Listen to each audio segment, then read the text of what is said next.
can get the commissioner to organize it. Would you agree with me? Yeah.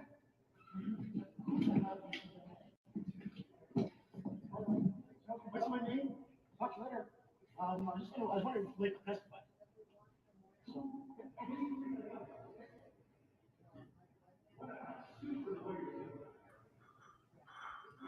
Good morning, everyone.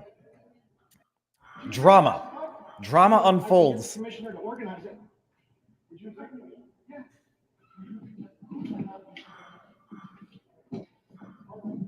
What's my name? Talk later. That is convoy attorney Brandon Miller, apparently asking someone if they want to testify, being reported by Glenn McGregor of I can no longer see what entity he works for because I've been blocked. Now, in fairness, I did say, he says, what bizarre moment when convoy attorney, what was the exact wording? Bizarre moment at public, what are you doing? At POEC, the Public Order Emergency Commission, bizarre moment when organizer's lawyer asks Liberal strategist if he wants to testify, maybe mistaken identity. Who knows? And I said, what's bizarre about, other than asking an accusatory question, what is bizarre about him doing his job on his feet? Hey, who knows? He wanted to get the guy to testify. I won't hold my breath for an answer because you're a disingenuous hack, but maybe he'll answer. And his answer was, where was his answer? Oh yeah, that was his answer. I asked for it. Okay. In fairness, I could have asked the question without calling him a name. I could have, but that would have meant holding my tongue when I think it should have been let loose like the dogs of war. The same Glenn McGregor posting that clip earlier this week, reporters asking Brendan Miller if he's afraid of getting sued. Taking any opportunity they can to besmirch, mock the convoy attorney. Look at him. He's case of mistaken identity. Or it was a troll. Hey, Liberal strategist, do you want to come testify before the commission? Of course not. Why would you want to? So anyways, that's what happened yesterday. So interesting. Brendan Miller trying to get a late witness in. It's the last day of the Emergencies Act inquiry. Trudeau is slated to testify today. Let me just get the window up. And I had to. I was late this morning because I said I was going to start at 8:15. I had to get a play date for one kid. Half of the family is experiencing Black Friday in America, like the real, what do they call it? The real Black Friday madness. They woke up at 5:30.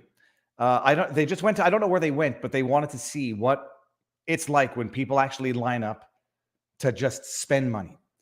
They're going to tell me what the experience is like. I said, in as much as it might make for a fun video, I'll stay back with one of the kids, take care of the dogs. And speaking of taking care of the dogs, Pudge yesterday got her way into a full box of cashews. And it was either going to come up or it was going to go out, and it went out. And boy, howdy, did I wake up to a disgusting mess in her bed that was a mixture of exactly what you think it would be, but very loose and intact cashews all over her bed. And it's such a mess that you can't just take the sheets from the bed and put it right in the washing machine. You have to remove the big parts, take it outside, hose it down like, when they're hosing down the anchormen in Anchorman. Then I had to wash my hands thoroughly many, many times and put it in the washing machine. Oh, no, the bed is not getting dumped. The bed has been dumped. We've got this bed. It's from the store called Little Bear in Montreal. And it's like, if there's anything we spent money on that was worth everything we spent on it, it was this bed where you can remove the pillows from inside, wash the thing as many times as you want. We've washed it like hundreds of times. So anyhow, that was the morning.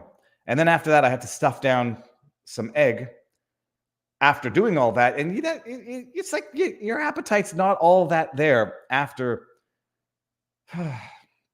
There were many a fluid on that bed. So, upside, at least you didn't step in it. Yeah, this. Oh,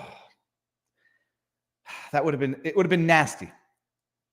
But yes, I didn't step in it. So the small blessings. Ian Hall, thank you very much. I guess I'll do the standard disclaimers. There will be no medical advice, no legal advice, no election fortification advice. There might be swearing today. Whoa. Hold on. Okay. There might be swearing today because we're going to listen to Justin Trudeau. I think he's the last witness, and it'll feed his ego well that he's the last witness. This commission ends with Justin Trudeau's testimony. I don't believe there's anybody left to testify on the list. Yesterday, they got through Chrystia Freeland. If anybody noticed the way she pronounced her name, Chrystia Freeland, and three other people. I didn't catch their testimony. Watching Chrystia Freeland testify was one of the more enraging things you can possibly imagine. Okay, I can't bring out the comment below this one, but not the it. First of all, actually, let me make sure that we're good on Rumble. Today, exceptionally, we're going to go live on YouTube and Rumble all day. The dishwasher's making some noise. Not the dishwasher, the washing machine. Okay, are we live on the Rumbles? We're going to go live all day on both because it's going to be a big day. And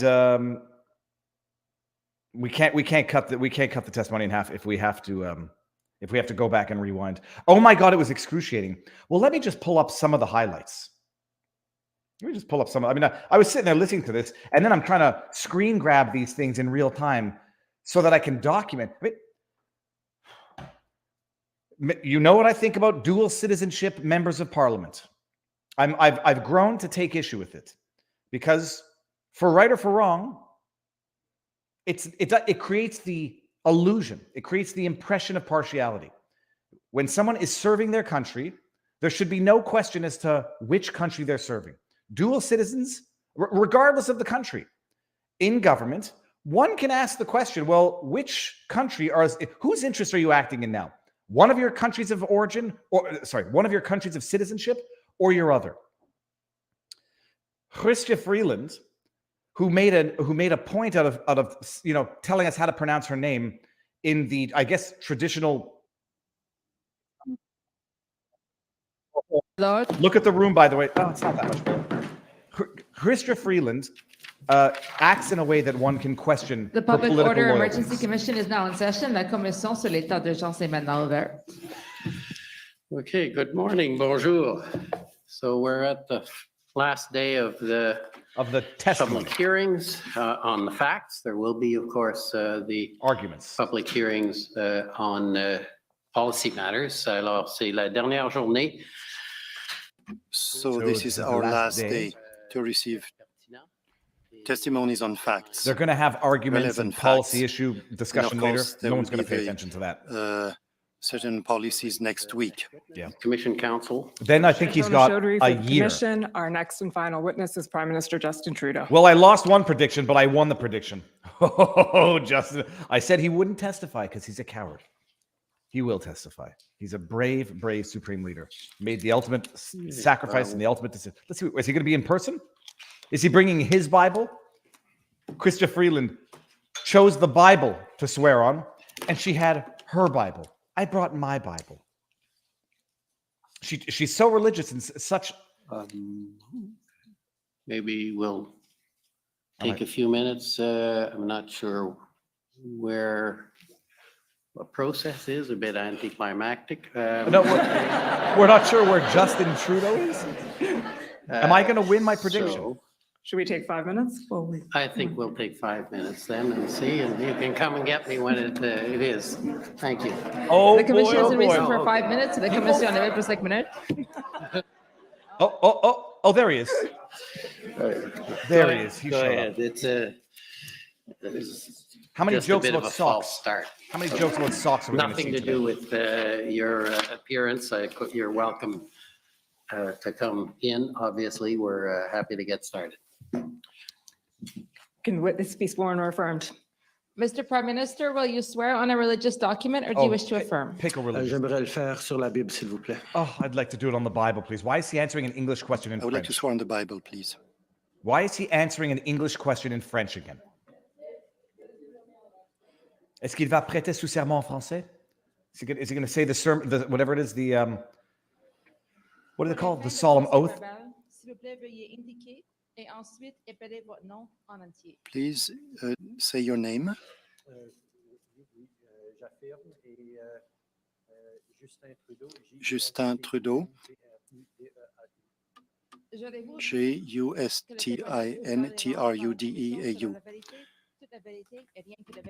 Que Dieu vous mène en aide.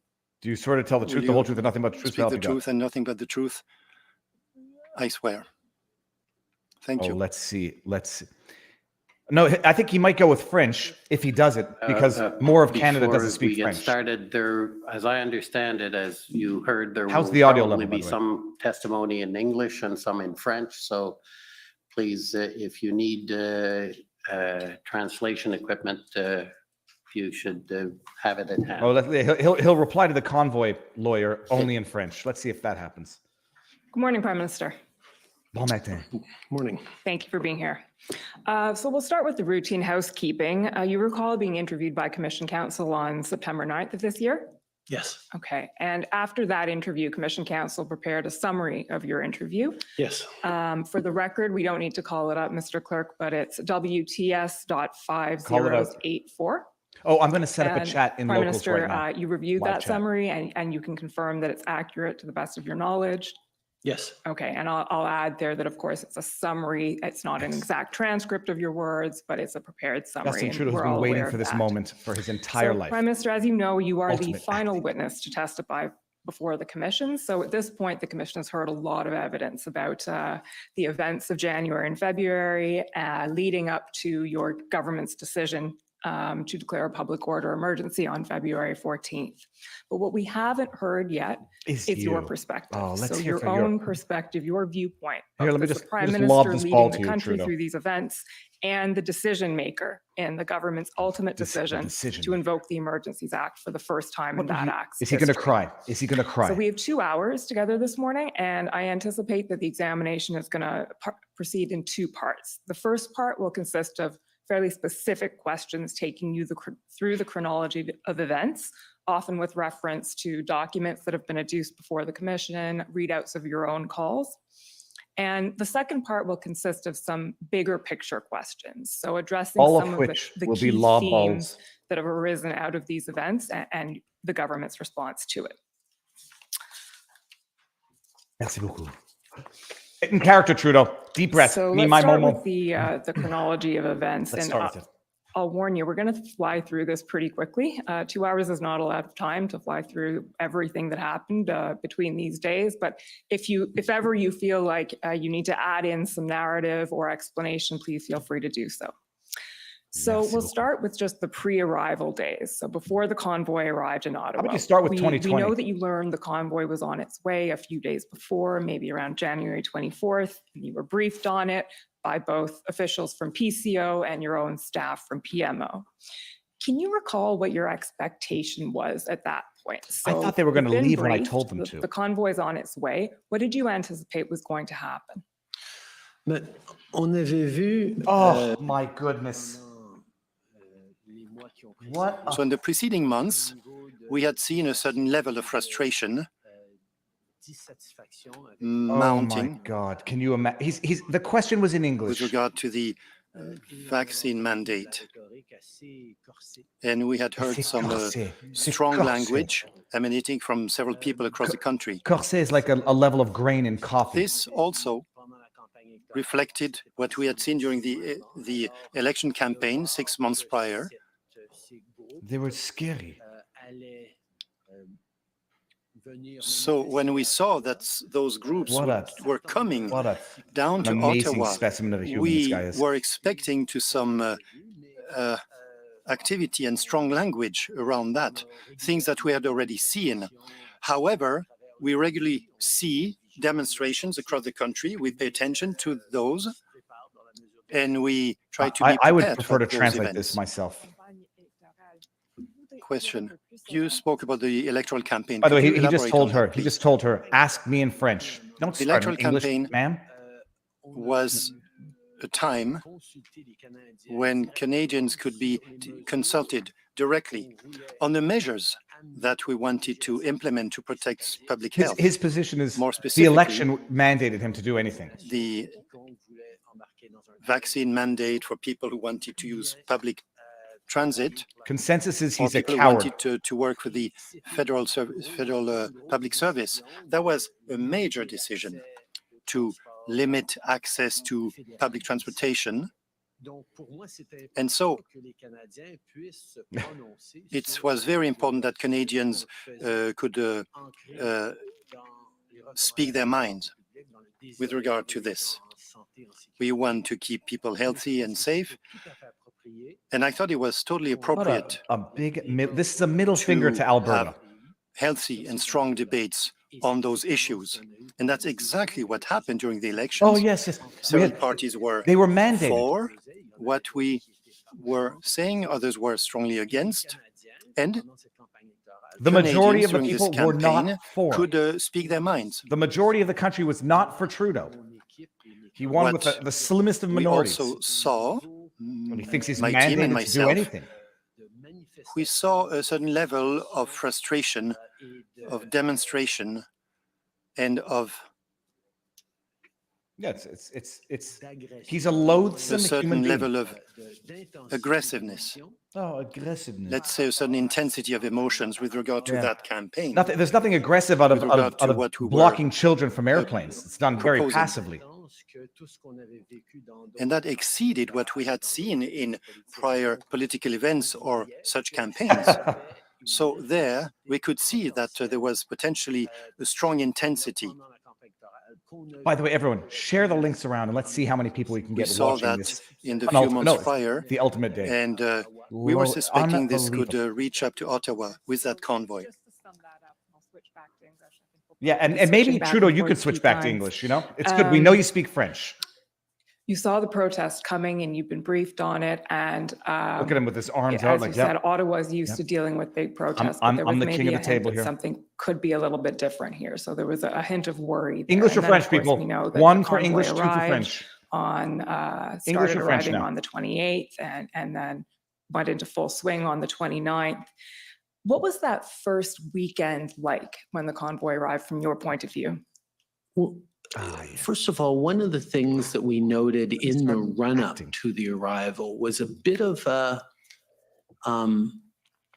disconnect between what the sort of political arms of my office were seeing and expecting from what we'd seen on social media, colored by our experiences from the campaign that was only a few months before, contrasted with the assurances by whether it was Ottawa Police Services or even the public service that this was just a normal, quote unquote, style of protest that we see on the Hill fairly regularly. And there was already a little bit of worry that this might be a different brand of event than Canadians were used to seeing. And we certainly saw during the first weekend that the expectations that the police had said that they would simply go home, the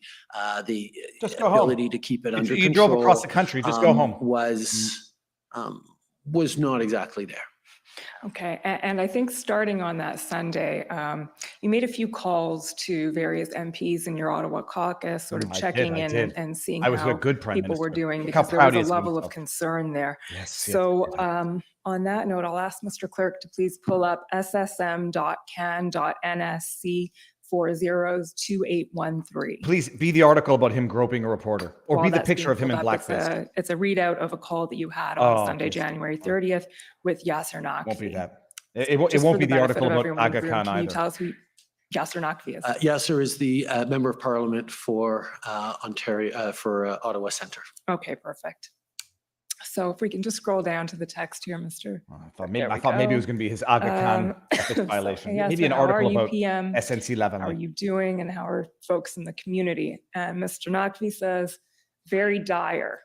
Community feels under siege. You can imagine number of trucks, rigs, honking. Oh, For them, it's a oh. party, but they forget it's also a Party. neighborhood, This is especially low-income internally. families. For them, I've it's been a getting party. a lot of feedback. Also been in touch with Marco, that's Minister Menachino, Bill, I assume Minister Blair, and local officials, finding ways to make sure these folks are not part of residential streets. Tonight will be challenging. And you say, I feel so gutted for so many people who are just in such a difficult situation. Got it. It's been It's not been just 2 disruption, but days. there's a lot of hateful rhetoric going on. Oh, and you've no, seen there some of wasn't. that. Liar. And Mr. Naqvi says it's unbelievable. Liar. The images that we see are hard to believe. Oh, yeah, they're hard. Saw They're a hard to believe life-size because they're not poster on a believable. truck of Hitler and your name underneath. This is the kind Oh, of that's- grossness our country is subject to. Oh, I have can't compare constituents anybody being to yelled Hitler. at for wearing masks while out doing normal chores. Did she just cough? There are all kinds of issues people are facing in the neighborhood. I don't know if they can sleep at night. And you then reply, there doesn't seem like much clarity on how long this will last. And then you refer to an incident at the Shepherd of Good Hope. Which was a lie. And then finally, your Unsubstantiated last comment here accusations. is, I'm so sorry, my friend, this is just horrible. The RCMP is concerned, everyone's on eggshells. Having this going on in our nation's capital is just totally irresponsible. So Blood pressure. to some extent, that's self-explanatory, but I'm wondering if you can help us a little bit in explaining the context of that call and what Mr. Naqvi was referring to and what you'd observed yourself. But law ball, here. I dare say that citizens of Ottawa are used to political activity and Yeah, protests. sure. You were at a BLM on the protest, Hill, Trudeau, on a range of things. during COVID But lockdowns. this Hypocrite. was present this is- and in present. their In your face. daily lives and God forbid. disrupting their weekend in a way that disrupting their wasn't weekend. a usual Sorry. political protest. It was disrupting their weekend. From the intimidation and harassment of people for wearing Lie, masks to sorry. a very concerning story about The Nazi flag. folks disrupting the nearby homeless shelter and soup kitchen. There which were was indications unsubstantiated. that there was a level of disregard for others that unfortunately we had seen Disregard examples of for others. during the election campaign, and it Bring it back to the emphasized election for me campaign. that this That's his was leitmotif. the same kind of thing. His that we leitmotif had is he was seen, reelected, the therefore he was intensity, the mandated anger, to abuse Canadians. the hateful rhetoric. Okay. Moving on then, Mr. Clerk, to the next document. Leitmotif, people, pay attention. He's going to bring it back to the election as many times as possible. 2812. To give the illusion he was mandated So Prime to do Minister, all this of is it. moving on to the next day. I So was mandated. that'd be to block Monday, the children from planes and 31st. trains. I think at some point there was some hope or expectation that the convoy might disperse by Monday, but it didn't. And at that point, you have a call with Mayor Jim Watson of Ottawa. So we'll just look at She a keeps couple of coughing. things here. I hope the The initial references to a press conference you've done and What tells you hateful hit it rhetoric. at the park, hit all the right notes. Yeah. And then says these people had their time and need to move on. So he's and he's trying to get this across to the chief of police. it's an amazing Be thing. chief He slowly. gets to rely on the So, fake news Mayor Watson was reports obviously from very the focused Times on to putting an justify his end to the opinion now. He's protest not if he lying. can. Scrolling CBC down reported then, about the Shepherd, the that Good last Shepherd bit, incident. JW, that's Mayor Watson. Chief of Police said it's so volatile, but kept under control so far. Trucks are starting to leave, but the diehards chained themselves to this. It's unfortunate for people living in the neighborhood. Chief of Police spoke to Chief Lucky, and we need a few more sources. I think that probably means resources, and you say that's for sure. And then it goes on. He says, a little more. We have to do this with a sense of balance. These guys are just looking for a Toxic. fight. And your comment back on that, just down a bit, Mr. Clerk, is Yeah, let's hear it. Let's hear it. the Let's hear it. remainders will have no choice but to incite as a counterbalance. So we all have to be careful. Can you explain those last few comments and the balance and counterbalance you were referring to there? Yeah, can you scroll back up to the okay, Remainders have no choice but keep to both Jim's, counterbalance. line and mine on the screen. There we go. He didn't write this email himself. Did he write this email? it's interesting. Why would he need to refresh his own memory Yeah, so I mean, thoroughly? these calls were very much about me understanding what's happening from a local sense. Do you know what would And, help you you know, there was understand if you had expressions talked to the damn in protesters, you this, flipping that there coward? were some people who were more intense in the protests than others. Some were just along to be part of something that they agreed with. Others were really shaping it and driving it. And I think,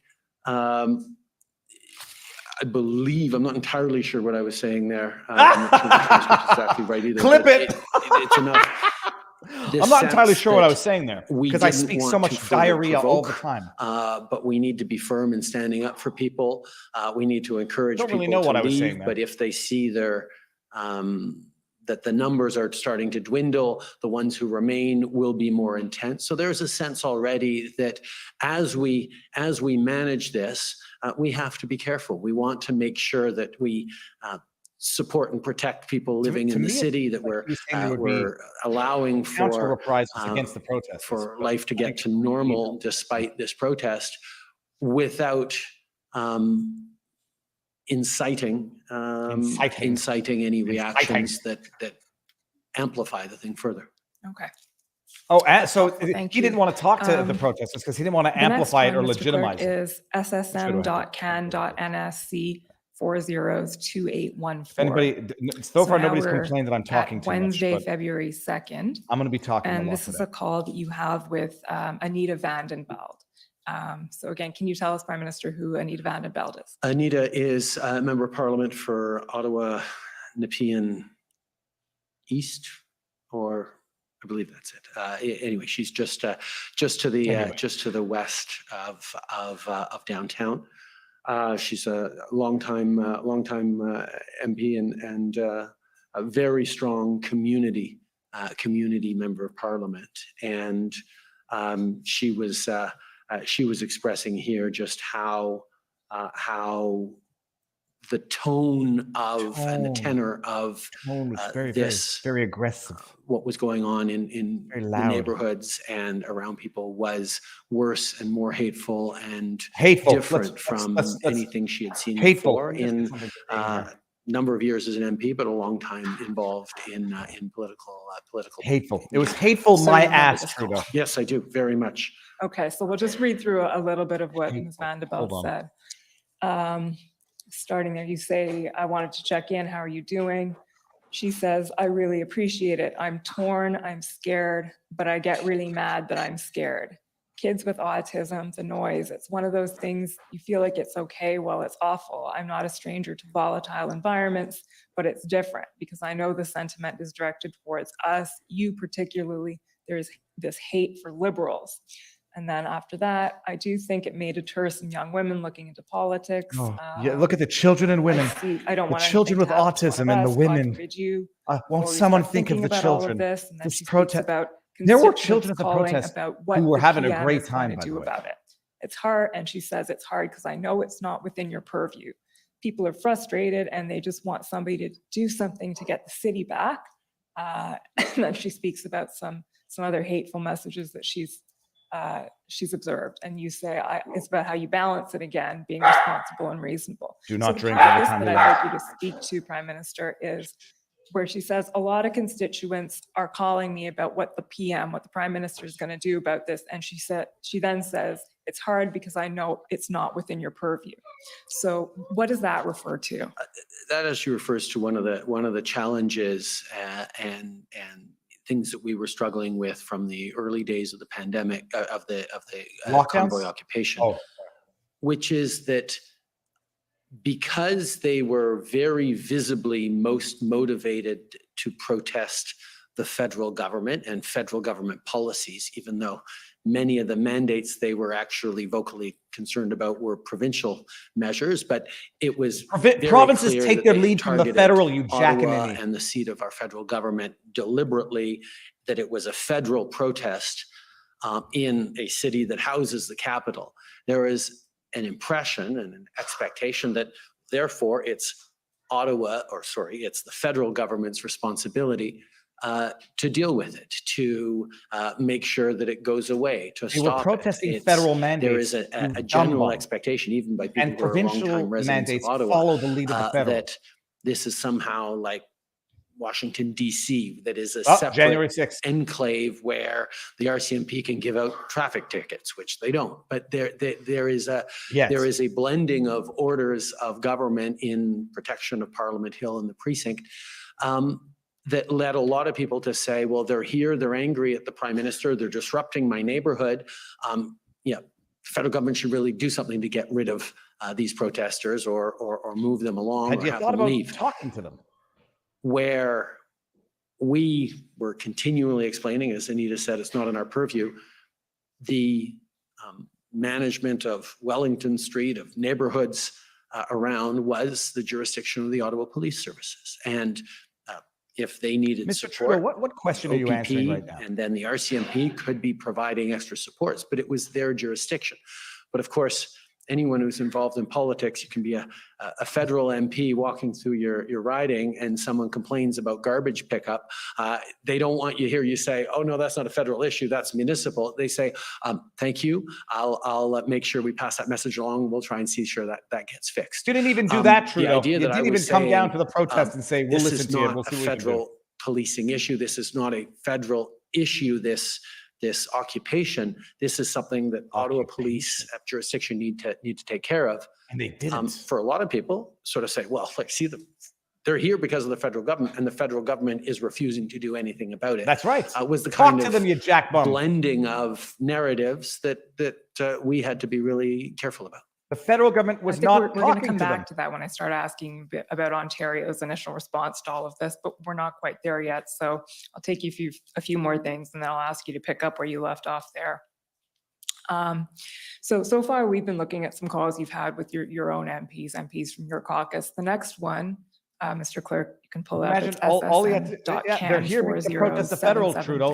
Talk to them. Is a call that you had with, excuse me, on February 3rd, Candace Bergen, who I believe had just become leader of the opposition in the House. I confess I was I don't know what yesterday question it years was, I old when I forgot. learned that, but I now know.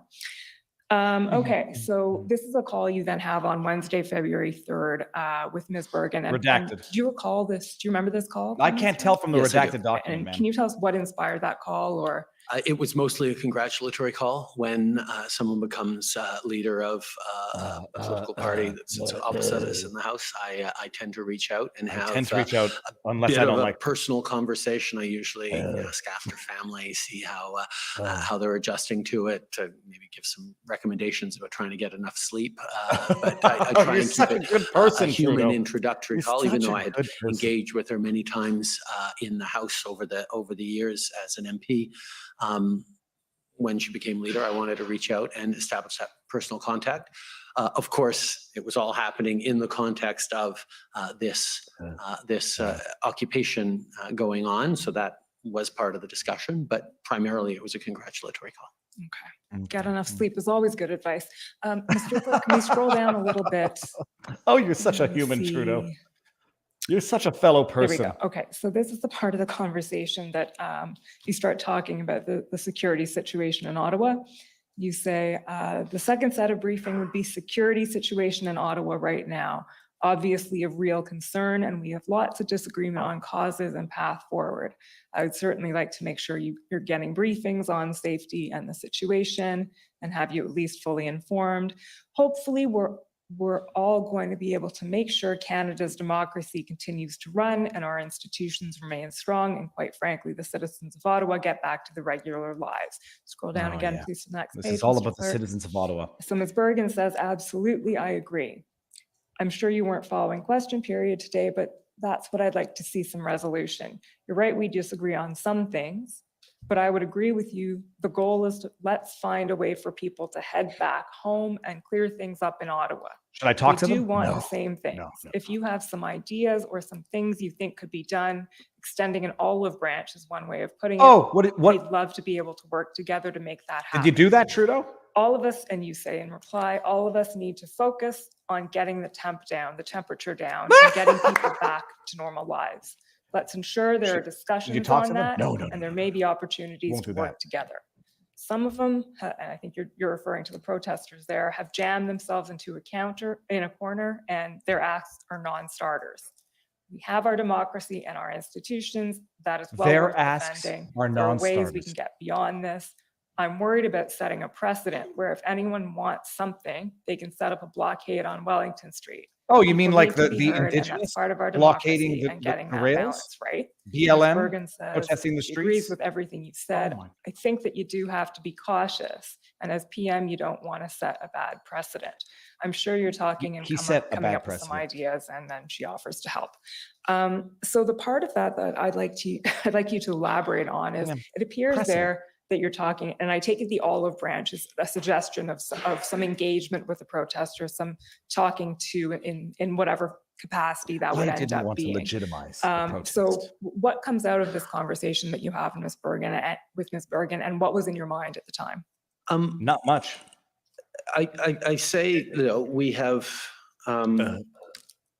ensure there are discussions on that. Let's ensure there are discussions on that was very much, let's make sure as political parties, we keep talking about it, figuring out how we can work together. But I'm not talking to them. And then I don't want to set a bad precedent. some of their asks are non-starters, like overturning the results of the election that we just had. Oh, that wasn't one of their asks, Trudeau, you liar. But in terms of that wasn't one of their asks, responding you to their pathological demands, liar. or legitimizing them by engaging, I'm highlighting that I'm worried about setting a precedent I've been that a engaging with blockade on protesters. Wellington Street can lead to changing public policy. People need to be heard, but we need to get that balance right. And then she agreed that I need to be cautious and I don't want to set any bad precedents. By talking to protesters. Okay, so fairly Disgusting. self-explanatory. There's a willingness to discuss, but you No, there were wasn't. concerned about setting a precedent. That's where, not what he said. a blockade could equal a change in public policy. You want to testify fair? for him, lawyer? Yeah. Oh, no, that's I not what you think said. we have a robust functioning democracy, and public protests are an important part of making sure we're getting messages out there and Canadians are getting messages out there and highlighting how they feel about various issues. By talking to protesters. But using Leading. protests Answering for him. to demand changes to public policy is something that I think is worrisome. Using protests to demand change to public policy is something that you find worrisome? Sorry, to a certain That's the please go definition of a on. dictator, protest, you if you are fascist. protesting that the government is, shutting down a safe Holy injection site cow. or something, you are asking for changes in public policy.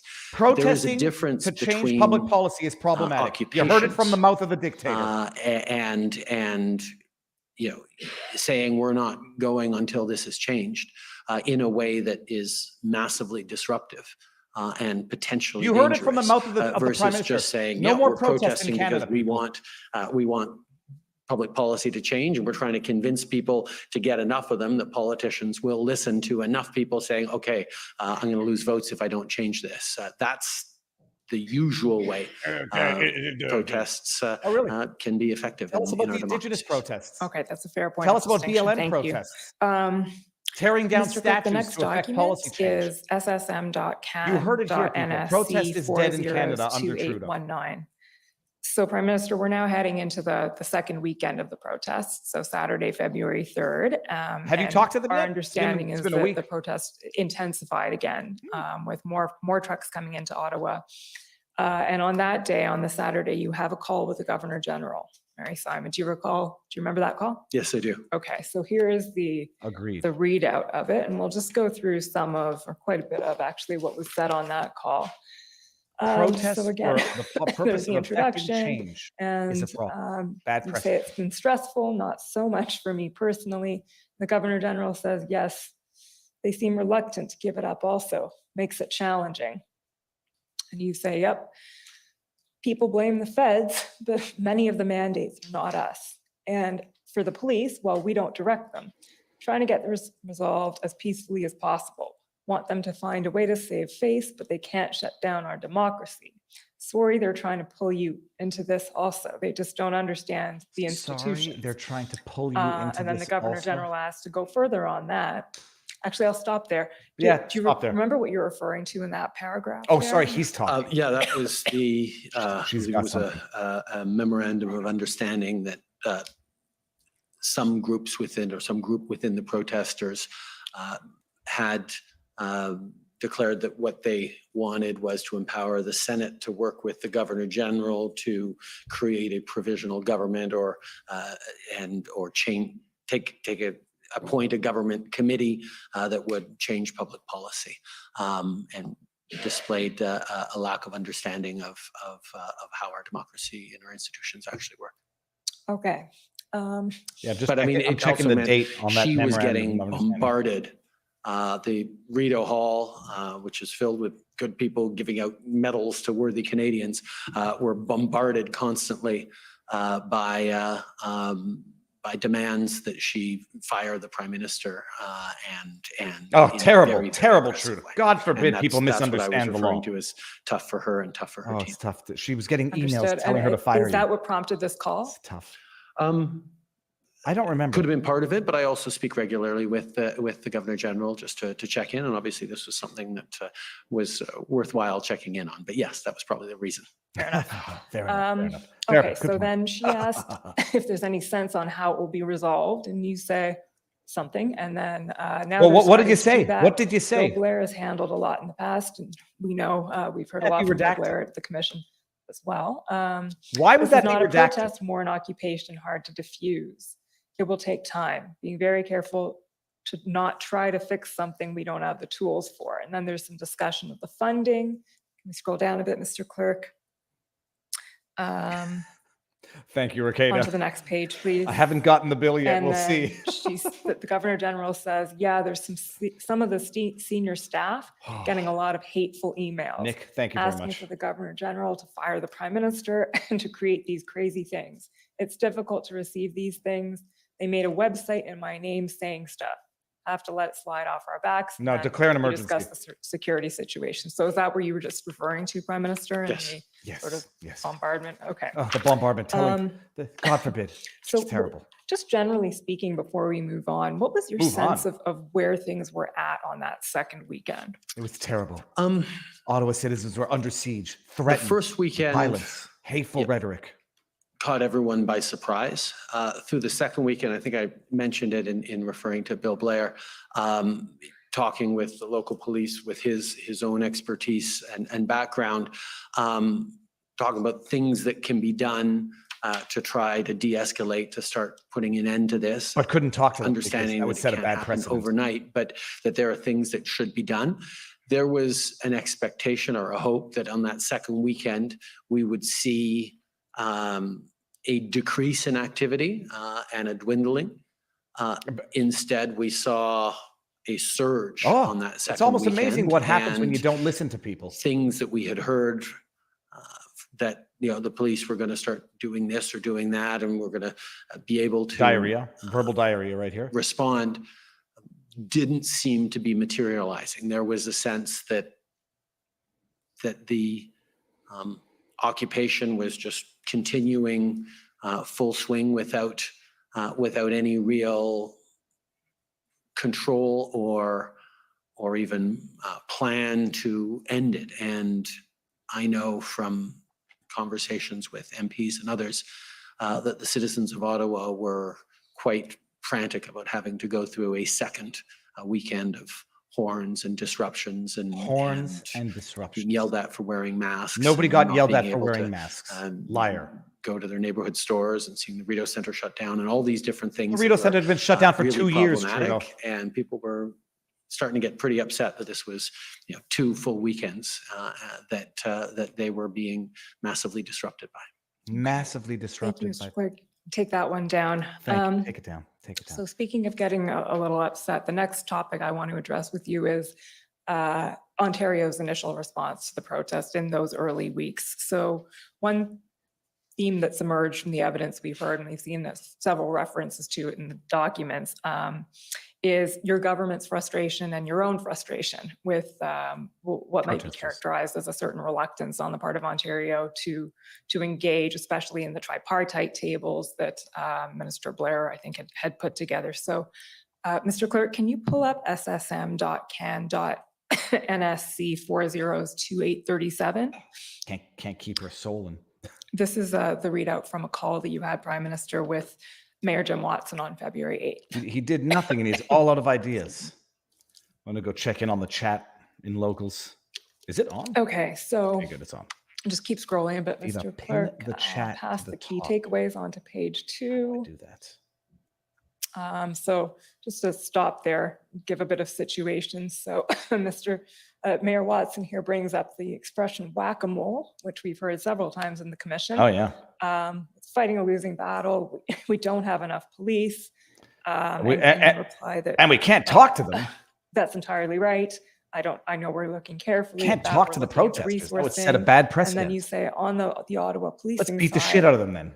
you've seen, as I have, some concerns on how things were handled from the beginning. And then you ask about Mayor Watson's relationship with the police chief and how they're working together.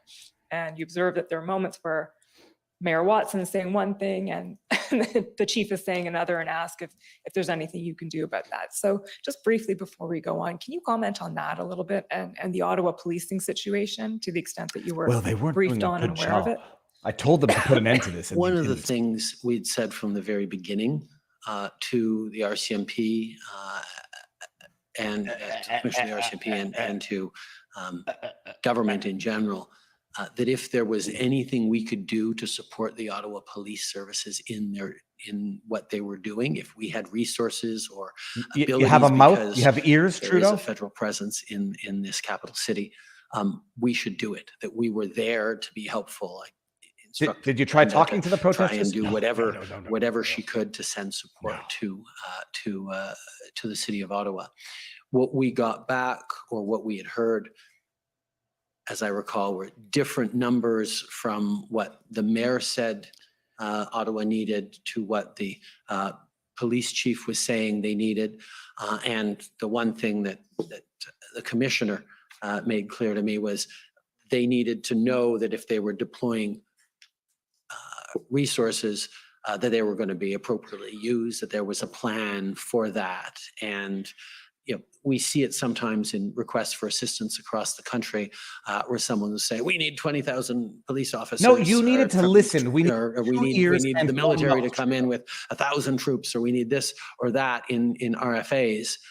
And part of our due diligence is, okay, what do you need them for? What are you going to be doing them for? Because, for example, if you're sending in military, as we did in Hurricane Fiona, to help clear power lines, as was necessary in Atlantic Canada, in no situation do military members engage in policing activity. And there was a sense that maybe they could be directing traffic, and we have to make sure, no, they're not assaulting police. reporters. Military isn't there to play police roles. And that's why we always have questions that, okay, we're going to send resources, but we need to know how they're going to be deployed. And there wasn't always that clarity around what the plan was, how many they actually needed, how they were being used, and how they were, where they were going to be best deployed.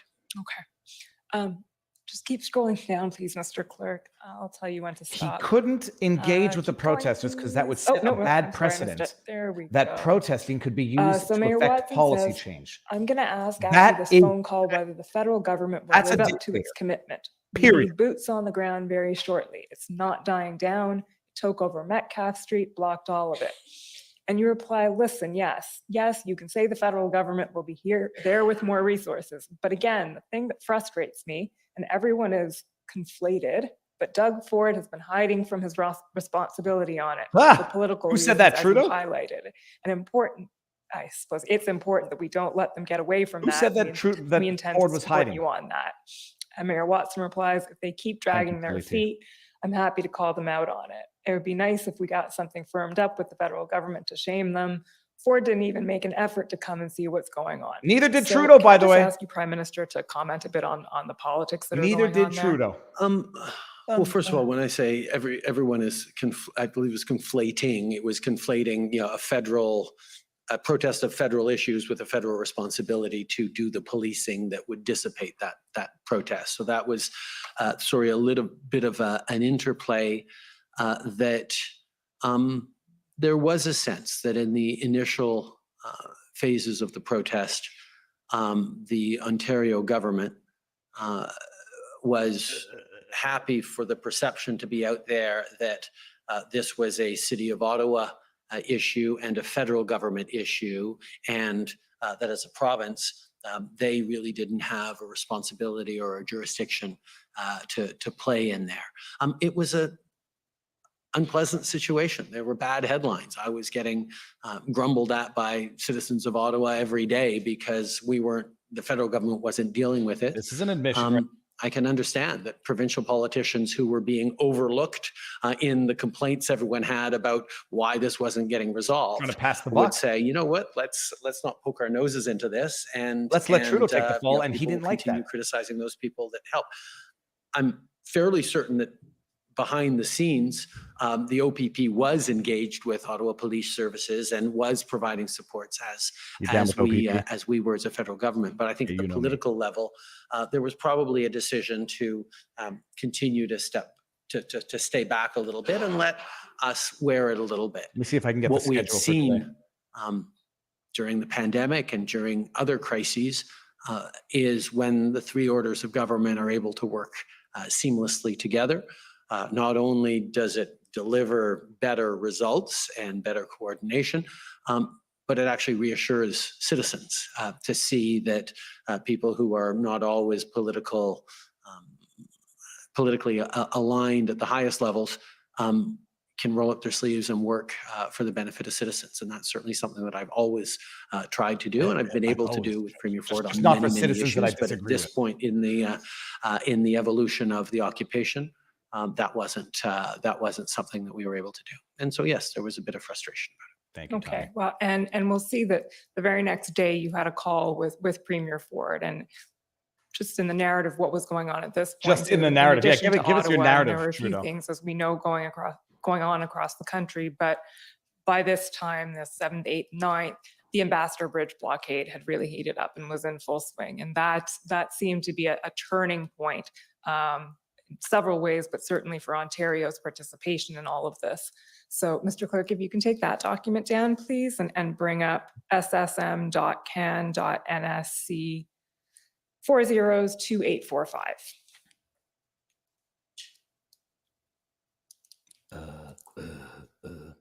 If it was physically possible to vomit out my brain, this would be the cause. So point for advocacy to make a long story short, this is a call where it seems that you and Premier Ford are engaging and deciding to work together to solve this problem at this point. We can skip over the first, here we go, the last part of that first paragraph. So PDF, Premier Doug Ford. He says, what we can recommend and what we can work together on is I've asked our AG, our Attorney General, to look at legal ways to give police more tools and exhaust legal remedies, because the police are a little shy and I can't direct them. So that's one area we can focus on. We can't take their polar licenses. We checked that.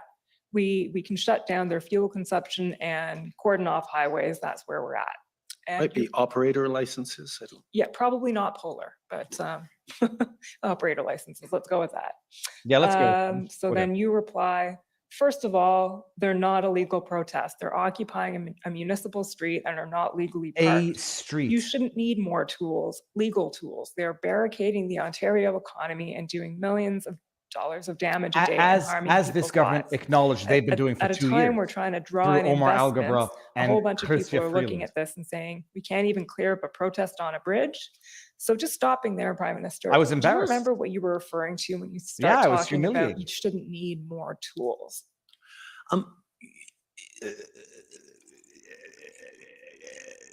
mean, that whole question around legality or illegality of the protest. That wasn't the question, Trudeau. A permit to protest. They not certainly as long as they had. We didn't give them a permit They to were protest. illegally parked. They were They illegally were parked. engaged in Municipal bylaws. disruptive activities. There are any Disruptive number activities. of municipal and provincial bylaw infractions and legal infractions that they were engaged in by just being there. And there is a sense that, and this was based on an earlier conversation I had with Bill Blair about how one proceeds in this, is, you can enforce small things as a way of keeping the situation under control and creating boundaries and balances and moving towards it. It's an approach. the issue here was that there were things that they could do and things that I know were tried that they realized were unsafe for them to do. There are stories of police officers getting swarmed. When they tried to stories of arrest it. someone There's with a no jerry evidence can of filled it. with gasoline. There was a sense that, giving out simple tickets wasn't really having much of an impact as they did that. And taking stronger measures was going to be resisted and met with significant resistance. But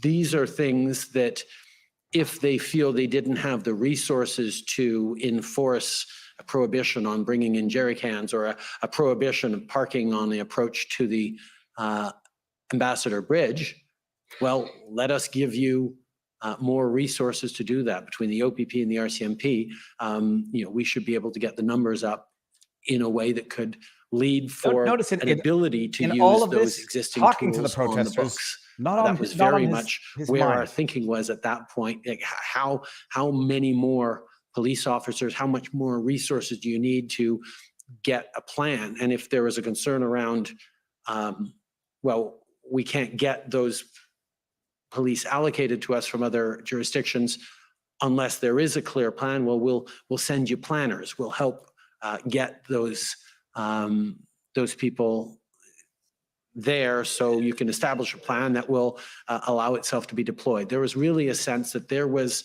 more things that could be done.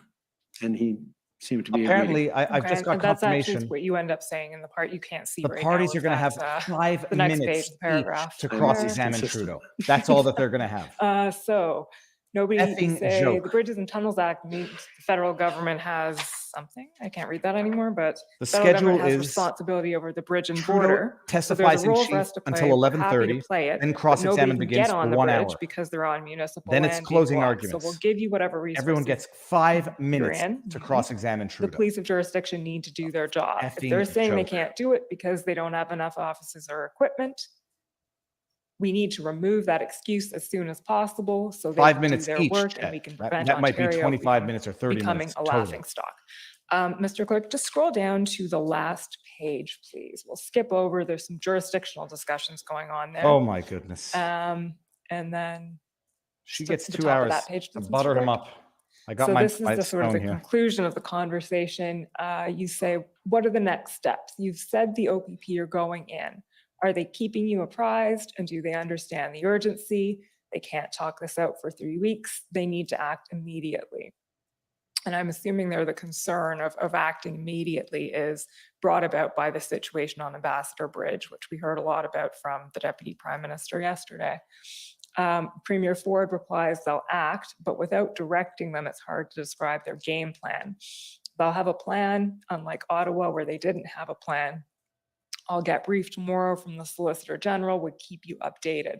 This is critical. I hear you. I'll be up their ass with a wire brush. I think Miller was the good pick, and I said Then Miller next, is the yeah, Canadian you bar. say, yes, that's one of the quotable quotes of the commission. There have been a few. That's one. The next, your reply there is, well, we're there with resources. Bill Blair will coordinate on our side. You can reach out to LeBlanc, Minister LeBlanc, or me. You and I need to work together on this. People will be reassured by the two of us working together. We need to demonstrate this is not a place of lawlessness. Okay, we can take that down. Thank you, Mr. I will say, though, that Oh, I'm sorry. they can't talk this out for 3 weeks. They need to act immediately. I wasn't just talking about the Ambassador Bridge. I was talking about Ottawa as well. I was talking about the fact that Barking orders. that this simply can't continue to Can't be continue. stretched out this way. But when I say But I they can't need to talk to act them. immediately, obviously, I'm not directing the Premier to direct police. We know all the limitations that we have, but there was an expectation that this was a situation that was going on for too long. And as Going on for too long. as They go home. Doug pointed out told them a to go couple home. paragraphs later, there is a sense that that the police of jurisdiction had lost control and wasn't able to control the situation. Okay, that's fair. Yes, I took the document down before we got to Ottawa, but that's right. Thank you, Mr. Clerk. $1 that tip one in come locals down live now. chat says, is this a So- questioning or an award ceremony Shifting for PM gears away Trudeau's from courage? Ontario, we understand that there's a lot of concern coming at the federal government from the United States as well. And again, The Deputy Prime Minister yesterday spoke about the many conversations she was having with stakeholders in the US officials, Brian Deese in particular. And we understand that on, I believe, February 11th, you ended up having a phone call with President Biden. Mr. Clerk, we'll just pull up the readout of that call. It's PB.can 6057.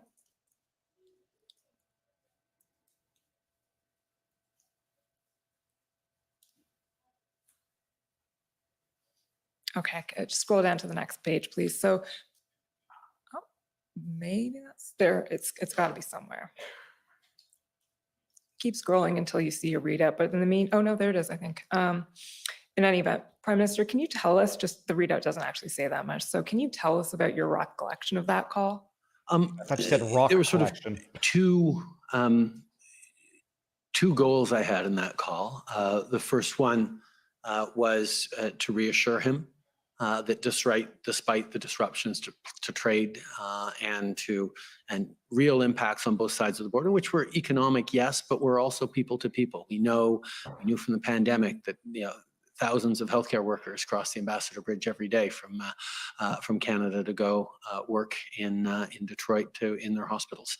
There are real meaningful connections across that crossing that were being disrupted in meaningful ways. And I wanted to reassure, kind of like you were doing for the last President 2 years, Biden, that Canada was going to do something serious, going to be able to solve for this, and that we were.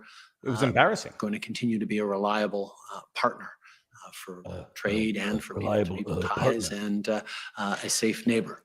That was sort of in response to his concerns around disruptions to activities on both sides of the border because of the blockage. But the second thing I wanted to talk about was just sort of the general context, the fact that the 911 center being overwhelmed in Ottawa a couple of days before. By whom, Trudeau? From American calls, that there was a significant amount of amplification from certain sectors of the American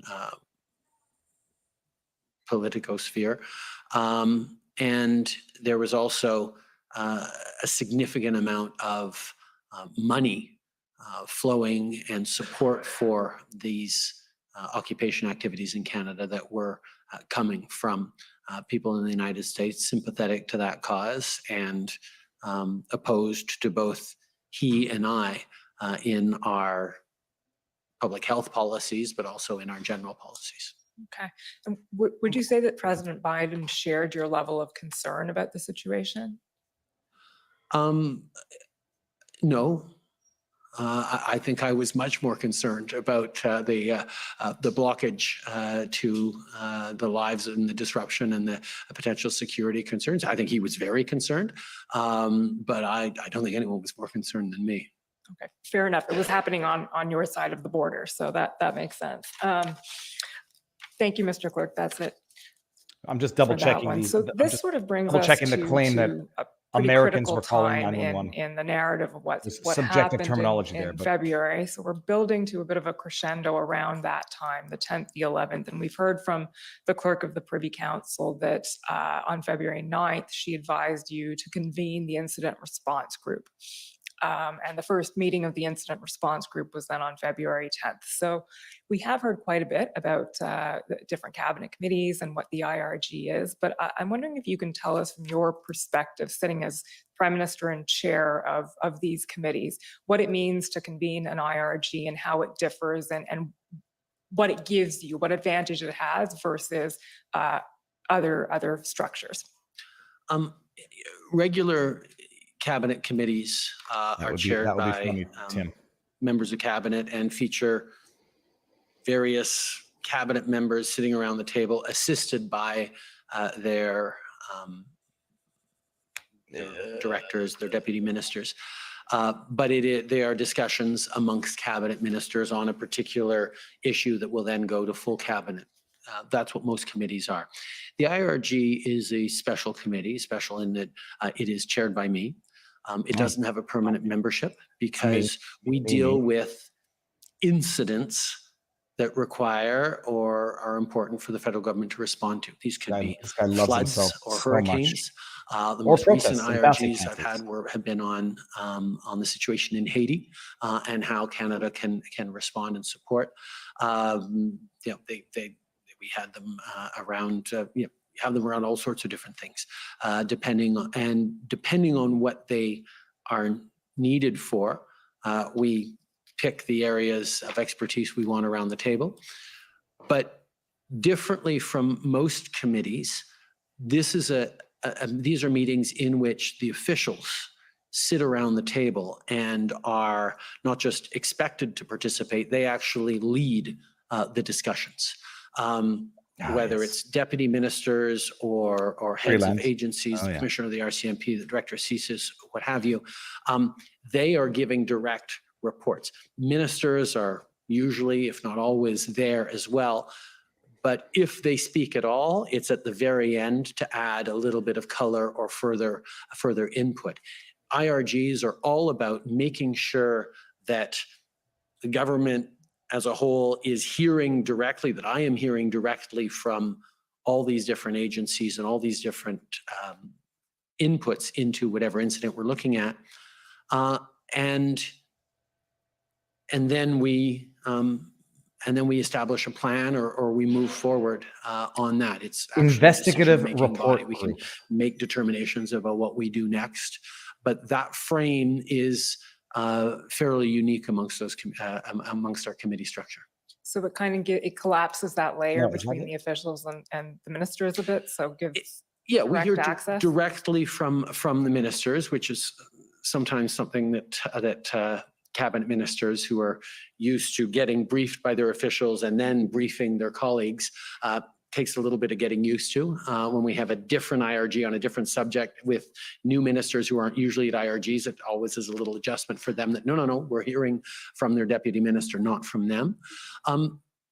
This is so useless, all of this. It's also about making sure that everyone is on the same page. One of the challenges in any government is the siloing that happens. Something that happens in public safety doesn't necessarily get connected to transport, doesn't necessarily get connected as organically as we'd like to immigration and various things like that.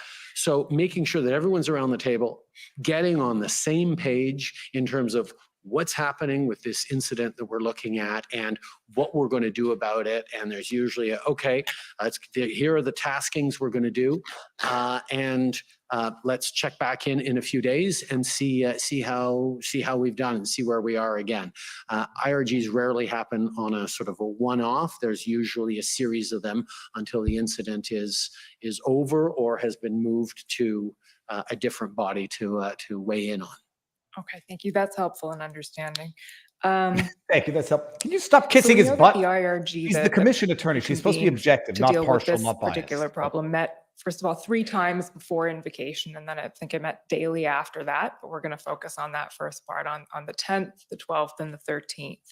And I'll just fill in a little bit of the narrative so you don't have to hear, but we understand that on the 10th, what was discussed was 2 tracks for a potential federal response. So at this one point, was talk to the protesters, the other was beat the shit out of them. but it was certainly under serious consideration that the federal government might have to act in some way, shape, or form. Talk to the protesters. And track pepper spray 1 them. was Which would Biden like more? What can the federal government do under its existing authorities? Track 2 Talk to was them. what could we potentially do under any new authorities, including Beat the the crap out of them. Emergencies Act.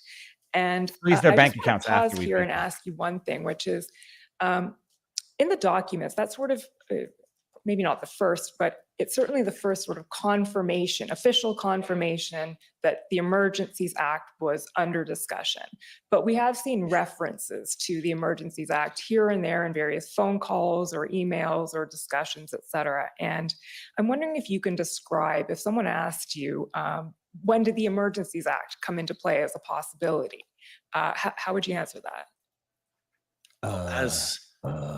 As an idea, it would have been from the very beginning in the back of our minds as you see a situation that What a flipping tyrant. Emergency is out of control, has a potential for real impact on citizens, Real potential for impact. violence, real concerns about what's going on, Real concerns. not just in Ottawa, but right across the country. No, internationally, it was Trudeau's embarrassing. blockade that started up on the same first weekend that the Ottawa occupation did.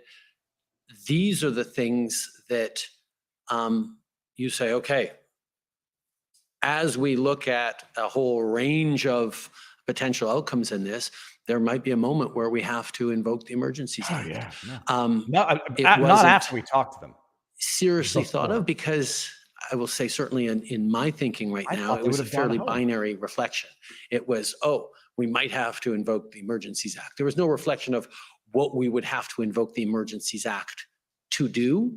It was just understanding that if this situation continues and is unable to get under control by anything else, the federal government might have to give the provinces more powers, give police more powers, do something to put an end to this. So whenever we said, yeah, we're looking at all options, it would have been in the back of our minds, particularly because I think we're probably the first government that had ever actually leaned in carefully to maybe using the Emergencies Act as we did in the beginning of the pandemic. Admission. We dusted it off and had presentations at cabinet around what the Emergencies Act was and how it was an update from the previous legislation that had existed before. The War Measures Act, say it, charter compliant, and because post 1982, a lot of things needed to change for the better in our country with the Charter of Rights and Freedoms. So we got a crash course in the Emergencies Act and the consultations required and all the various steps of it. This isn't good. By the way, 2 years before, around the pandemic. As I had said during the consultations at that time with the premiers, I didn't think we needed to use it. I didn't think it was appropriate during for us the to pandemic. You declare didn't need to use it. Public welfare emergency. I believe the section is within the Emergencies Act that we would have invoked around the pandemic. But there were a lot of people calling for us to do it because it was obviously a national emergency, this pandemic, particularly in the early days of spring 2020. So we were somewhat versed in this legislation that had never been used. Seeing this particular public order situation, we found it was a reflection in the back of our minds. Yep. Or my mind anyway, I can't speak for everyone, that maybe it would end up at this. Maybe, but hopefully, for the same reason make it end in that. We're loath to call an IRG too soon in the process. We knew that it wasn't ours to solve at this point, that there were still lots of things that the police of jurisdiction and various orders could and should be, orders of government could and should be doing to put an end to this. So it wasn't until, as you say, the IRG of February 10th, Thursday, that we found a pretext. Said, okay, track one, what more can we do to empower police and public safety officials to put an end to these illegal occupations? What more resources can we spend with existing authorities? Without talking to the track two was beat the crap out of them. What could we do that we would have to create new authorities for, whether it was through regulation, whether it was through passing emergency measures through the House, or whether it was using something like the Emergency Measures Act. And the key for me in that conversation was it was a shift from that sort of binary frame of no Emergencies Act or Emergencies Act. Because if you think about it, the Emergencies Act itself doesn't do anything except declare an emergency. It's that it enables me to beat government to bring in special temporary measures to deal with the situation. So the useful conversations around the Emergencies Act started on February 10th. Well, I was always thinking about using the question, okay, what are the extra tools that we would need to bring in, either through legislation or through regulation or in various ways, or through the Emergencies Act, that we don't actually have now? And there were none. What would we do said it multiple times with the Emergencies Act if we brought it in that we can't otherwise do? Freeze and that bank reflection accounts. on, well, what would be the tools actually clarified and got the work going. Perfect example was we'd heard consistently throughout that commercial tow truck drivers were not willing to come in and remove trucks. Well, the Emergencies Act perhaps could compel truck drivers, tow truck drivers to come Or and a actually court could, fulfill or their a court contracts order that are could, Trudeau, signed with cities to dictator. keep the streets clear of illegally parked cars. Illegally So parked that cars. reflection was really the one that started then. And the tasking that I gave on that Thursday that I gave. that we would check in again on the Saturday at the next IRG was, okay, come up with those tools that we could get at that would solve this. And then we'll look at, well, do we need the Emergencies Act to bring in these tools, or can we do it through another way? Or can we convince a province to do it? Or are there can you other convince ways a of doing it? court But to let's figure order it, out you what are the fascist. things that would allow us to get this situation, which was out of control, back under control. Short So answer, that by the was- way, That was essentially the discussion he around the always table on wanted the to 12th, I invoke the believe, and Emergencies then Act. He knew it the existed because they were 13th prepped on it in the pandemic, 13th and he was the just big day itching in for an terms of excuse. deciding as a government whether Clip it. you That was a want to very take long that clip first and step verbal diarrhea. and That's the bottom line. seriously consider invoking the Emergencies Act. Can you take us through, from your point of view, the chronology essentially of the 13th? We know there was an IRG meeting in the afternoon, I think it was 4:30, and the decision coming out of the IRG was to have a cabinet meeting in the evening and to discuss the potential invocation of the act. So how did those meetings play out? Pendant le groupe de réponse d'incident de ce dimanche, During the IRG on that Sunday, we took a very close look N'oubliez pas que je suis at the parfaitement measures that were bilingue. proposed, the Population list of canadienne. tools pourrait se doter that we could give ourselves aider la police, les to provinces, help non the police, seulement the Quelle provinces, espèce remettre la d'humain. situation sous contrôle, and not only just mais to aussi get a hold of the situation and control it, but des also situations de to revenir, parce que prevent them vous coming parlez back. de cette expression du Because you whack-a-mole, on a called vu, this the whack-a-mole. que We saw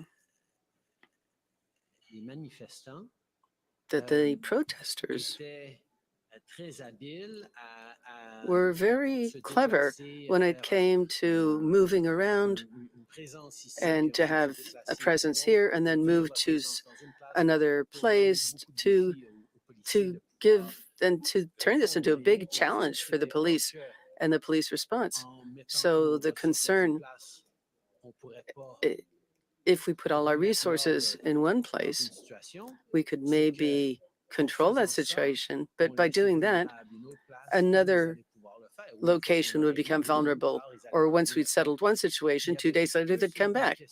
So it was more of a question of, yes, to end the illegal occupations, Illegal but also occupation. to understand that they had to be maintained and they had to remain clear until the situation calmed down across the country. So during the Sunday meeting, we took a look at the various proposals, whether they be for the tow truck drivers or provisions for certain areas that were prohibited. You couldn't go there to protest there. You weren't allowed to bring children there. You weren't allowed to cross the border if your objective was to join a group. And there were measures that the banks could take that they would be able to freeze the assets of the protesters while they were on the sites, while they were barricading, and to sort of persuade them to go home. So we talked about all these measures. We wanted to see what our options to turn those options into reality. Can we pass legislation in the House of Commons? Can we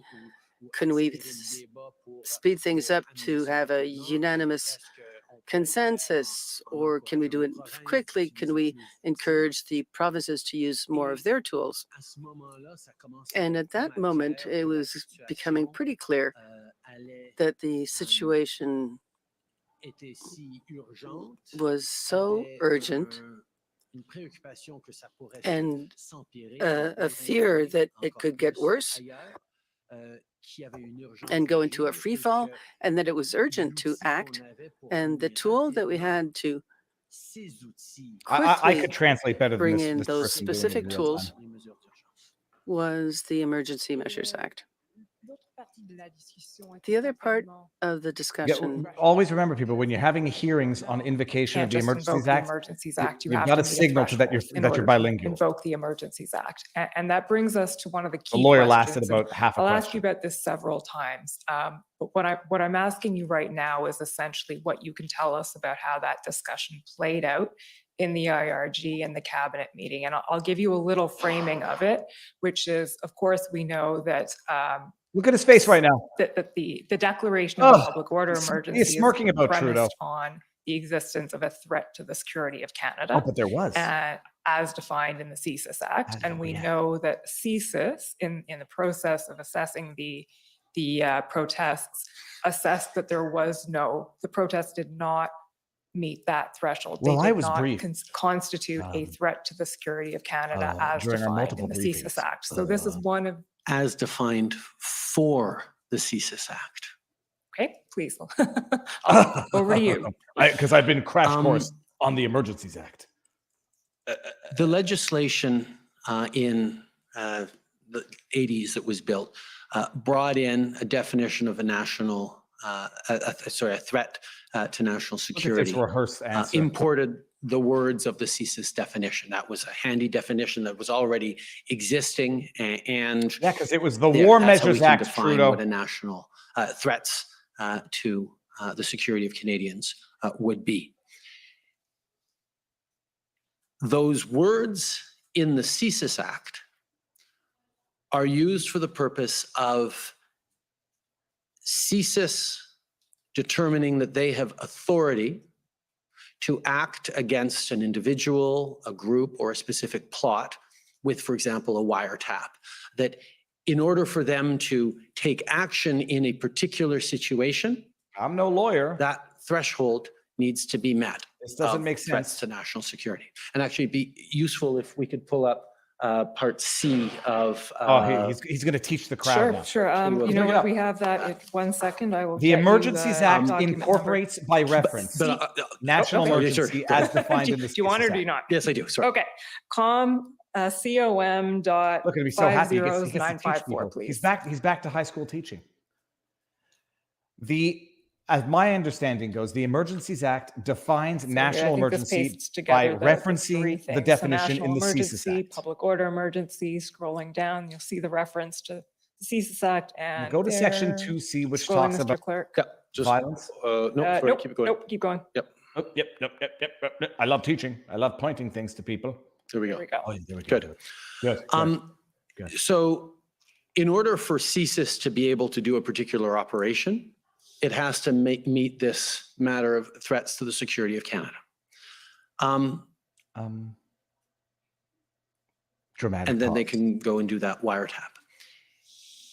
This definition within a declaration of public order emergency under the Emergencies Act is about the governor and council finding reasonable grounds that there are threats to the security of Canada as defined in sufficient to invoke as defined in the Emergency Measures Act.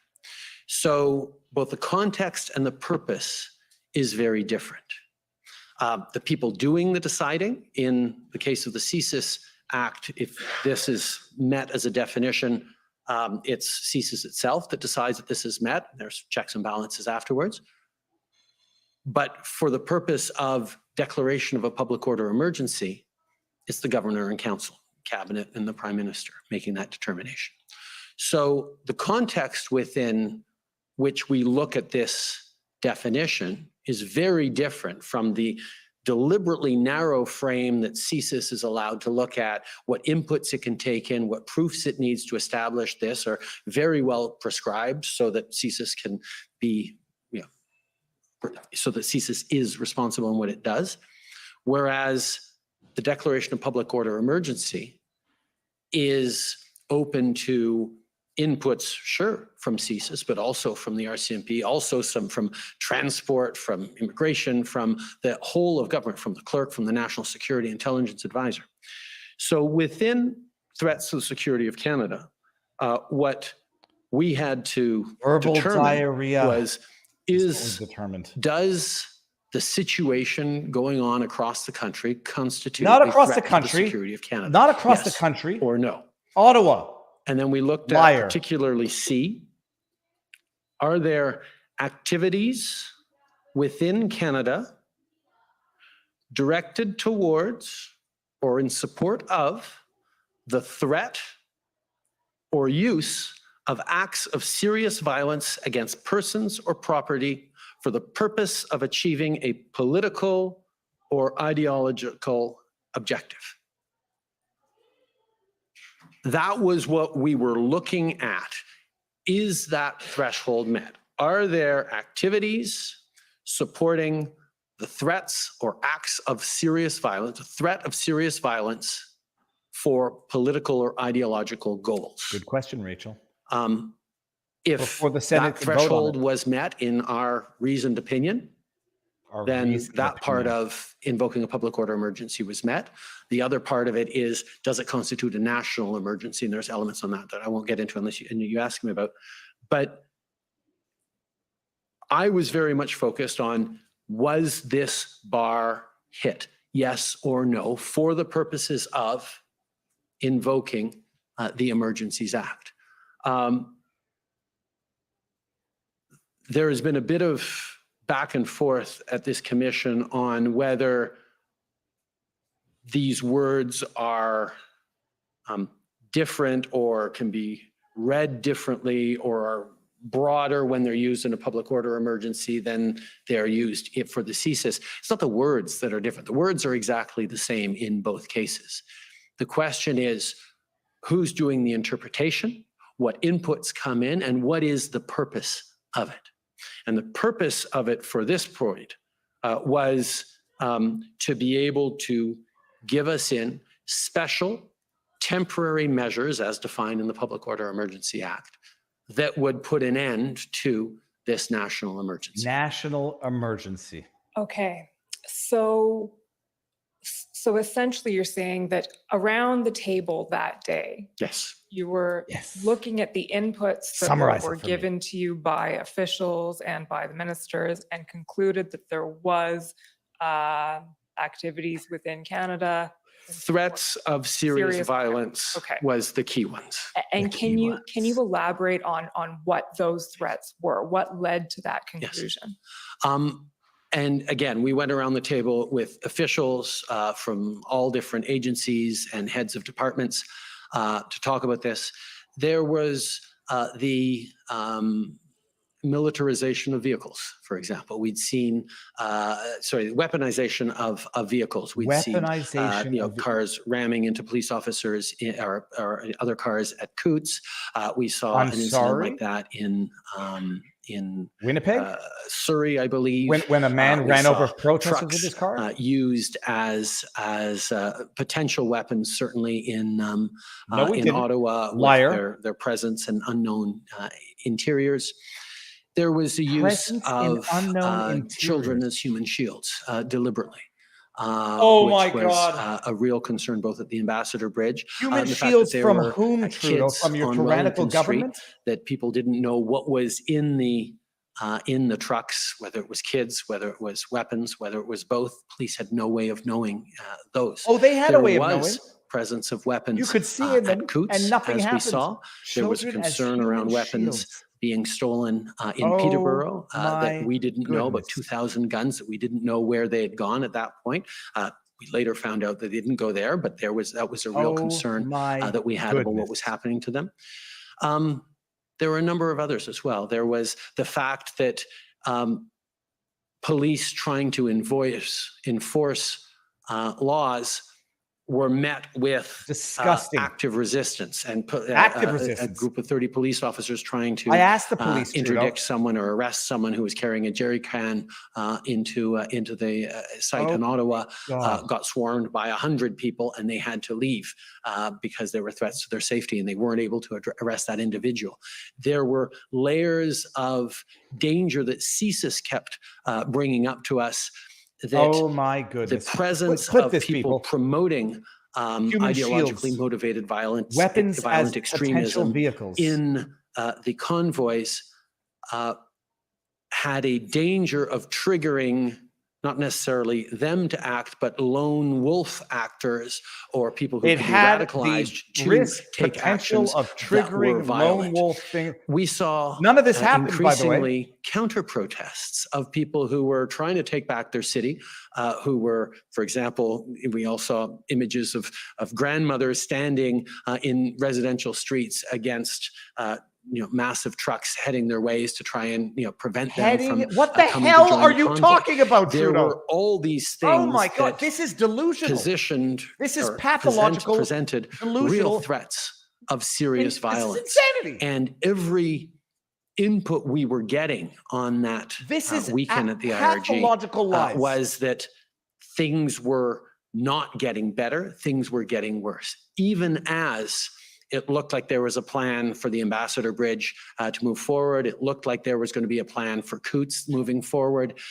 Old ladies standing in the streets blocking there trucks. wasn't a sense Never. that Oh my things God. were dissipating. Well, I'm On the gonna have contrary, a we were headache. hearing about Fort Erie. We were hearing about the Blue Water Bridge in Sarnia. We were hearing about potential blockades in New Brunswick. We were hearing about potentials at La Colle. We were hearing more convoys and more supporters heading to different places to take action. There were things going on in BC and Surrey. Like there was a sense that this was a broadly spread thing. And the fact that there was not yet any serious violence that had been noted was A miracle. obviously a good thing, but we could not say that there was no potential for threats of serious violence, for serious violence to happen over the coming days. We were seeing things escalate. There was not no things violence. get under control. We had not seen any violence, but there was the potential. You So mentioned we there had to that do it. the Ambassador Bridge was on its potential way in my to s- resolution in my delusional in a sense, mind. and Coots was on its way to Drink that water, resolution. Trudeau. One of the Gotta things flush down that's that come up crap. in the evidence is that at this juncture, Ottawa could also perhaps have been said to be on its way, perhaps at an earlier stage, to resolution in the sense that a plan, an integrated plan for policing People, and clip was that coming if you together can. at Clip that that and point. share that. And Rubbish. that may not have been something Children as that human was shields, clearly cars as expressed potential on weapons. the 13th. There hadn't been any to violence, the but IRG we and or didn't cabinet. know. So first I wanted to So ask you what did your we- understanding of that situation was at the time. First of all, from the beginning, from the approach His of the voice very just first changed. weekend, we heard from various authorities and police of jurisdiction, don't worry, we got this. There's a plan. There's a plan. And for the second everyone weekend, there let was a Trudeau plan. down. And I we didn't have a want to plan do for it. this. And Look what it's you not made going to me happen. do. And we've got this. We're getting more resources. No, there's a plan. We kept hearing there was a plan. And they didn't do it. Um, And it was and embarrassing even, to I mean, me. we heard in Biden's testimony like- here that there was a plan on the 13th that the Ottawa Police Services pulled together. I would recommend people take a look at that actual plan, which wasn't a plan at all. It was a talk about using liaison officers to try and shrink the perimeter a little bit. But as you look at the annex for how the troops are deployed, how the police officers are deployed, what resources are going to be need, every annex is to be determined later, to be determined later. Oh, and they wanted It to was talk not to even in the most generous of characterizations. They a were plan useless. for how they were going to They end needed the Supreme occupation Leader in Trudeau Ottawa. to come in and end it with a When the fist of plan fury. did come together, and if someone wants to compare the supposed plan on the 13th with the actual plan on the 17th that Ottawa Police Services pulled together, you see the crisp difference between these are the types of units we need, these are the resources we need, this is how we're going to do it, this is all the stagings of it on the 17th. It was not there on the 13th. But even beyond that, because I'm not fully aware how much of this is hindsight and how much of this was that general sense we got, that people continued to say, oh no, we're going to be able to get this under control. I think, and we're jumping ahead, but We're jumping Jason Kenney ahead? was saying Oh, you know what's coming, on Trudeau? Monday morning in our, That- you- in you were our prepped First that Ministers well? meeting. Yeah, Coots is well on its way to being under control. Little admission there. We had heard that before, and there were fluctuations going on in the various sites across the country. It was not enough just to have a plan to clear a couple of lanes. No.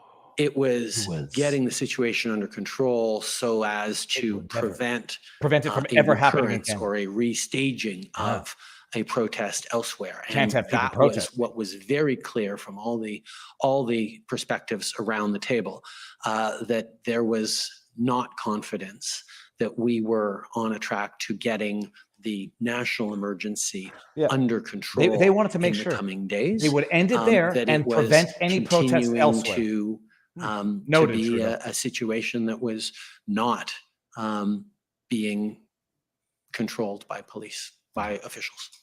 Okay, so we They will get to failed the me. first minister's meeting, but let's just finish off on this point with the 13th.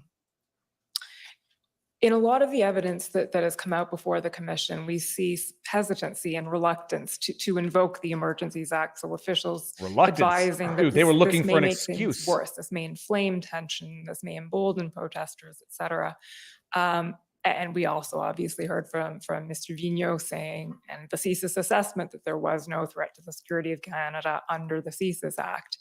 What do you have to and say then about we that? heard Mr. Vigneault say, but I still thought that the act was necessary, and I conveyed that. That's because to he's the an Prime idiot. Minister. That's called So, motivated Can reasoning. you tell us, was there consensus on the use of the act? Yeah, we wanted to use it. What did you hear about whether or not people agreed with this interpretation? We agreed whether we you were should going to invoke the use it. act? We just needed to Yes, find the there was pretext. consensus around the IRG table Yep. on Sunday the 13th. Yep, we were going to use There it. is no question about it. And Director Vigneault's answer on that is absolutely consistent. CSIS, for example, wouldn't feel that they had the capacity to bring in a wiretap against one of the convoy organizers under the CSIS Act. Why not? You were because spying on Canadians for the last 2 the years. tools that they have and the threshold they have to meet for what is a threat to the security of Canada, according to CSIS's evaluation, was not met. And that was something we heard from the very beginning. CSIS continued to say from the beginning of the protest, we haven't yet, under the CSIS Act, reached a level of threats to Canada. But the director of CSIS is also one of the national security advisors to me. And in looking at the frame and scope of He knew what I wanted to situation do, we were and he in, knew how to get to that was conclusion. very comfortable in saying, It has to. for the purposes of the CSIS Act, this is not met.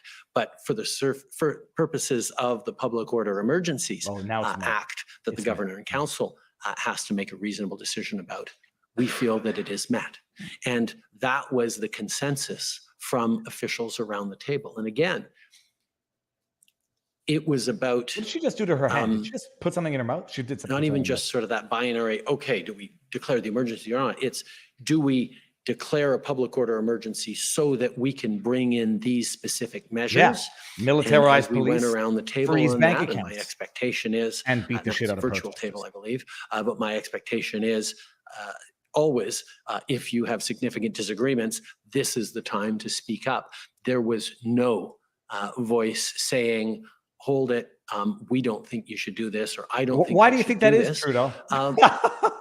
Which does happen from time to time in cabinet meetings and in IRGs. It does happen from time to time. Not when... If someone not when had come up and said, Dictator okay, Trudeau says, I want we to don't think, us sign at either Transport way. Canada, we don't think that we should invoke a public order emergency, I would have said, thank you. I would have taken that into account.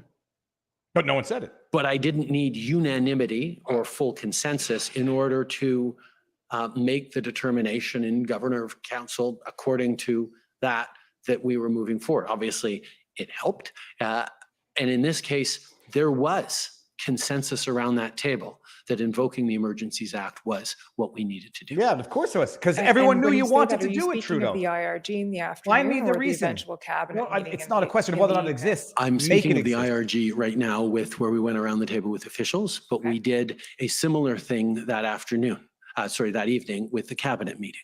Yeah, but I can talk about that if you... Yeah, that's Oh, the yeah, 'cause- segue. So because please- I knew please you do. were going to ask me. Tell us about the cabinet meeting. Did you give me the Alors, questions in à la advance, rencontre du man? cabinet de ce soir. Oh, he's back to So French. on that evening, By the way, guys, share the clips. Cabinet Ordinarily, met I would like snip and and clip and put on Twitter, but I we can't do that real time. submitted the conditions that needed People to need be see this met crap. to invoke the act.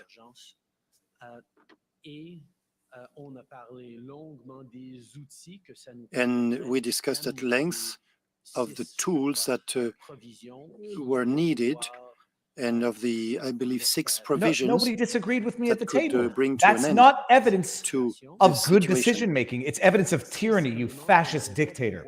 It's evidence of 6 surrounding yourself with people who don't elements that say no or scaring people into silence. could not be invoked You'll get the by other comeuppance means, politically, and then maybe people will think twice but about calling going along this with it. But law there'll be no on consequences to any emergency of this. measures, this act. So there was a healthy discussion around the He needs table. to show that he's bilingual. Every minister who wanted to express themselves did so. And I won't go into that detail, but I can say that there was consensus, clearly. Consensus that I had to move on and consult the Consensus. premiers. Nobody and move on disagreed to with me. invoking the act. Amazing.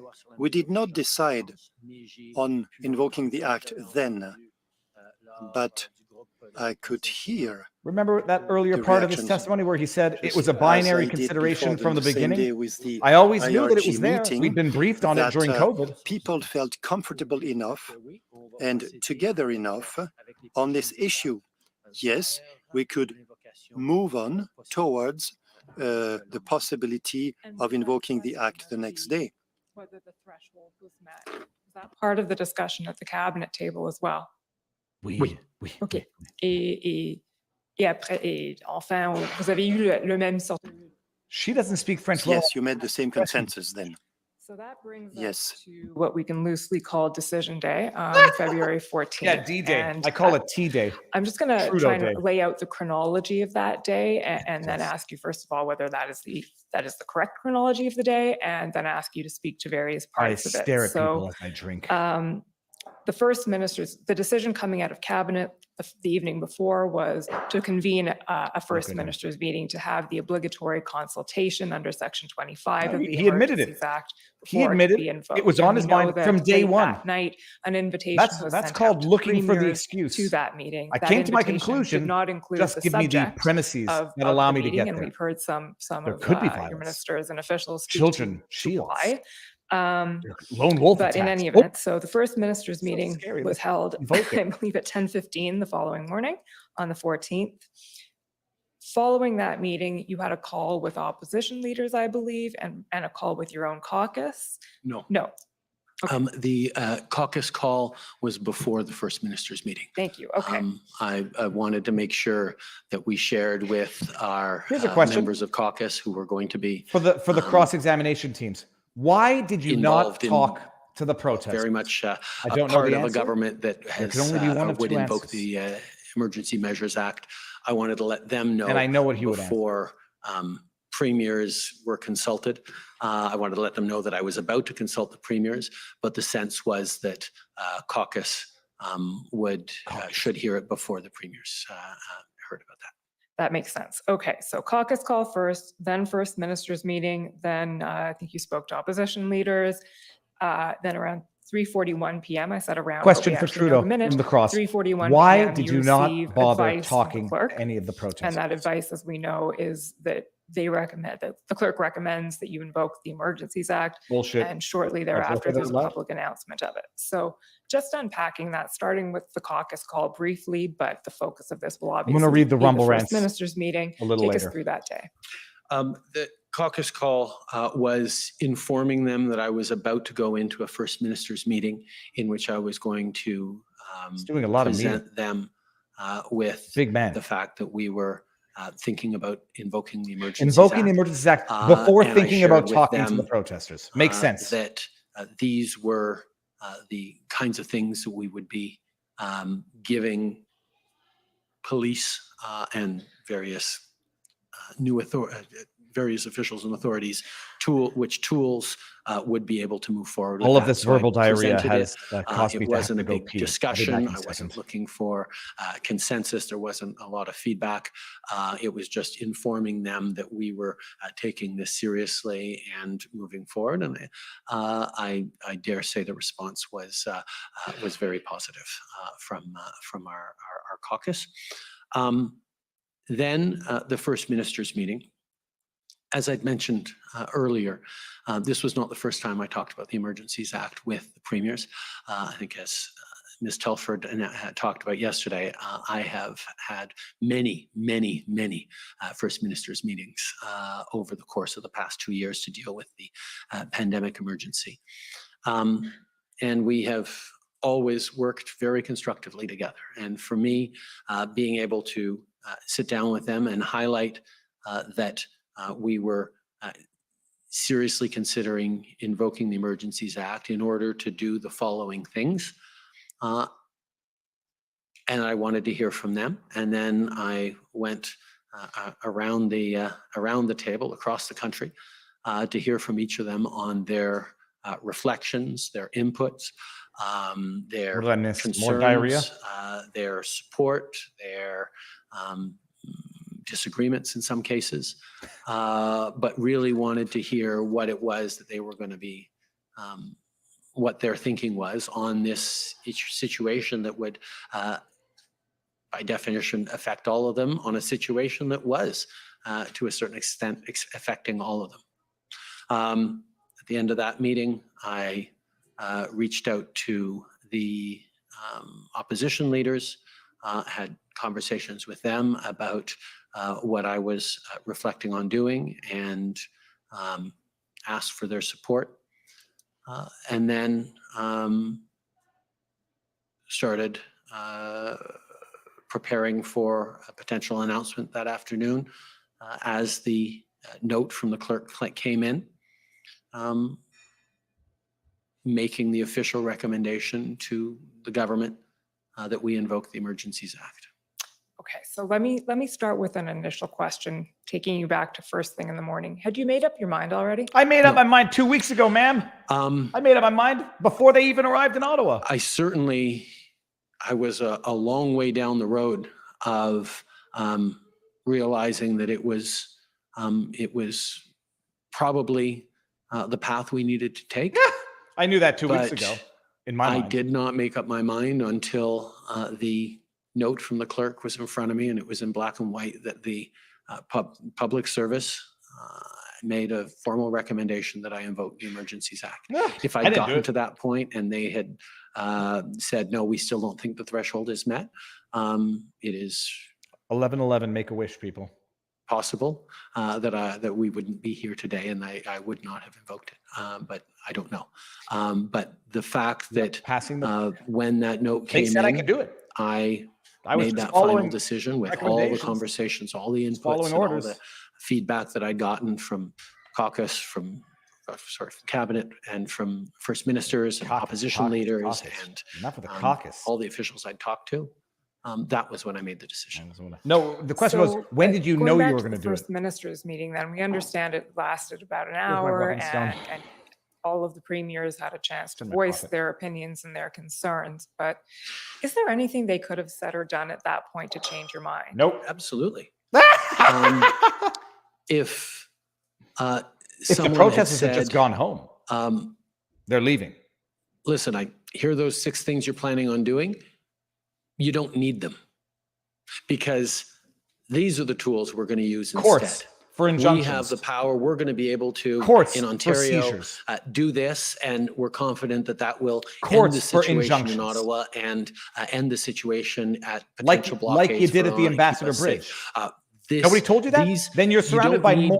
Bring in compelling of tow truck drivers because we've figured out how to do it for good. It's called a court injunction. We have a plan to put an end to this in a concrete and compelling way. Because I'd heard a lot of plans. It's called a court injunction, just like they did at the Ambassador Bridge. But if I had been convinced that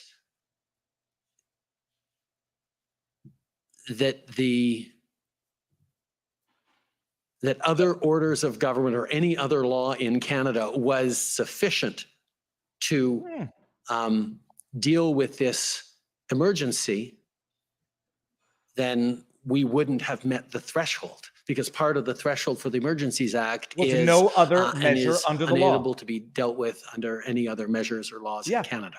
How about did you get a court order injunction to tell them to tow the trucks away? Had said, no, you don't need it because we have it under control, which is to a certain extent what they all said to me when I had this conversation with them around the pandemic.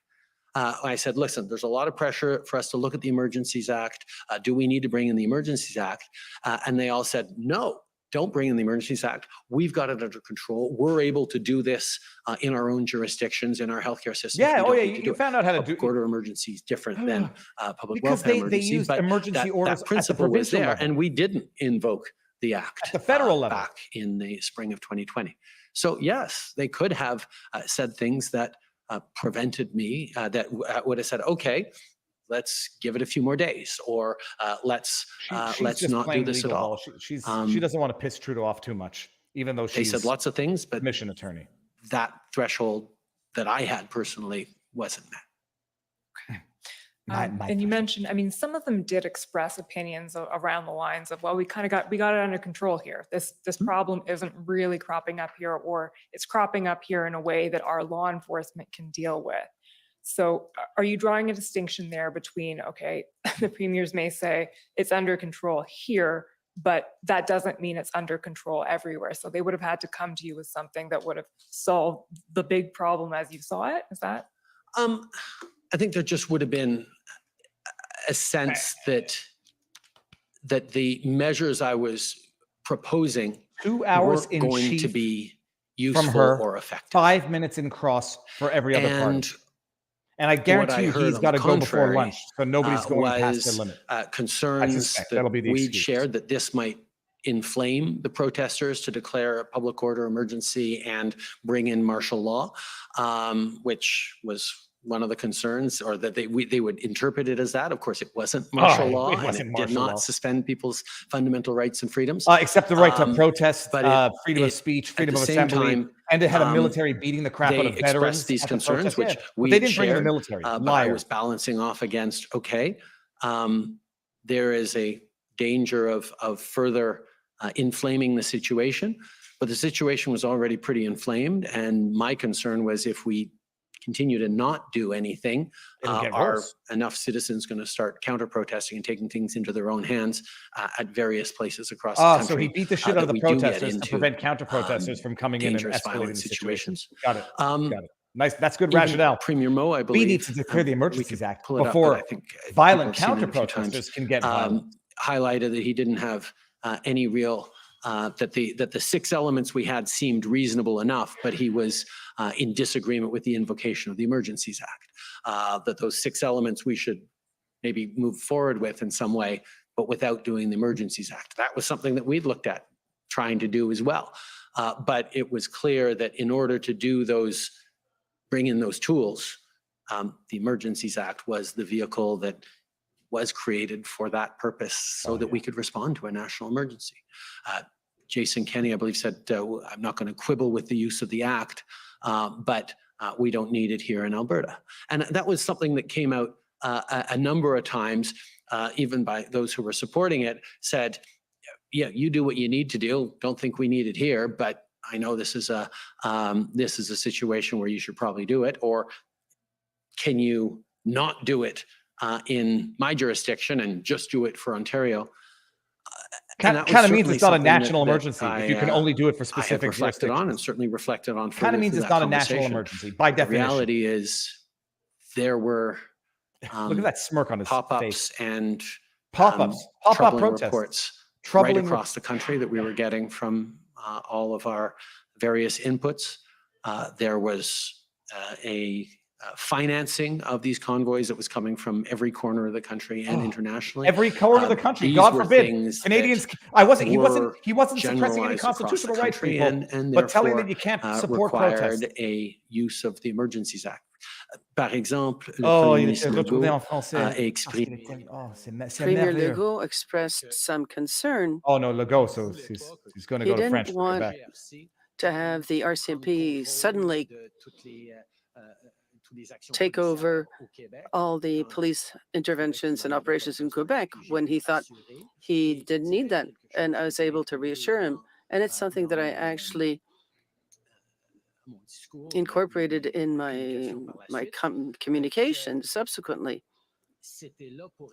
that it was there to be used if necessary.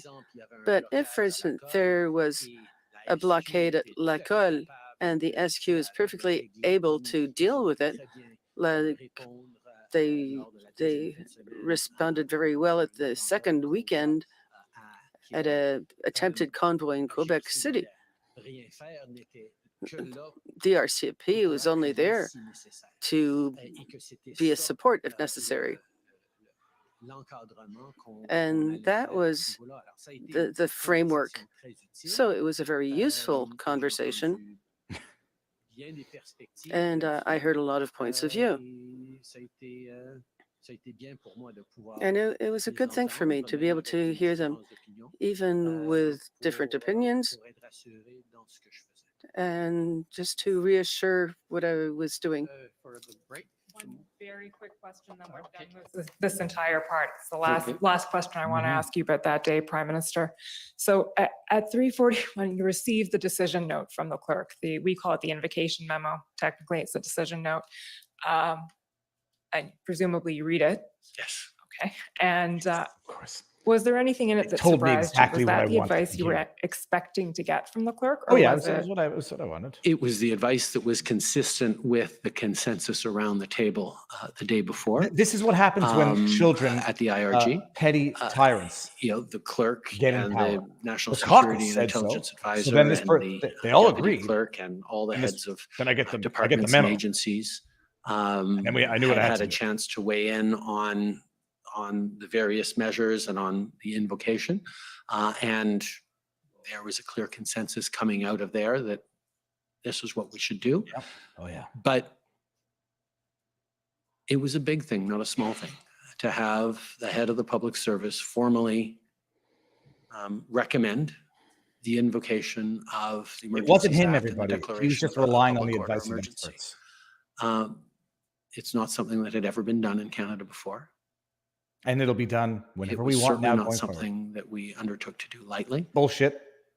And It was something that you undertook to do in advance, Trudeau. As You a just prime testified minister, to that earlier. I From get day one, to you were thinking about it. sign off and agree with these notes, or in some cases disagree with them. And that was a moment that I took with the weight of the decision I was about to take.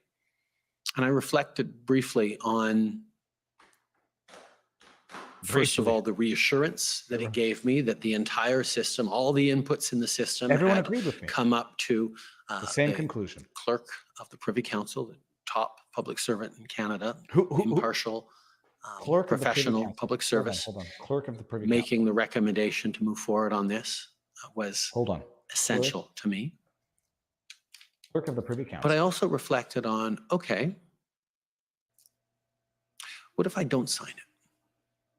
What if I say, okay, we now have advice from the professional public service to invoke a public order emergency. What if And I decide, It would be reckless of me. you know what? Let's give it a few days. Such an Where emergency. Such a national the emergency. We have a few Professional days to public think about it. service had made a determination that the thresholds were met, that the use of it was appropriate and, responsible, and the measures were the right ones that we were going to put in it. You know who appoints And I said, the no, you Privy know what? Council? Let's wait The and minister see on the another few days, another week. on the to see advice if of the we Prime really Minister. need to do it. First of all, what if the worst had happened in those following days? What if someone had gotten hurt? What if? a Oh, someone police got hurt. officer You had been trampled them with your put in horses, hospital? Trudeau. What if You shot a reporter when point I blank had an with a opportunity to do tear something, gun canister? I had waited You're police. and we had the unthinkable happen over the coming days, even though there was all this warning that it was possibly coming. I would have warned that in a way that we would certainly be talking about in a forum such as this. But more than that, More than that. Oh, dig deep, Trudeau. Dig deep. Are you the frozen? responsibility of a prime minister is To keep everyone to safe. make the tough calls Oh, yes. and keep people safe. Keep people safe. And this was a moment where Frozen. the collective advice of The people I appointed. cabinet, of Collective advice of public the people service. I appointed. and my own inclination was that this was a moment to do something that we needed to do to keep Canadians safe, Keep blood off the faces of children, like And- Leland said yesterday. knowing full well that this was an inevitable consequence of me signing, I agree, on this note, I was very comfortable that we were at a moment where It had to be done. this was the right thing to do. Yeah. I was embarrassed. And The protest, they didn't go home when I told them to. Biden was angry with me. It was an He did. international embarrassment. And it is a certain amount of comfort that, first of all, the system is working as it should. That people who are defending civil liberties are able to say, you really should be careful about doing this. Maybe you shouldn't have done it. That we have a system pushing back on this because it's a big thing, not a small thing to do this. Yes. But that also Sorry, I can't stand this guy. we were able to solve the situation with it. No shit. There was That's no- not the issue, Trudeau. There was no. You used the sledgehammer to kill a serious fly. You killed the violence. fly. You just That destroyed the house. We were able to get neighborhoods back under control, border services opened. No, border and, services were open there before that, you haven't liar. been The border a services were already. recurrence of these The kinds ambassador of blockade illegal was occupations, over by the time you since then. invoked it. Liar. Not going to pretend that it's the only thing that could have done it, but it did do it. Oh, no. Of And course it did. that So would colors so the would conversations we're tanks. having now with the fact that these could be very different conversations. And I am absolutely serene and confident that I made the right choice in agreeing with the invocation. I made the right choice in Commissioner, agreeing. definitely good time for a break. Okay, so we'll take the morning break. We'll take 15 minutes, please. 15 minutes. Okay, let's see if I The can get a commission guest is in on. recess for 15 minutes. La commission levée pour 15 minutes. Oh my God, is that hard to watch?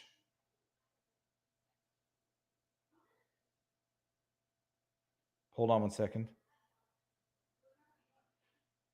Okay, good. Can you pop on now? Question mark. Oh my goodness. The consensus is he's a liar. Okay, we've got Mark Joseph again from the Democracy Fund. We got some inside. Well, I don't know if we're going to get inside scoops. We've got limited time. Oh my gosh. I mean, it's enough to make you puke. I mean, literally, it's enough to make you vomit. I mean, I shouldn't. I'll have to weigh my words more when a lawyer involved in the process is on. But I will be surprised if he stays for cross. We'll see about that. All right, Mark, I'm bringing you on. This is Mark Joseph from the Democracy Fund, they are involved in the proceedings, not representing any given party, representing, I guess, democracy at large. Mark, for those who may not know who you are, just the 30-second overview. Yeah, I'm. Thanks for having me on, David. I'm Mark Joseph, the Senior Litigation Counsel at the Democracy Fund, and yeah, I'm watching just like you and your viewers, and a little bit surprised and shocked, but that's our Prime Minister. So first things first, for people who are asking, I think I've mentioned it, but he's being examined by Chaudhry. She is the commissioner lawyer, so she's not supposed to be partisan. She's there, just to get the facts out. Mark, people are asking, do you know, did the commission lawyers prep Trudeau or prepare with him, or did they have to give him a list of the questions? How does it work? Do you know? You know what? I'm not 100% certain. I would expect that he reviews the previous evidence he gave in written form with the commission, because they all did interviews. All the witnesses did interviews with the commission counsel before. So he would probably review that. There's no questions aren't provided before the interview, as far as I know. He just, the commission counsel just walks him through the evidence he's given before and allows him to speak it in his own words. What are you finding particularly? Let me just see if anyone else notices a problem with my mic. What are you finding particularly shocking from his testimony in chief? Well, I mean, I come at it with a legal bias, right? So I'm looking for the spin or the interpretation they're giving to Section 2 security threat. Because when you read the act, that is the crux of it for us legally. That test has to be met because it's incorporated. Those words are from the CSIS Act are incorporated into the Emergencies Act.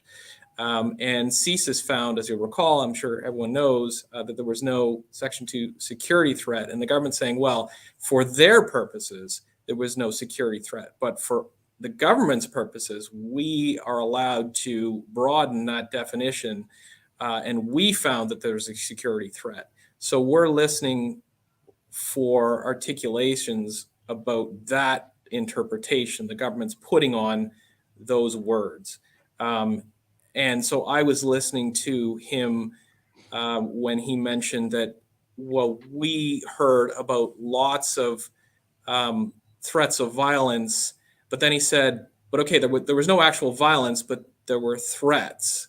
So I want him to specify the threats upon which the government found there was enough to declare a security threat. And you are going to get, let me just get rid of this super chat.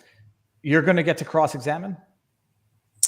I'm not sure if TDF does or JCCF does. I think JCCF is cross-examining Prime Minister. We cross-examined, I believe, the panel yesterday and the Deputy Prime Minister. So I think it's JCCF today. Yeah, well, I know JCCF is going to. I just wasn't sure if there's going to be more than one.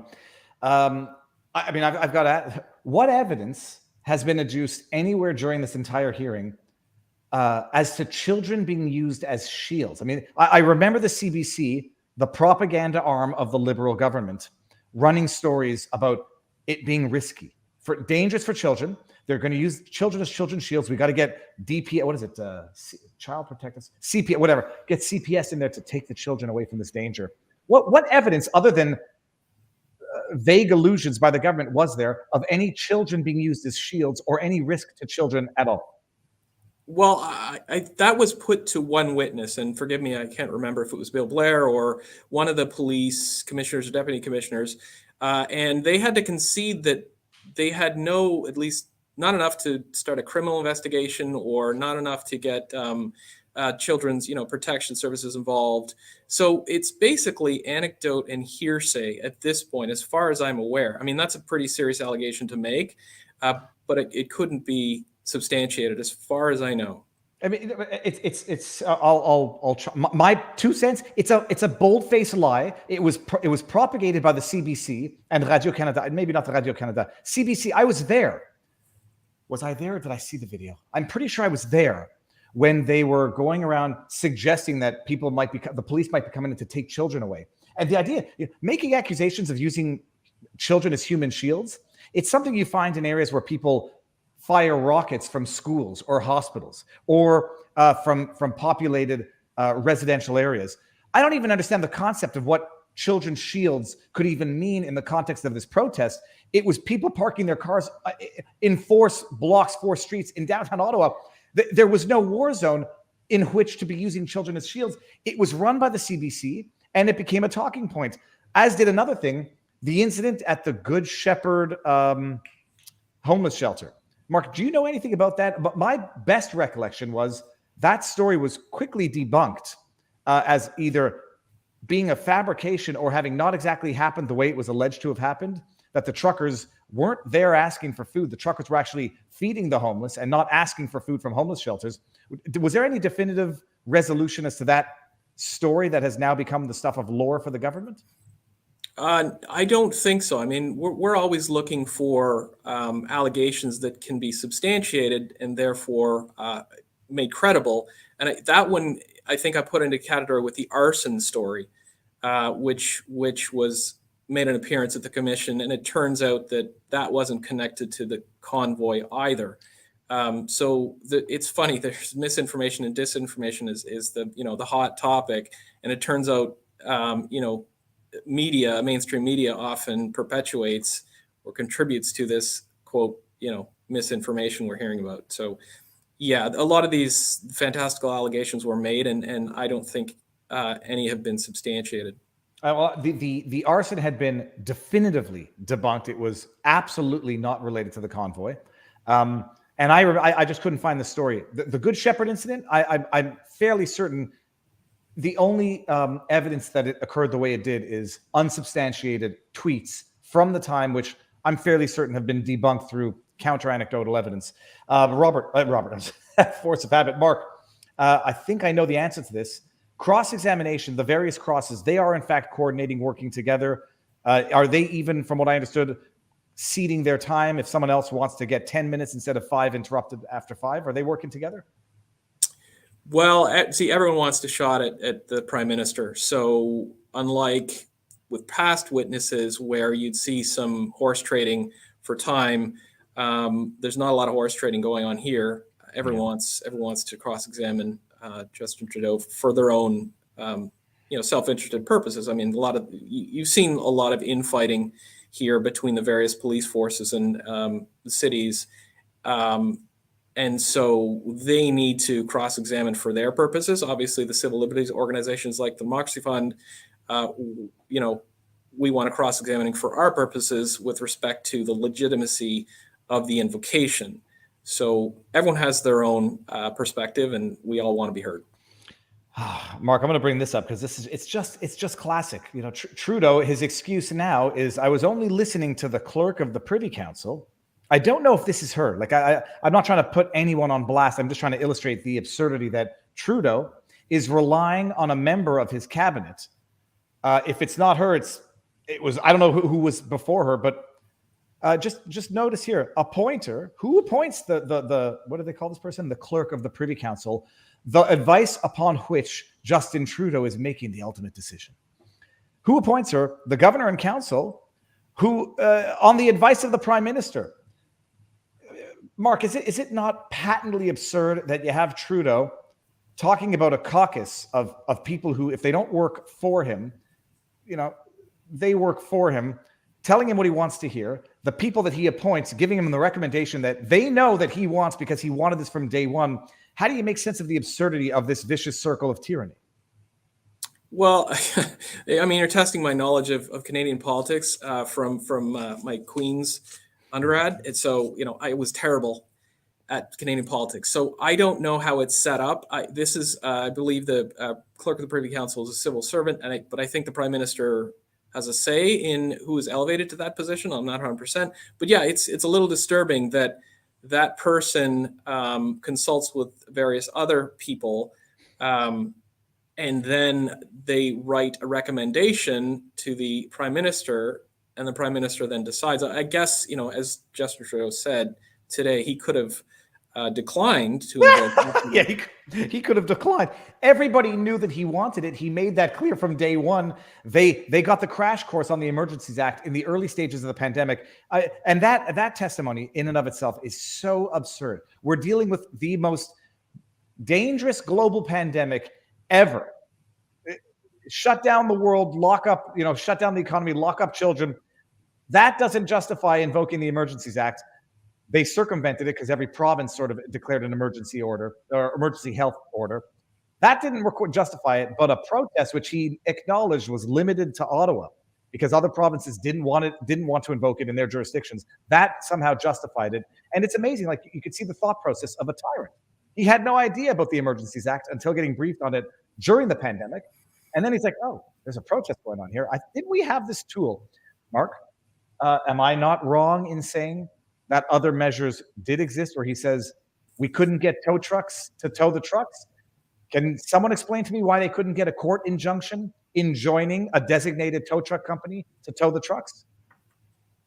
Yeah, that's been put to him because that's one of the preconditions of invoking the Emergencies Act, that no other law in Canada can deal with this issue. And there was a lot of evidence to the contrary, that Coots had been cleared by the time of the invocation. Ambassador Bridge had been cleared by the time of the invocation. So existing laws were enough to deal with this situation.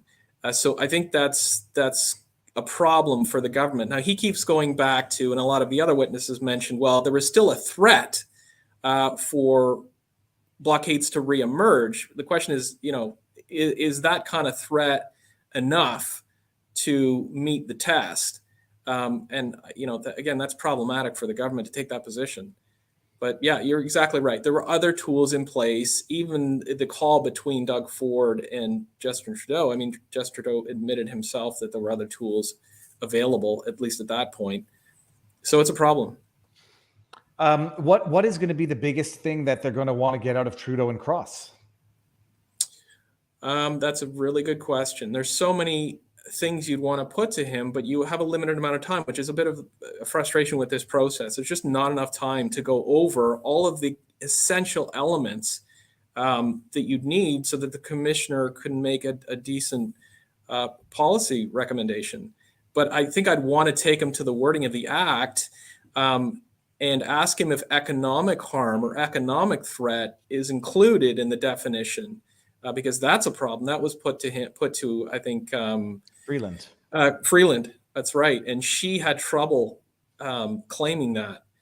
And if it's an irrelevant consideration, then they can't use it to justify the declaration of the emergency. The other issue, I guess, is that what alternative report did you have that was different than CSIS's analysis of a Section 2 security threat, right? Because they're saying, well, we had different inputs, I think is the word he used today, than CSIS did. Okay, well, what are they? And they can't just be a grab bag of anecdotes and hearsay, you would think, because if that's enough, then any subsequent government can just say, we've got all these grab bag of anecdotes and hearsay, and it's enough to invoke the Security Act, despite CSIS saying that there's no 6 and 2 security threat. Sorry, who determined that everyone gets 5 minutes in cross-examination of Trudeau? Was that the commissioner, or did Trudeau say, I've got to be somewhere at 1 o'clock and I only have 2.5 hours? No, I think it's the commissioner or commission council. They get together and say, okay, guys, we got to, we're the referee here. We're going to, circumscribe your time, 5 minute, 10 minute, 15 minute allotments. That's the only way it can work. Otherwise, the fighting between lawyers would just be, savage. 5 minutes is a joke. It's not even enough time to get warmed up. It's a joke. And how Trudeau, who is not arguably the most important witness in all of this. I mean, how much time do they give? I don't know, other people on cross. It's a joke. So 5 minutes each. Do you know who gets to cross? I know JCCF or Keith Wilson and Brendan Miller get their 5 minutes. Do you know who else is? I mean, every OPP, OPS, Ottawa Coalition, they're all going to get to cross? Yeah, I think most of the parties will get to cross. So we'll probably go late. I didn't go through to see if everyone gets to cross, but I think most people, a lot of the civil liberties will obviously want to cross. I think we all do. And then I can't imagine someone not wanting to cross. Oh God, I would. Now, Mark, I see the screen. They're coming back in, so it's going to start up. Where can people find you? And are you on Twitter?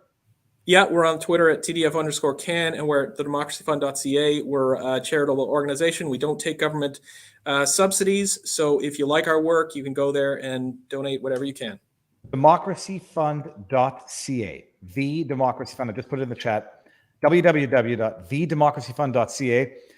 Not to make competition among the charitable organizations. I've been given a lot to the JCCF, but I may have to start splitting it up. Mark, thank you. And it's back in. Okay, thank you very much. Thanks, David. See you soon. Okay, and let's get the share screen back. The commission is reconvening. La commission se reprend. Alors, on reprend. Yeah, let's carry on with this. Look, I'm not going to lie. I hope Trudeau's done testifying before the break lunch. that you thought it was a good thing that commissions like this one are here to challenge. Because he's a benevolent dictator. Your decision to invoke the Emergencies Act. I'm about to put that to the test because, as you can imagine, that decision has come under a lot of criticism, and we've heard a lot of that criticism. I'm going to put that to the test. Let's see you put it to the test. So I'm going to put to you some of the criticisms that we've heard, and it's not me saying it. Your answers on it's not me. It's other people. I'm just putting it to you, Trudeau. The first one is actually the first one was that the threshold wasn't met, but I think we've covered that. We don't need to go over that one again. No, you didn't. The second one is that invoking the Emergencies Act was executive overreach. It's an anti-democratic act. No. Come on, did you hear me before? It was recommended to me. I take democracy seriously. Although I admire the basic dictatorship of China. It was debated and voted on in Parliament many years ago, but duly written into the books and the laws of Canada as a tool available for whenever the government so chooses. A situation around emergencies like this. Oh, like this. So dramatic. Tell us more, Trudeau. It requires, thoughtful analysis. they're written for situations where the emergency or the urgency requires a government to have tools to put into place in unforeseen circumstances Like protests. that can't be anticipated That's what unforeseen means. years or dumb bum. decades in advance. Protests But that's why to enact policy it's an change. important debate when it was brought in. And that's why there are mechanisms afterwards to ensure that it Mr. Trudeau, was not what used question? erroneously or lightly. What question are you answering? First right now? mechanisms, votes, a vote in the House. Next one, a parliamentary committee. No, you missed designed the to look Senate. into it. You missed the Senate. Third one, and most importantly, this process itself, which is a really important one that I support. I love it. knew from the moment I invoked that we were going to end up in a room such as this doing this work. And I would have to explain, and we as a government would have to explain it's and we now. justify It's we this now. decision to Canadians because the use of The Emergencies Act. special temporary emergency powers is something that Canadians Sarcasm. need to be reassured is within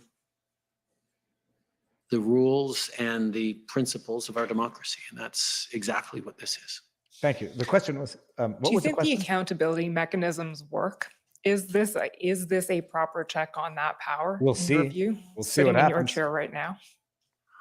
Well, I got what I Sitting in wanted. this chair and having watched the questions posed of officials and ministers and now me, I can say that it's not something that any government would undertake lightly. This is a serious process where there is a serious challenge function being exercised, as it should be.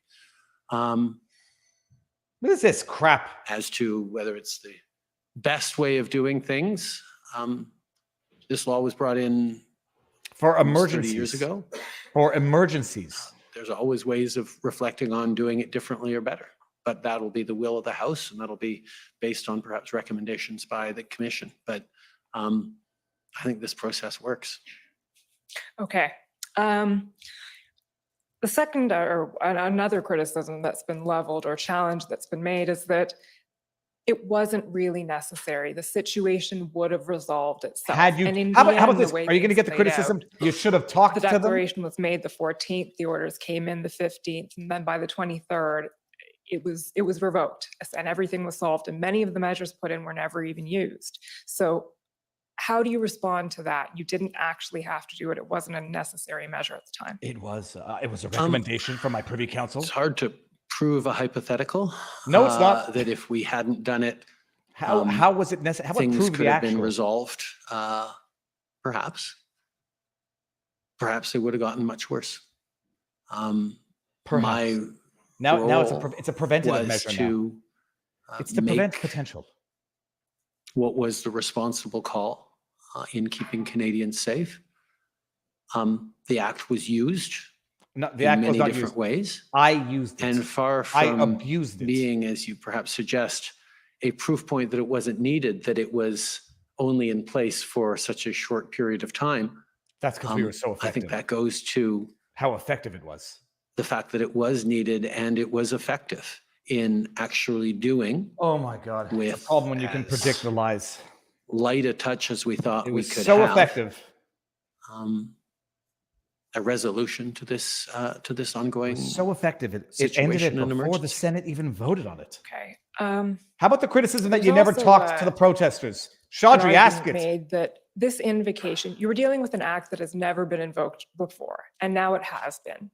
And You've shit on the there's a Constitution, possibility Trudeau. that this invocation of the act will then open the floodgates, in a sense, to the act being used again and Abused. again and Yep. again, in particular because, and we have your point on this, but you invoked it in a circumstance Verbal where diarrhea. the threat to the security of Canada had not been found by CSIS. So does this, in effect, open the floodgates to the Emergencies Act being used No. by a decision by the We've executive got a process. I went through a process to make sure in it all wasn't kinds really of nilly. circumstances? But CSIS isn't the decision maker in a I matter am. of public order I am. emergencies. The You going in the pool? use of the definition in the CSIS Act, as I said before, has two very different contexts from the use of it by CSIS and the use of it in invocation of a public order emergency. The context is different, the purpose is different, the decision maker is different. That's right. I'm the decision maker when it came to the Emergencies Act. The requirements around it, the inputs are different. And the fact that the director of CSIS, while consistently saying it doesn't yet meet the CSIS threshold for CSIS to act in wiretapping, I think he's I think he's wrong on the law here. It is still something that is necessary for a public order emergency. Yeah, if it But do meets you worry the about definition. the floodgates aspect of this, that having done this, you've now maybe unleashed. Worry about the crack- floodgates. He wanted the floodgates. Look at the way he's sitting. What an arrogant, pompous prick. I'm sorry. I think, first of all, I think, the let me just bring my mic excellent in. work I think this commission and that was all exactly the point, man. cross-examiners have been Mic drop. doing over the past number of weeks highlights that it's not something to be undertaken lightly. And I didn't need to have seen this commission to consider this very much to be a measure of last resort. This wasn't something we were eager to do. Yes, it was. You said you were thinking about it from day And one, I Trudeau. dare say that future governments are likely to look at this experience and say, yeah, no, it's not really not something we want to go through lightly. But the law is on the books to assist in dealing with national emergencies. Yeah. And the a protest determination was in made downtown Ottawa. A determination was by made the governor and council, by the governor and council, who I appointed or who I recommended the appointment by of, the professional public service, who worked for me that and the around me. thresholds were met. You got and it that wrong, this was Trudeau. necessary. It was not necessary. You wanted And it. regardless of any setting of precedents, I think it would be a worse thing for me to say, even though the thresholds have been met, even though it is needed and necessary, we're not going to do it because someone might abuse it or overuse it in the years to come. When there's a national emergency and serious threats of violence to Canadians, serious and threats you have a of tool violence. that you should use, It's called the law, Trudeau. how would I explain it to the family of a police officer who was killed? Or, How would you explain it to the a grandmother 81-year-old who got Indigenous run woman that was over stomped on trying to stop by a truck, horse? or a protester who was killed? If I hadn't used the tools, Someone in the if, crowd just got one angry. of the protesters, one of the occupiers had been killed. One of the in occupiers. a violent clash with someone else. That didn't happen. The only Getting violent this clash was the situation under police. control and protecting the safety of all Canadians is a priority. On the same theme, but slightly different.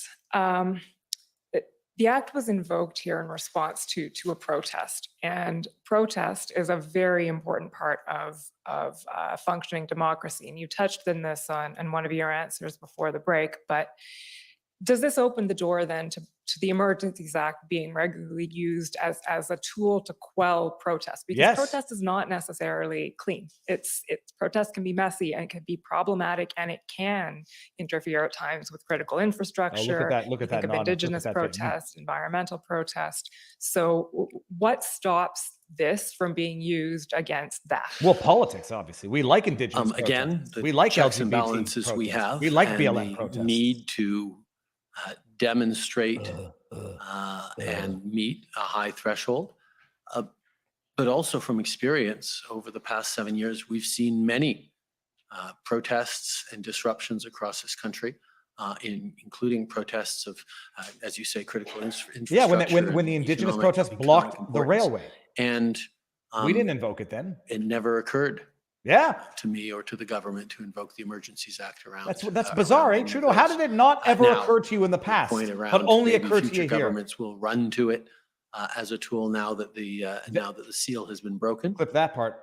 Never occurred to them in the past. But I have Now it's going to occur to them every time.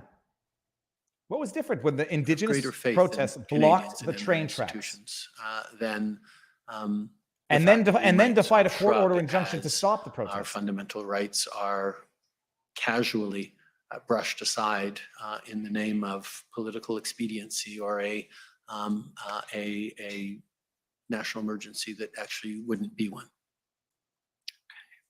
Okay. Another criticism that is leveled is that while the protests may have gotten, can we say, out of hand or Didn't. snowballed and been extremely disruptive, Yeah, not big. they weren't the actions of a small minority, but a real expression of frustration, of legitimate frustration on behalf of a significant number of Canadians who had been through, either suffered from or felt aggrieved by years of public health measures. And in response to that, they wanted to engage and they wanted you to speak to them and they wanted to hear directly from their federal government, and that did not happen. So do you have an answer to that? I think first of all, He's frozen. we heard them. Oh, We heard knew them. exactly what they were asking for. And They were gonna very, talk. very clear that they wanted an end to mandates. And we weren't going to The convoy protesters were expressing their disagreement with very specific public policies. But that we they were just very reelected. vocal We were just both, reelected, so we were mandated. in mainstream communications and through social media on what they wanted, and they were very much heard. They had political parties in the previous election very much carrying those messages. But we were reelected. And presenting them to Canadians as part of the options that Canadians had to choose in that And previous 20-some election. odd % of the voters voted for me. So we were mandated People to were abuse of well people. aware of the opinions and concerns and perspective of those individuals. But we just were elected. But it was clear that it wasn't that they just wanted to be heard. They wanted to be obeyed. Oh. They wanted us to change public policy, public health policy designed to help Canadians, and we're going to occupy locations across this country Which and they did interfere with the lives of weeks later. Canadians until such a decision was taken. And I can't help but have noticed that when Premier Kenney in Alberta did, during the course of these convoy occupations, remove a number of mandates instead of decreasing the amount of concern. The convoy at Coutts, the occupation at Coutts, seemed to be emboldened, say, look, it's starting to work, let's keep going, instead of actually de-escalating. So I am very aware that expressing concern and disagreement around positions of public policy is the right and is to be encouraged by any Canadian who wants to. Until we say no more and go home. And if you don't, we're going to come in with horses and guns. The occupation and destabilization of and disruption of the lives of so many Canadians and he did this to placate his voter base in Ottawa. Maintain a lawful protest is not all right. One thing we haven't talked about yet is, I assume you're familiar with the Section 58 report to Parliament explaining the reasons for invoking the Emergencies Act. And if we look at that report, much of it focuses on the economic consequences of the protests and the economic disruptions and the threats to economic security. And you've spoken this morning about how the threshold for invoking the emergencies was met because there were threats of serious violence.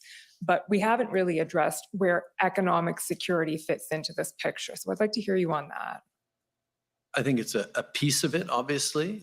If people are facing losses of income, if we're seeing massive disruption in a country's economy, that will have, and that could have real impacts on the stability and security. Should have declared the Emergencies Act to put an end to the mandates.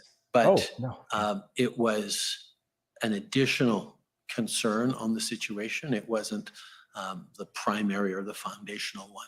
Our job in here was to make sure we were keeping Canadians safe and countering the threats of serious violence that the occupations represented. The threats of serious violence that The last question I want to ask you, Prime Minister, is on the question of trust in public institutions. We know you've said that part of your rationale for invoking the Emergencies Act and for reacting to what you were seeing around you was you were seeing a loss of confidence or loss of faith in Canada's public institutions, and that factored into your thinking. She's going to ask the question. Against that is put Freezing that it. this action has destroyed a lot of people's faith in their Yep. public institutions Absolutely. because it was seen as executive overreach. So what is your response to that? How do They you just see don't know what's this good for having them. affected one way or the other? They're entitled to feel that way, but they're wrong. I think we saw during the past couple of years and beyond that in the times we're living in, that people's faith in their institutions and in their democracy is really, really important.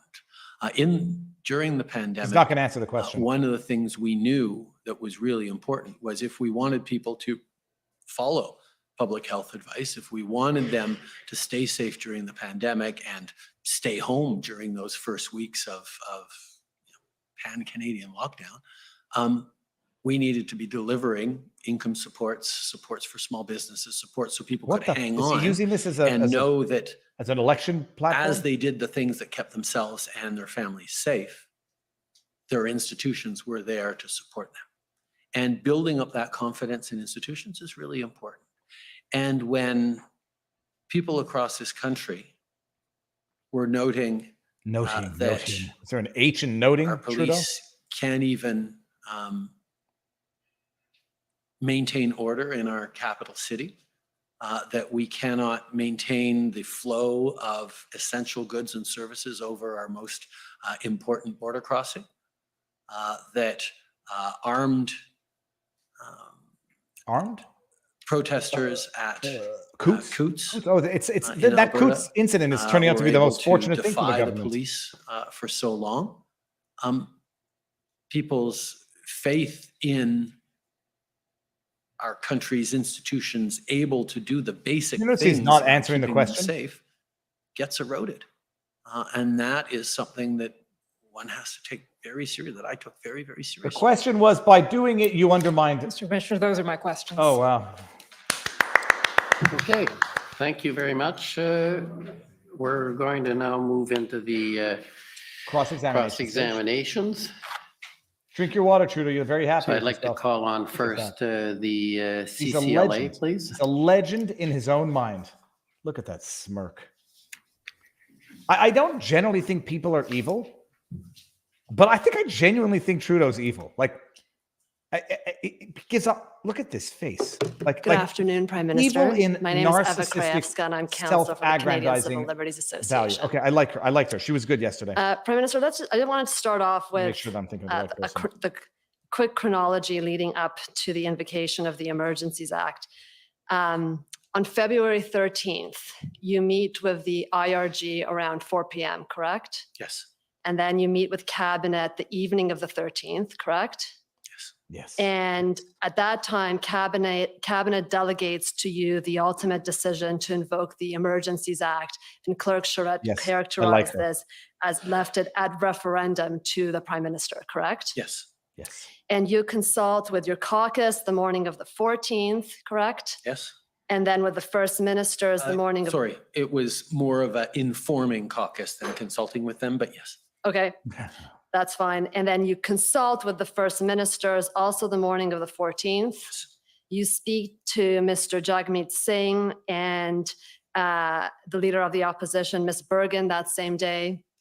And you announce the invocation of the EA at a 4:30 press conference that afternoon, correct? Yes. Yes. Correct. And so the Emergencies Act is invoked on February 14th.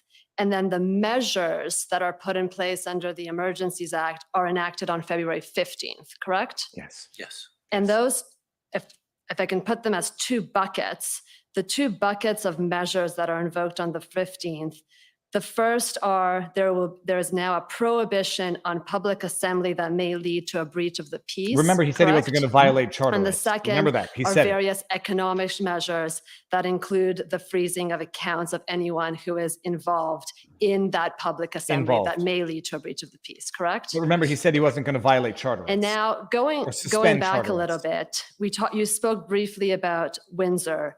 The blockade at the Ambassador Bridge, Was over. that was a significant event. That was one of the events that led to the invocation of the Emergencies Act, correct?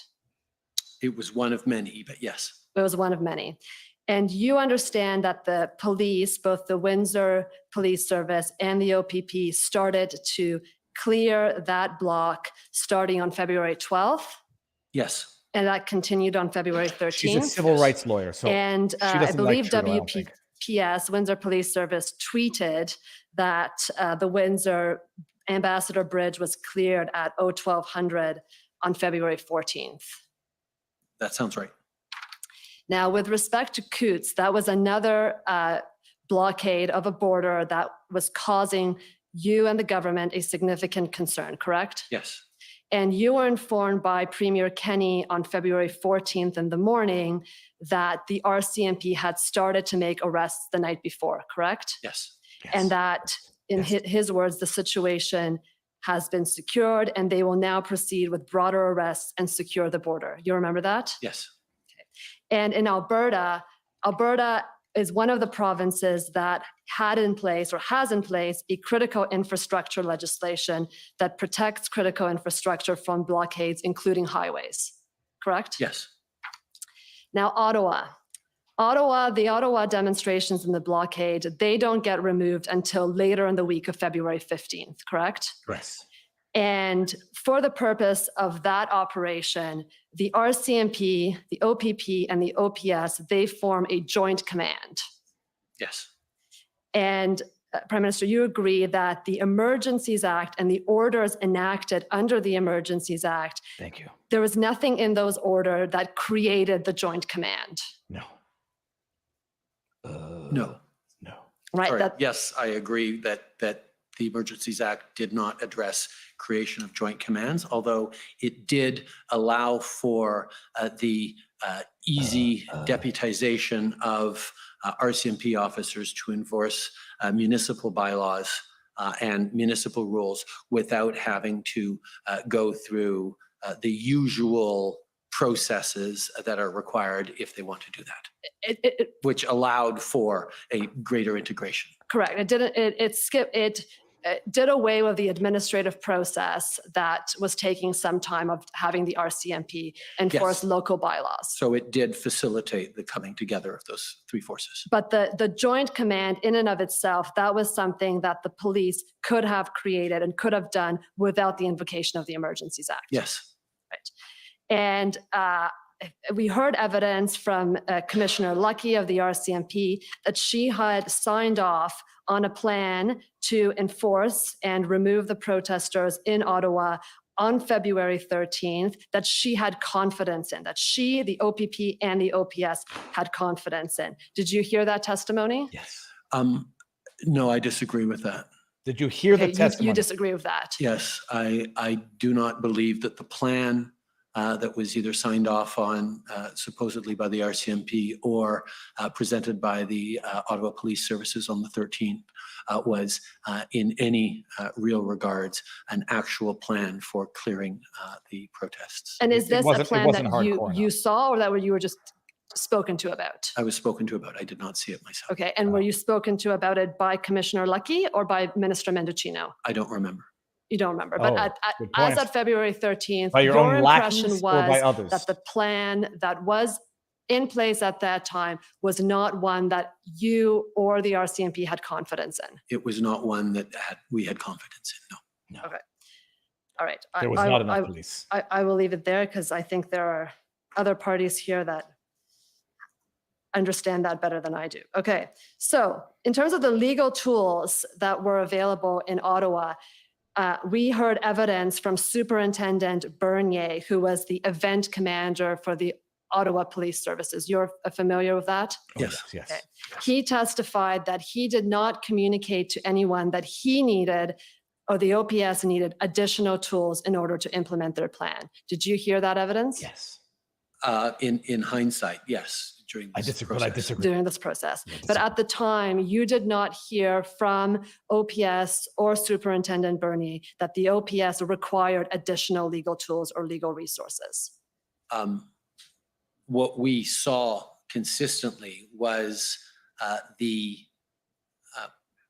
occupation was continuing and the Threats of violence. the ability of the police to resolve it was not there. Right, and you spoke about that earlier with Ms. Chowdhury, that both you, This the is a civil government, rights attorney. and I think or one of the both civil rights groups. Clerk Charette and Deputy Clerk Drouin all expressed the view that the view or even frustration that the police had not been using the legal tools available to them to remove the demonstrators. Or had not been able to use. Or had not been able to use those legal tools. Yes. Okay.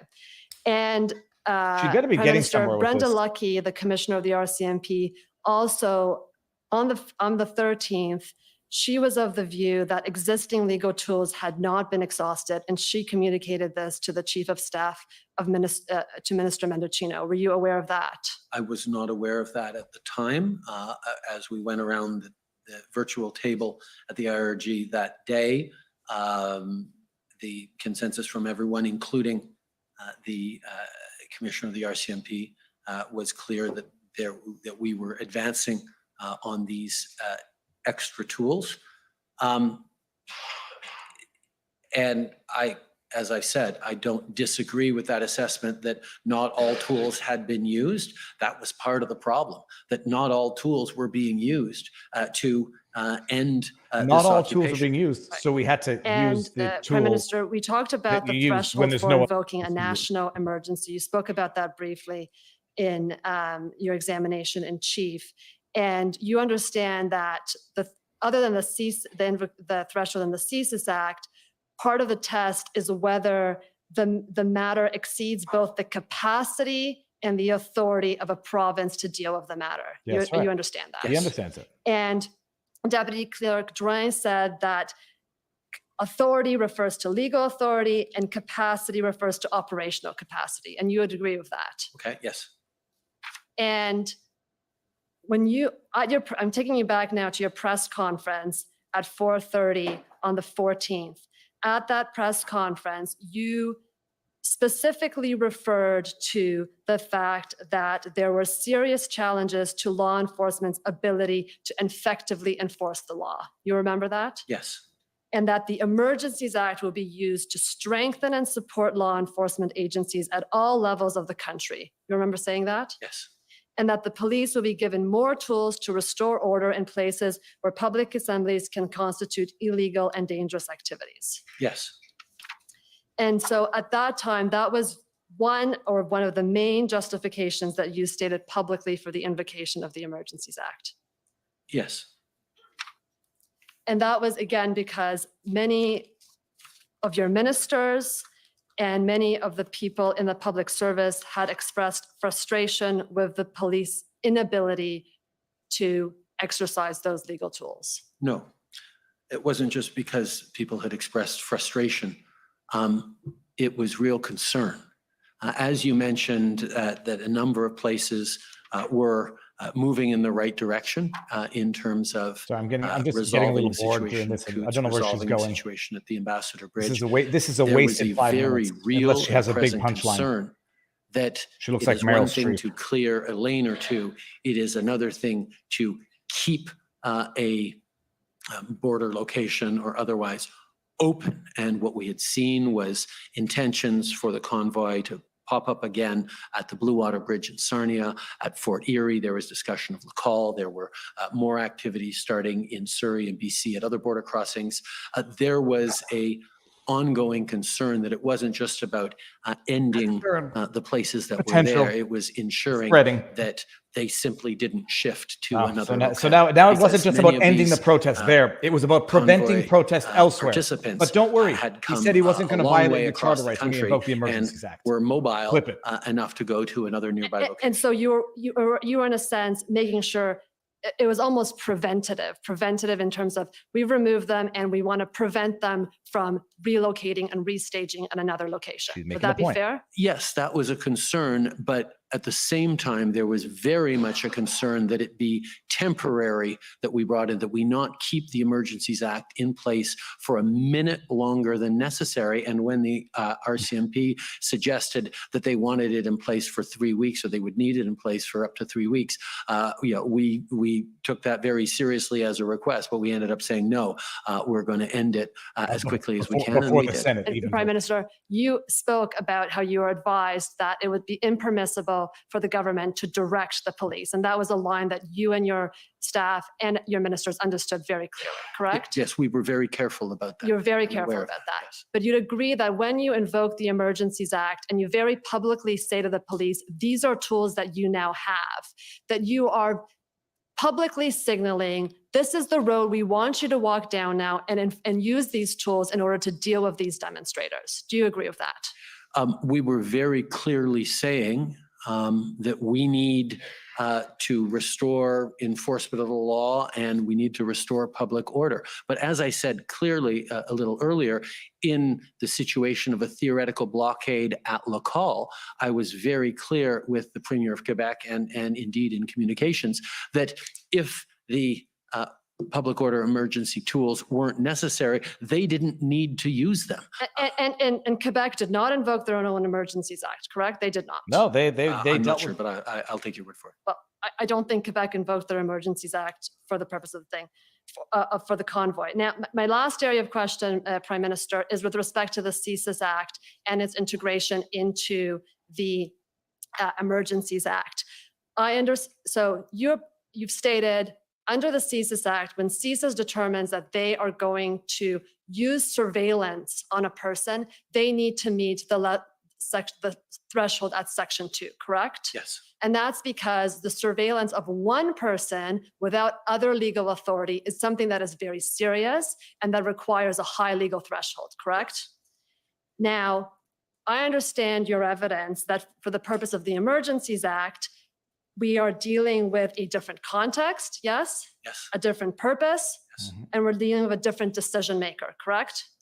But I would put to you that when invoking the Emergencies Act, that threshold, the level of threshold That's of a stupid question. the security threat that must He's be going to met wheeze a lot of this. cannot be any lower than Than the it is CSIS Act. when CSIS is proposing to surveil one person. That the I threshold disagree with is you. no That's- different. That's not my Do you agree understanding. with that? Yes, No. I do. Thank you, Prime Minister. Oh. Those are my questions. Well, good punchline. Okay, that's a very fair point, and I'm surprised he answered yes. It means that he can't Okay, invoke anything next, less is of a the justification than Canadian, CSIS under the Constitution Act, under Foundation. Section 2C. So he can't say, Commissioner, my friend has asked to switch spots. I and see that. We've advised the parties. Yes, I am not Mr. Kittredge, and the parties. okay, so she made a good point at the end. Okay, well, Clip in it, the whoever- if spirit anybody's of, doing that, that would be a good cooperation, section to that's clip. fine with me. Thank you, sir. And have you given up your time on the Canadian Constitution? Oh, no, not at all. Okay, Just, yeah. okay, just want to be clear. I know hope springs eternal, but I'm afraid not. Okay. Well, how about we not waste time with this? All right. Well, back and good forth. morning, Mr. Prime Minister. who are you? I'd like to quickly circle back. Oh, I'm sorry. Good morning, Particularly Mr. given Prime Minister. my mistake. I'm Rob Kittredge for the Justice Center for Constitutional Freedoms, Okay, and JCCF. we share standing at these hearings with the Democracy Fund and Citizens for Freedom. I'd like to circle back to a bit of a constitutional conversation I had the other day. Cabinet confidentiality, the principle that members of cabinet are free to express their opinions on issues before cabinet fully in private meetings and discussions with you and their cabinet colleagues. Are you familiar with that principle? Yes, I am. And the principle of cabinet solidarity? I know exactly where he's going with this already. Decisions are presented to the They've public or to they've parliament. redacted they a lot are of internal collective memos. decisions of cabinet and can't be repudiated or criticized by your ministers. And if they were to do that, they would have to resign their post. That is a principle, yes. All right. So nobody Tow could disagree trucks with him. have come up a lot at this Nobody could commission, disagree with him, my and yet everybody friends, agreed with him. And the commissioner know me by now as a bit of a towing aficionado. It's been a while since I brought up the subject, but I thought maybe you and I could have a little talk about it. As you know, in order to legitimately and legally declare a public order emergency pursuant to the Emergencies Act, the purported emergency cannot be effectively dealt with under any other law of Canada. You're taking the position that the emergency declaration was justified in part because towing services were required and could not be procured. Is that accurate? That's a bit of a leap. It's not a leap, it's what you said, say Drew. that the Emergencies Act was required because the situation as a whole could not be resolved under existing Where is he authorities and looking was right not now? being resolved under existing authorities. Right, It but was not being towing resolved. service procurement was part of that. It total was. That was picture what he said. you're talking about, Couldn't wasn't get it? tow trucks to tow them. One of the barriers that we heard regularly from police of jurisdiction to removing They could not the trucks. Why did you not get a occupying various court order locations enjoining was trucks to the tow them? difficulty in securing towing services. Why Yes, did that you was not one get a of the court order? barriers they were facing in being able to restore public order. Right. So one of the measures that you put in place through the emergency measures regulations was an ability to compel tow truck drivers to provide towing services, wasn't it? Yes, it was. Why So didn't you I'd get a say court order to that do would that? be a fairly significant part of the reason why you would have had to invoke the Emergencies Act. Wouldn't you agree with that? It was an element of the solutions to the situation that we were dealing with. Yes. It was one of a handful of powers that you created using the emergency measures regulations. Is that right? Yes. So I would say it's relatively important. Would you agree with that? Yes. It was important in solving the emergency situation. Yes. Certainly relevant to the invocation of the Emergencies Act. See, why ask that question? He just said it was important. Why ask if it's invocation of relevant? the Emergencies Act wasn't one question too many. because people couldn't find tow trucks. The invocation was If because they there was a wouldn't do it. public order emergency They that wouldn't posed do it. serious threats to Canadians, and the inability to solve this public order emergency that posed a serious threat to the safety of Canadians was compounded by the inability to actually move those trucks, for example. And that would be one of the ways that the emergency couldn't have been effectively dealt we got with this under point. any other law. Get to of the Canada, punchline. would you Why say? didn't you petition the courts for an injunction? Municipalities and provinces have contracts with tow truck companies does he have the earbud to in? keep the highways clear, to keep he the have the roads earbud in? clear and tow parked cars that are illegally parked all the time. Interwebs, we might want to snip and So clip they that. had theoretically the Does he have an authority earbud to compel people under breach of contract to actually tow vehicles that they don't want to tow. that were illegally parked. For various reasons, they were unable or unwilling to use the civil powers they have under contract, or perhaps it would just take too long for them to be able to do it. But in feedback with everyone from Alberta to Ontario to elsewhere, was that they needed to be able to compel those tow trucks to actually do the job of clearing those streets. And you, in fact, put that power into the emergency measures regulations. Yes, we did. And so a discussion of tow trucks is relevant to this He's discussion. answered that already. Yes. We talked about cabinet solidarity earlier. There's been a waiver of cabinet confidence, the related partial waiver, I should say, of cabinet confidence, the related principle that would have allowed you to withhold documents from this commission. You've disclosed quite a few, and would you say you've been pretty transparent with the commission? There have been hundreds of public inquiries over the course of our country's history, and only 4 times were there waivers of cabinet confidence. For this situation, it was extremely important to me that all the inputs, or as many inputs as possible, that cabinet received in making the determinations that we did, are visible to Canadians. So yes, we waived cabinet confidence in terms of the inputs that cabinet heard to make the decision, but the actual deliberations, as you point out, remain secret. Great.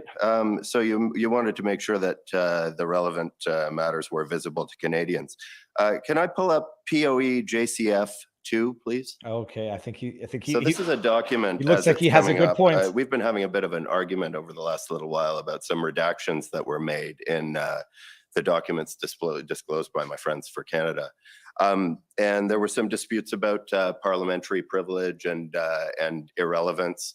But in this particular document, I'd like you to take a look at this. This first document was what was originally disclosed. And this document, the second one, had some redactions removed and those documents were ordered disclosed last night. Oh, really? Canada took the position last night that there was reason to insist on this redaction, or that this document not be produced unredacted. But I wonder if maybe you could, and at the end of the day, this was produced at 10:26 a.m. this morning, so I'm a little more unprepared for this cross than I normally am. He's not so unprepared. But I wonder if you could look at that first redaction on the original disclosure and see if you can see the reason for the redaction that's highlighted in the black box there. I can't read that. I can't see that. Hold on. Appears to say irrelevant and parliamentary privilege. Right. So I'm looking at the irrelevant one. Could you identify on the other side what information was blacked out as irrelevant by your government? Oh, get ready to clip. Americans offering tow trucks. Yeah. And wouldn't you say that discussion of tow trucks was relevant to the discussion we're having here today? I'm not the one who made these redactions.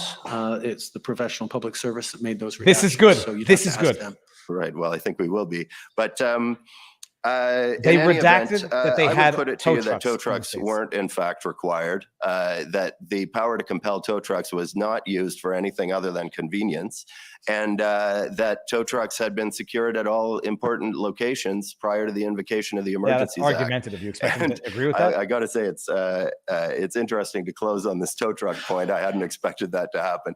But would you agree with me that tow trucks weren't in fact needed at the time of the invocation of the they Act? were not unavailable. Commissioner Brian Gover for the Government of Canada. Objection. And Drama. if my friend is going to put that to the witness, he ought to put the proposition correctly. I remind my friend that the evidence of Commissioner Carrique of the Ontario Provincial Police was that the powers under the Emergency Measures Regulation in relation to tow trucks were used. I refer specifically to his February 22nd, the problem here. 2022 report redacted to relevant Deputy Solicitor General of Di Tommaso, which shows that clearly those powers were used.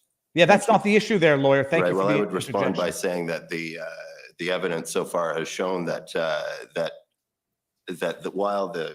while strictly speaking there was an invocation of, or there was a use of that power under the Act by the OPP, it was basically used as a method to ensure that the payment was made.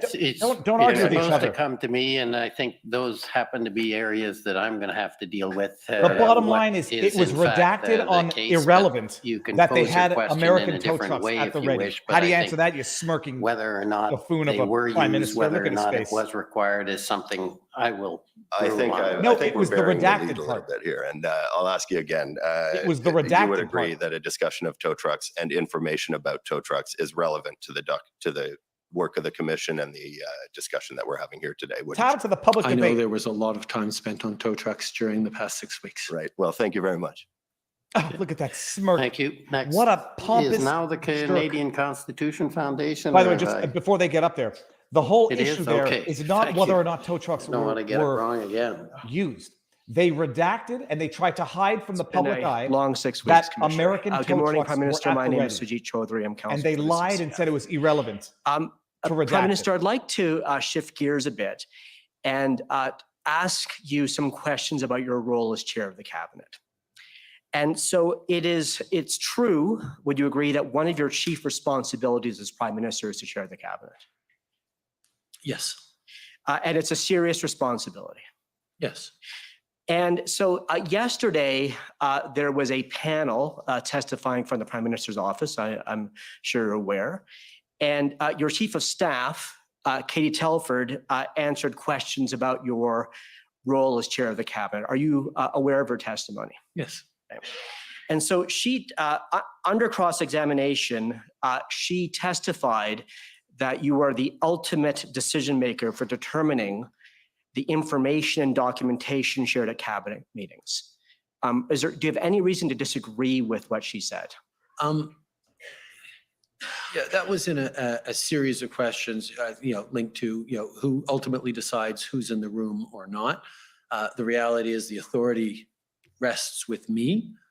If I, in seeing what the public service has prepared for me as a list of subjects at cabinet or attendees at cabinet or documents to be provided at cabinet, if I have significant issue with any one of them, I can say, no, we're not going to present that to cabinet and it won't go to cabinet. But as par for the course, I do not spend time going over in advance every possible document going to cabinet to say, yes, this can go, this shouldn't go, this can't go. It's in exceptional circumstances. So there's advice provided to you by the Privy Council office? Is that what you're saying on what documentation and information goes to cabinet?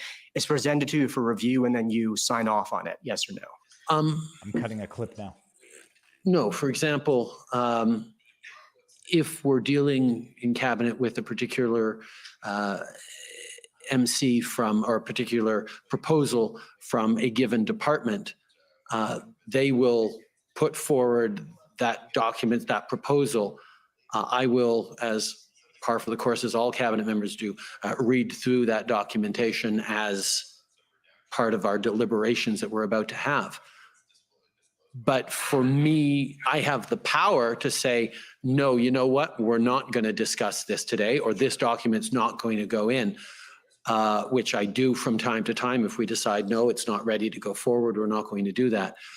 But I guess I'm not entirely sure what power you're trying to get me to admit to having or not. Sure. So well, why don't we talk about the February 13th cabinet meeting? So the questions are about that. And so you'd agree, sir, that that was an extraordinarily important cabinet meeting? Yes. A historic meeting, even? Yes. And though, even though it was happening at a time of great pressure, of great urgency, you would have taken care to determine in your capacity as chair of cabinet that cabinet had all the relevant information and documentation before it. The way cabinet works is we do an awful lot of work in cabinet committees. We do not, as a par for a course, dig into every item that comes forward in a fulsome way because we have subgroups of cabinet that dig into that. So there will have been, before any cabinet meeting, including that one, subgroupings meeting to debate, to discuss things that then get reported back to cabinet. But you would agree that under the Emergencies Act, as you stated this morning in testimony, the power to declare a public order emergency rests with what you called the cabinet and prime minister, which is the governor and council, right? Which is the full cabinet, not a cabinet subcommittee. No, that's right. Okay. Cabinet subcommittees deliberate, but as a matter of generality, they don't make final determinations. And you agree, there's no way you could have you could have declared a public order emergency without having a full cabinet meeting. In this case, it was something very important to me. I could imagine catastrophic scenarios in which a government might have to declare a public order emergency without a meeting of full cabinet, either because of urgency or because of circumstance that prevents cabinet from gathering. So, but in this case, there was such a meeting. Yes, in this case, I chose to have a meeting. So I'd like to ask you some questions of what you've termed as the inputs to that meeting. And just to be abundantly clear to my friend from the Attorney General of Canada, I'm not going to ask you about the content of any of those inputs that might be protected by confidence. I just simply want to ask you if certain documents were inputs or not to the cabinet meeting, if I may. So the first is that we've heard in testimony that there was a legal opinion that explained the difference in the definition of threats to the security of Canada in the CESIS Act and the Emergencies Act, and you've testified to that this morning. Do you know, sir, if that a legal opinion was provided to the full cabinet at its meeting of February 13th? In matters of legal opinion, in many situations, most situations, we hear from the Attorney General and Justice Minister who reports to cabinet on this or that legal opinion. So was that written Was it- opinion was it provided to the provided? cabinet, sir? Cabinet. I believe it was a report from, a verbal report from the Minister of So Justice. the answer is no. I'd like to ask you about another document, which is that we've heard about a threat assessment prepared by CSIS, and you're familiar with that as well. And Director Vigneault testified that he'd concluded, or CSIS had concluded, that there wasn't a threat to national security under 2C of the CSIS Act. He also testified that that threat assessment was provided to the IRG on February 13th. So my question is, was this threat assessment provided to the full cabinet on the evening of February 13th? In our reporting to cabinet, there was a reporting on the consensus reached by the IRG, including the Was director of the CSIS, memo who provided? recommended and agreed with the invocation of a public order emergency. We were not at cabinet dealing with whether or not CSIS had the authority to move forward with a wiretap on one person or another. It was a discussion on the invocation of a public order emergency, which requires reasonable grounds for the governor and council to make a determination. So, sir, you'd agree that that document was not provided to the full cabinet on February 13th?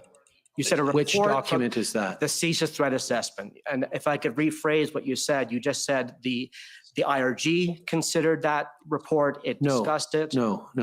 Throughout the IRGs, CSIS, as a par for the course, would mention that the threshold had not been met for CSIS operations within this of a particular type. Was the memo provided according to the meeting? Their context and their mandate. But we were not looking as an IRG or a cabinet as to whether or not CSIS would be allowed to do this or that thing. We were looking at, certainly by this end, whether or not we had a threshold met for the invocation of a public order emergency. So Prime Minister, Director Vigneault testified that a written threat assessment was prepared by CSIS, and he testified that he provided that to the IRG. Yes. Are you saying that that document was not provided to the IRG? No, that would have been provided to the IRG. But would you agree that it wasn't provided to the full cabinet? Yes, I agree that it was, that the Look at him. The lawyer can't put this taking 5 minutes. 5 minutes for a yes or no question. And that the narrow CSIS threshold was not met for a CSIS operation. Trudeau's lying but because that was not the issue at play in this cabinet discussion. The issue was the threat of serious violence threshold met in the context of a public order emergency, was the discussion at play. And Prime Minister, this morning in your testimony, you addressed the policing plan that was prepared by the OPS, and I believe you stated we should read it, we should look at it, because it wasn't much of a plan. Is that fair? That is my understanding of it. So, sir, I'd like to pull the plan up on the screen, please. It's and Mr. Registrar, it's PB NSC CAN 407734.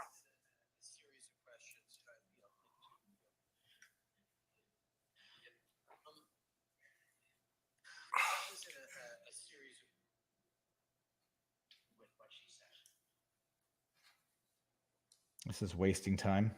Thank you, Mr. Registrar. Prime Minister, is this the document or is this the plan you're referring to? I have not, I have heard about this. I haven't ever actually seen it. So, sir, what I'd like to do, so you've not read this? No, I have not. Okay, so I certainly had not read it on the 13th. Okay, and so I'd like to just, Mr. Registrar, I'd just like to walk the Prime Minister through the pages, not so he could read it because we don't have time, but just to point out that this is a heavily redacted document. So page 1 is the cover page. Page 2 is this signature page. If we could go down, page 3 is a description of the situation and the mission. And then, Mr. Registrar, if you could please scroll down. The rest of this document has been redacted. So that's page 4, page 5, page 6. Look at Trudeau's face. Page 7, page 8. So, Prime Minister, you said we should read this plan. We can't. It's within your legal authority to instruct your counsel to remove these redactions. I'm not. For the sake of the transparency of this commission, sir, would you consider that request? I object to that. Look at On that behalf face. of the Government of Canada, it's Brian Gover once again. This is putting the Prime Minister in an odious position. Yeah, he's the We Prime had Minister, no Council. notice that they would attempt this in cross-examination. These things require careful consideration, do not lend themselves to decisions in the moment, and we maintain our objection. Commissioner, sorry, sir. Look at Trudeau's got his goon. This was in our fighting for him. document list that we circulated within time to counsel for the Attorney General. They had noticed that we would be putting this document. And the question is a fair one in response to the Prime Minister's testimony this morning that he said you should read it. I think it is fair in a sense, but I think what's being raised is it's a little more complicated than the federal government or the Prime Minister releasing these. This is a police operational plan of the OPS Of a protest that has been over for officers 9 from months. The OPS and from Oh, yeah, no, OPP they can't release it. involving It would show the strategy, et methods of the cetera, and I police. would be very surprised if the federal government would order its release without consulting with the various police services. And I think that's the unfairness that's being referred to. And quite frankly, I agree. Now, having said that, he made reference to the plan, and there is an issue about reading it for sure. But I think the context is important here. So Commissioner, with that, with your ruling there, and I thank Mr. Gover for his point, Prime Minister, can I put it to you this way? You said we should read the plan, but I think you would agree we can't. Indeed. As I said, I haven't read the plan, but we're in a situation where, as can be imagined, I have access to unredacted information. And what I know and my understanding of this plan was, and I'm happy to testify to that, that it was not a complete plan of engagement. And Prime Minister, and again, I think I would like to raise this again. I'm looking to Mr. Gover in anticipation of his reaction. As you know, there's a legal opinion that over which solicitor-client privilege has been asserted. We asked Minister Lametti to release that opinion, and in a public statement this week, he said he couldn't because he lacked the authority to. That would be up to his client, and he then clarified that his client is the governor and council. So again, for the record, sir, and this has been an issue for all week, not just this morning, would you advise that opinion be released in the interest of transparency? Thorough thinking. Mr. Commissioner, it's Brian Look at his Gover face. once Look at again for Trudeau's the Government face. of Canada. Smolder. He's got Solicitor-client his privilege, smolder of on. course, is a very substantial right in our legal system. It's one that the Supreme Court of Canada has recognized has a constitutional dimension. I remind my friends that in this case, as the Prime Minister has said, cabinet confidence has been waived for the fourth time in 155 years to provide evidence of inputs. We know that the decision note that was referred to in testimony by the clerk of the Privy Council referred to the advice of the public service that it was appropriate to invoke the Emergencies Act. In my submission, we need not go further with the inquiry and pierce the veil of solicitor-client privilege, setting what in my submission could be a dangerous precedent going forward. And this is certainly an issue that requires careful consideration and not one to require a Prime Minister to respond to 9 months in the spur of the moment. Decide this, or at least Thank you. 3 months? Like, how long do they need Okay, to well, I decide think this? you have a refusal, essentially. Refusal of transparency, counsel, people. so I Let's think you're gonna have to flash move that. on. Okay, thank you, 5 pages Commissioner. of black and up again. So I have one And final let the question, jokes sir. about Trudeau's history There has been a lot of be paired discussion with this that. week about legal thresholds and how they differ under the Emergencies Act on your government submission than they do under the CSIS Act. And you testified about this morning. I just want to ask you one question. The emergency was revoked on February 23rd, correct? Yes. We can take my word for it. And prior to that revocation, there was a great deal of public debate and public discussion about the case for the emergency made by the government. Is that right? Yes. And sir, I put it to you that not until this commission has the government of Canada ever publicly communicated that the threshold for determining a threat to national security is different under the Emergencies Act than under the CSIS Act? Not once. Why is that, sir? It's in the first line of the public order emergency section of the Emergencies Act that the governor and council can, on reasonable grounds, declare a public order emergency if, in their reasonable opinion, I'm paraphrasing obviously, there are threats to the security of Canada and it is a national emergency. That doesn't mention CSIS threshold anywhere. Commissioner, I think those conclude my questions. Thank you. Okay, thank you. Just before I go to the next cross-examiner, there seems to be some reactions in the crowd that, in my view, are inappropriate. This is I think a very important, process and very serious. Please, so we don't want, this is not a Jerry Springer. There are a lot of people outside, as I understand it, who would like to come in. I would ask you to please refrain from comments or laughing or whatever, and try and keep it serious. That would be appreciated. Try to keep it and serious. Not only appreciated, if necessary, it will be enforced. So could I ask that you continue to be attentive and pay the attention that is required for what's going on. So with that brief comment, call on the Ottawa Police Service, please. OPS, let's see what they're going to have to say.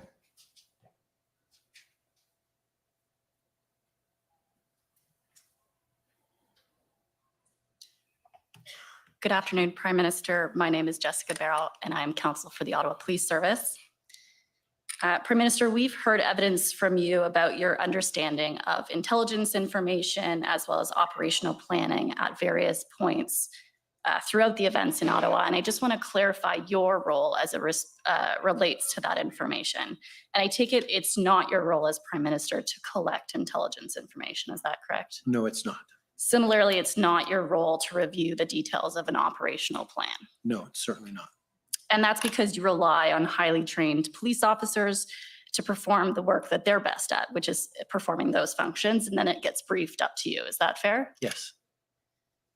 And I assume that you regularly rely in particular on the intelligence and operational planning expertise of the RCMP as they are the National Police Service, correct? Yes. And of course, you trust them to perform those functions effectively. Yes. Okay. Of course. So we've heard considerable evidence to date from the Commission that an integrated planning cell arrived in Ottawa on February 8th. Were you aware of that? That sounds right.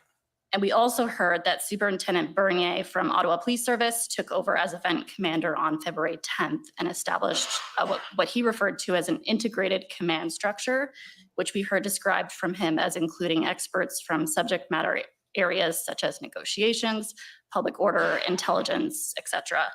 Were you aware of that? Yes. That sounds reasonable. Yes. Okay.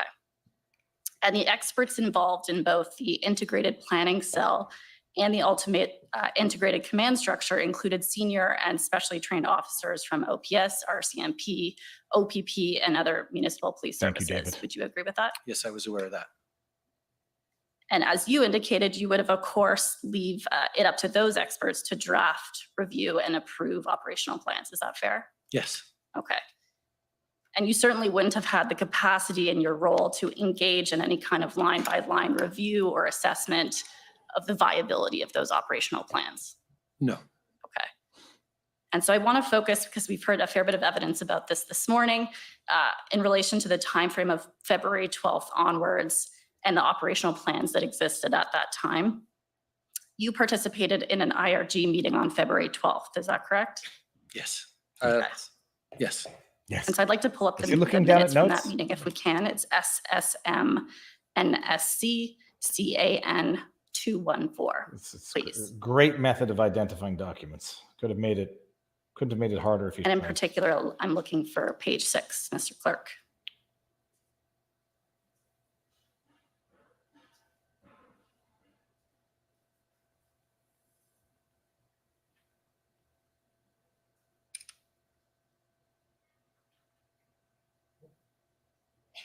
And so we see in the second paragraph that this is a update from the Minister of Public Safety.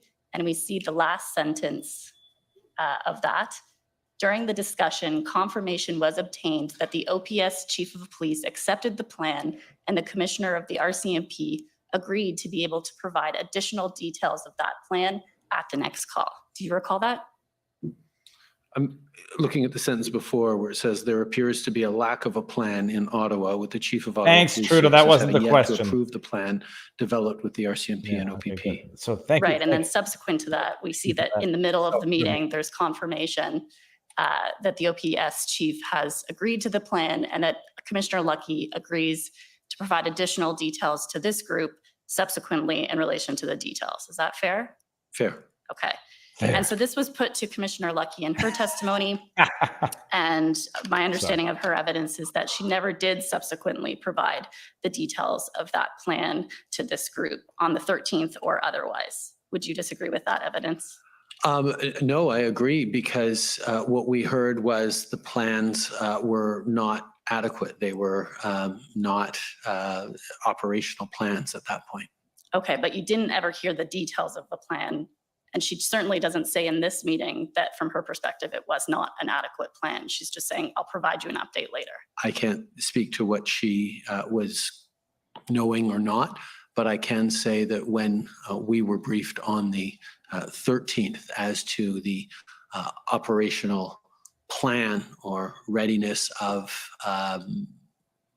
enforcement in Ottawa, we were understanding that there was not a full operational plan at that point. Okay, so your understanding of what occurred on the 13th was that you were provided some level of information that led you to believe that there was no complete operational plan. Is that fair? That was consistent with everything we heard throughout the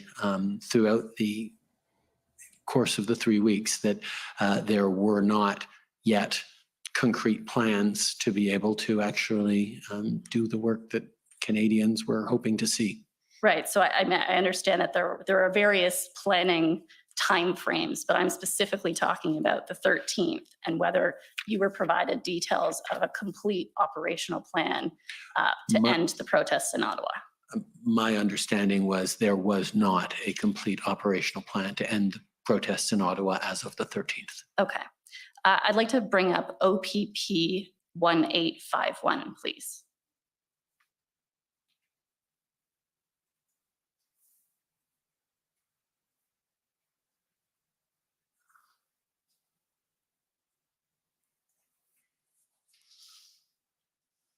Okay, so let's just start with the title page. This is called Integrated Mobilization Operational Plan. And if we could scroll down to page 2, you can see at the top that the plan was written by the Integrated Planning Cell that has multiple services listed there.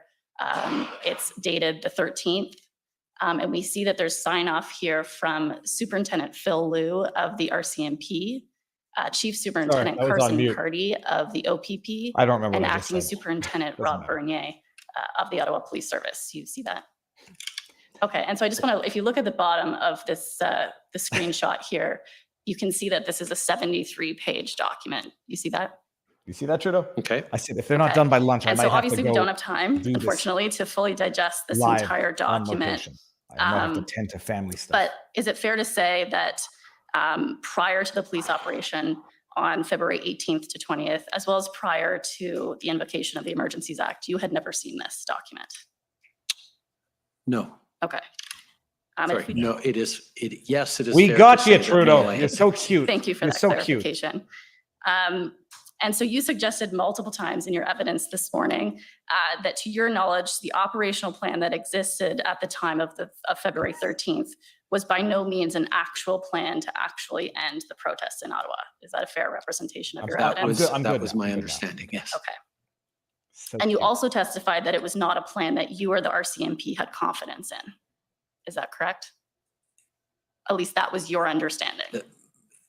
If there wasn't a plan, then probably didn't have confidence in it. Fair enough. But as you can see here, there is a 73-page document dated February 13th that a senior member of the RCMP has signed off on. Yes. Okay. So if we just scroll down As I said, we don't have time to review the entire document, but we do have a table of contents here. And so I just want to go through a few components of the parts. Go through the table of or contents. component parts of the overall plan so that you understand kind of the general scope of it. And so if we scroll down a little bit, we see there's a deployment plan, Interesting. right? A reference to a deployment plan. Sorry, the entire deployment plan is on page 13. Yes, so I'm just trying to understand the scope of the plan. Since I only have 10 minutes, we can't actually digest the entirety of the plan. So you can see that there's some content in relation to deployment plan. Sorry, is this a table of contents? Yes. No, dude, it's So the entire deployment plan fits onto one page? Well, a description of the deployment plan is, okay. And then we see a reference to investigative plan. one page is not enough. How many pages was the executive order? I can't speak to whether this is a good plan or a complete plan or not. I haven't read this, obviously. Right, and so you hadn't read it, obviously. No, then I rely on the inputs of the experts around me to reassure me or not that there is a capacity to move forward. Okay, so let's turn to page 8.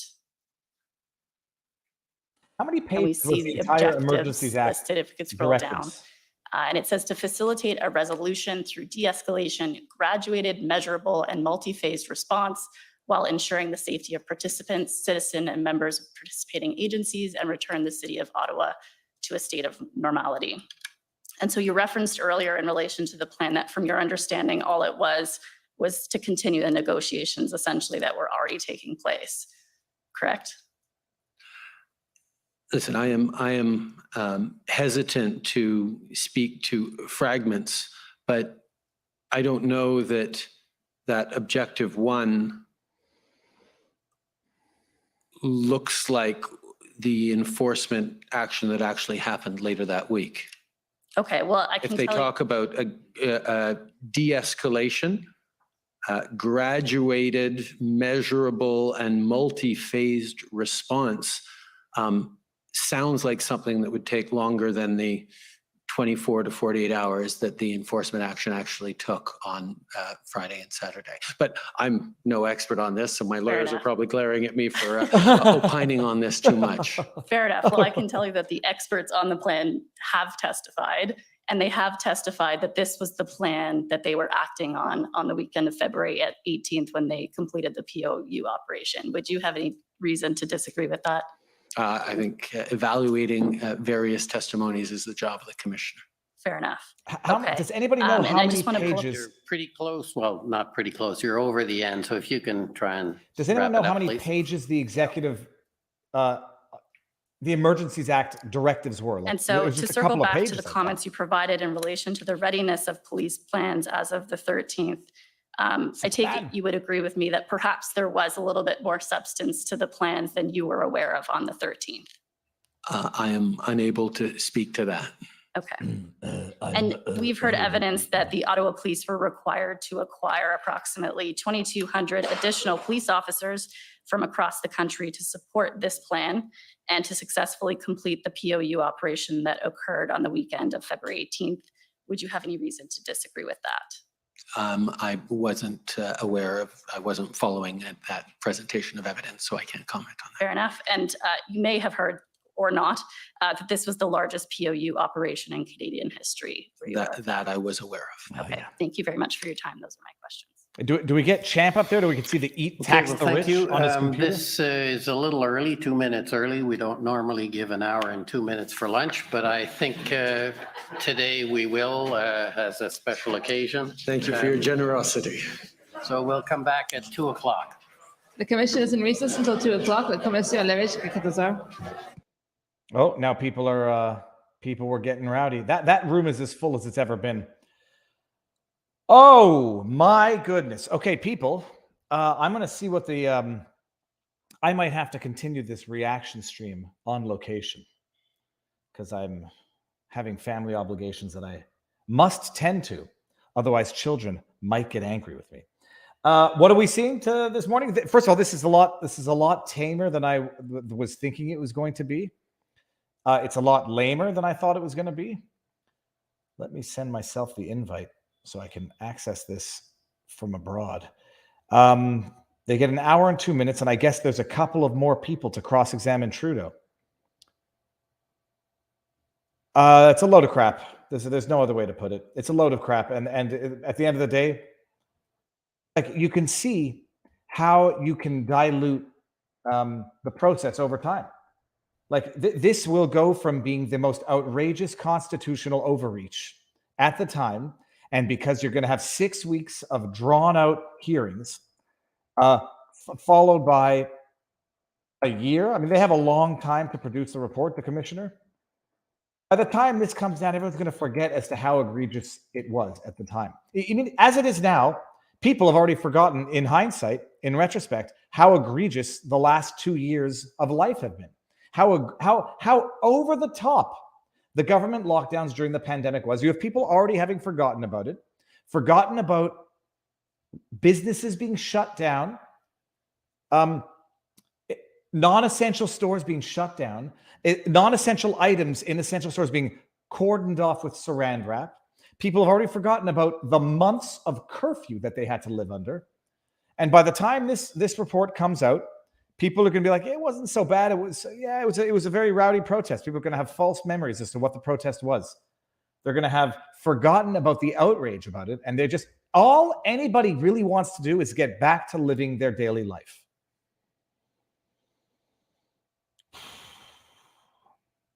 Let's see what we got here. Oh, well, hold on. Before I get absolutely summoned, let me read the Rumble rants that I got in Rumble, where we are currently streaming as well. Oh, you're going to get a year's worth of MSM covering this up, spinning it, diluting the governmental constitutional atrocity. Group Captain Gilmore, a $2 Rumble rant, says the last 2 years have proved that Western governments can no longer be trusted with any emergency powers. They will simply lie that they met the threshold. 100% and right on point. That's what we're just talking about. Awake Executive says, based on Trudeau's reasons, should they not invoke the Emergencies Act to rid the country of all gangs because of the shootings that are occurring every day and the risk of future shootings? Oh, sorry, I'm going to get this out of here. Lunchtime, 4:20. Sounds good. That was a $5 Rumble rant from Awake Executive. We got a $20 Rumble rant from Sherman 2009. Viva, can you discuss the Bill C-21 disgusting amendments as well? Bill C-21.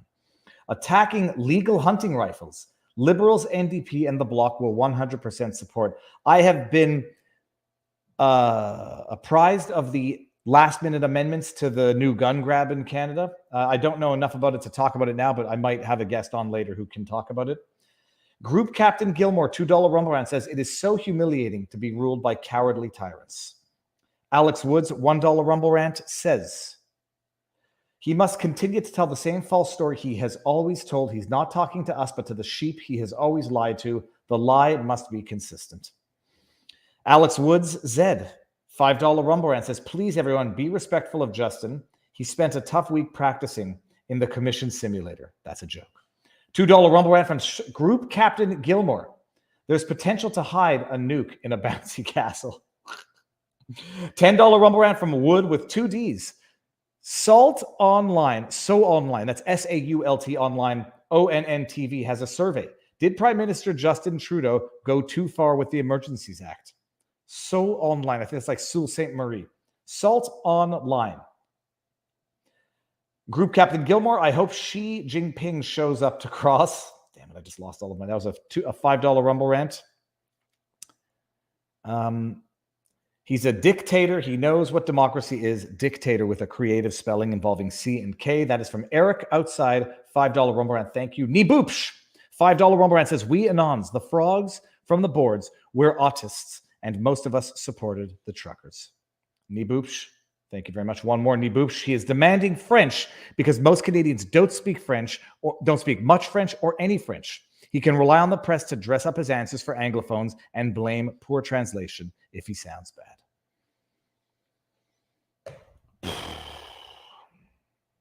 Yeah. Okay, so this is what we're going to do, people. I'm not good. I'm going to go drive to location, continue listening to this later on this afternoon. There's not going to be much more time of Trudeau cross-examinations.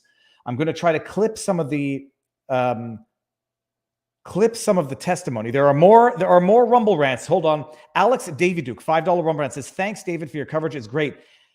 Your coverage is great. How we all have been red-pilled. Your coverage is critical. Thank you very much, Alex Daviduke. I'm on the verge of being blackpilled, but I won't say that out loud.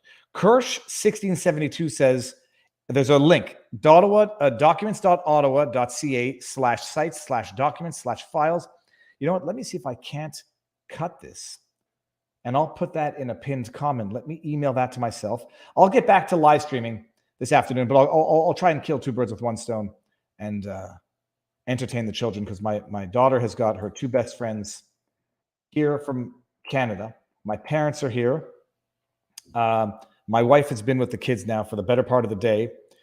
My other kid, I managed a play date with down the block neighbor friend. So coordinating when stay-at-home parents and kids at home from Thanksgiving break, nicht easy, people. It's not all that easy. What was I just about to say here? What was I just about to say? I'm not mute anymore. That's definitely don't mess with me. I'm not muted anymore.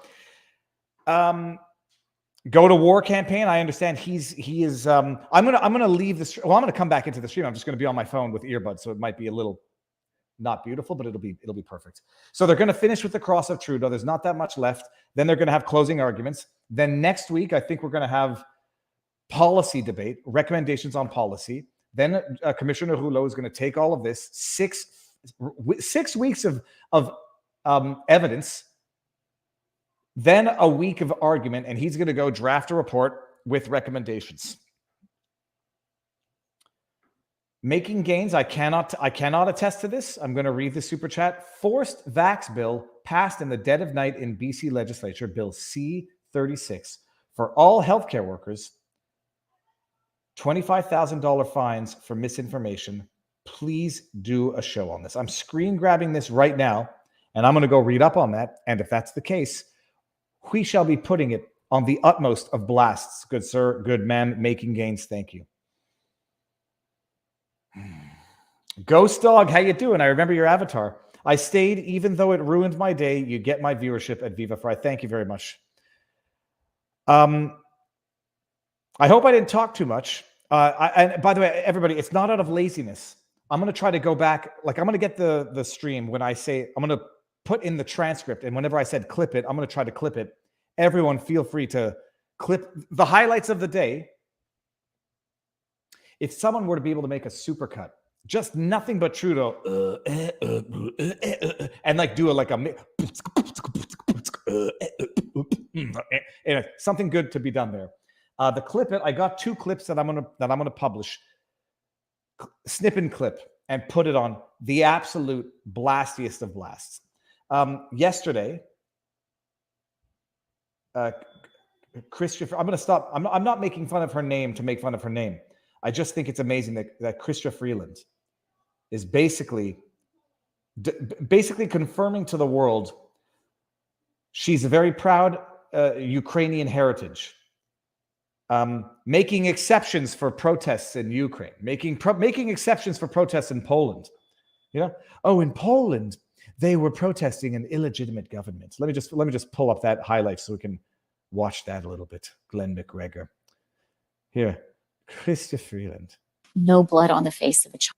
No blood on the face of a child. No blood on the face of a child. No blood on the face of a child. I had to do this. No blood on the face of a child. No blood on the face of a child. No blood on the face of a child. No blood on the face of a child. No blood on the face of a child. No blood on the face. I'll stop that there. But I want to go to the clip. What the hell did she mean? No blood on the face of a child. And also, with hindsight, a virtue of these measures was no blood on the face of a child, no physical coercion required.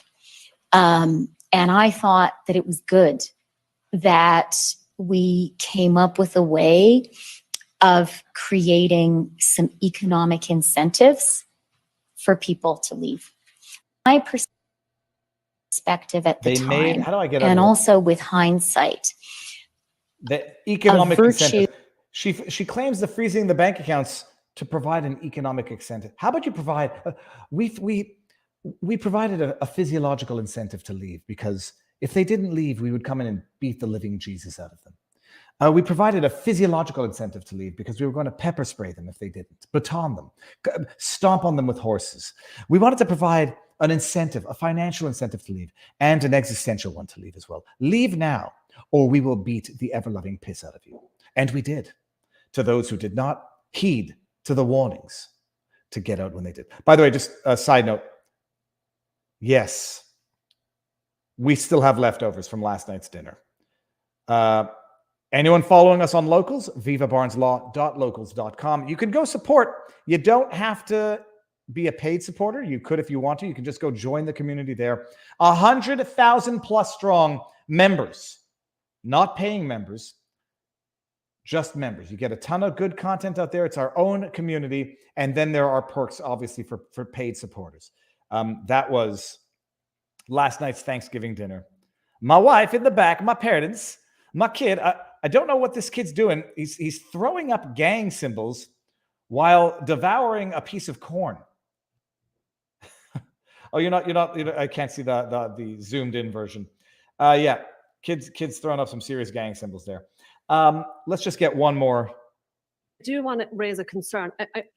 I'm assuming you're not saying that democracy only operates at the time of casting our ballot. Obviously, I think you acknowledge that we are able to protest in between those times. So even after you were democratically elected, people could protest your government's policies, correct? 100%. And I am in no way suggesting that the act of protest is anti-democratic. On the contrary, the right to protest, I think it's a feature, not a bug of But just do it the way we what say it, where we say it, when we say it, which or we I will believe bust your very skull. strongly, is there is a big difference between acts of popular resistance and even revolution against an authoritarian regime and protest in a democracy. They think their argument yesterday, Chrystia Freeland's argument yesterday, I do want to raise a concern. was that I'm assuming they had just been reelected with the slimmest of minority governments. Therefore, they were mandated to do what they were doing that led to the protests. That was Chrystia Freeland's argument. We're a legitimate government, so you can't protest a legitimate government because we were just elected 9 months earlier on the slimmest of minority governments with, what was it, like 20 some odd % of the aggregate vote? To distinguish from protesting Polish illegitimate governments, protesting tyrannical governments. We were elected. You can't protest us. We were elected with a slim minority on the very policies that they were protesting. We could do whatever the heck we want after we're elected. I ordered Tom McDonald's 2 new albums signed. Booyah. What was this one about? That grossly, from my perspective, that grossly understates the potential economic harm that was being done. Because what I was really worried about, What she was worried about, listen to this. That as this goes on, every single hour, more damage is done to American confidence in us as a trading partner, and more damage is done to us as an investment destination. Witness the Banana Republic comment. Right. And you, they speak so you were eloquently, these concerned tyrants. that this So eloquently. economic disruption was painting Canada as politically What's she doing with her unstable, face? not a What the place heck that is is she safe doing? to invest for. What Politically is this? unseating Canada as politically unstable, not a place that is safe to invest for, and potentially a banana republic, which by definition is an unstable country. I mean, Banana Republic wasn't my term, but it No, was a it's term not. that had an impact on me for sure. Yep. Nobody likes being From called a my- banana republic. But we had to come down hard on those protesters to really reassure America that we are in control of our population.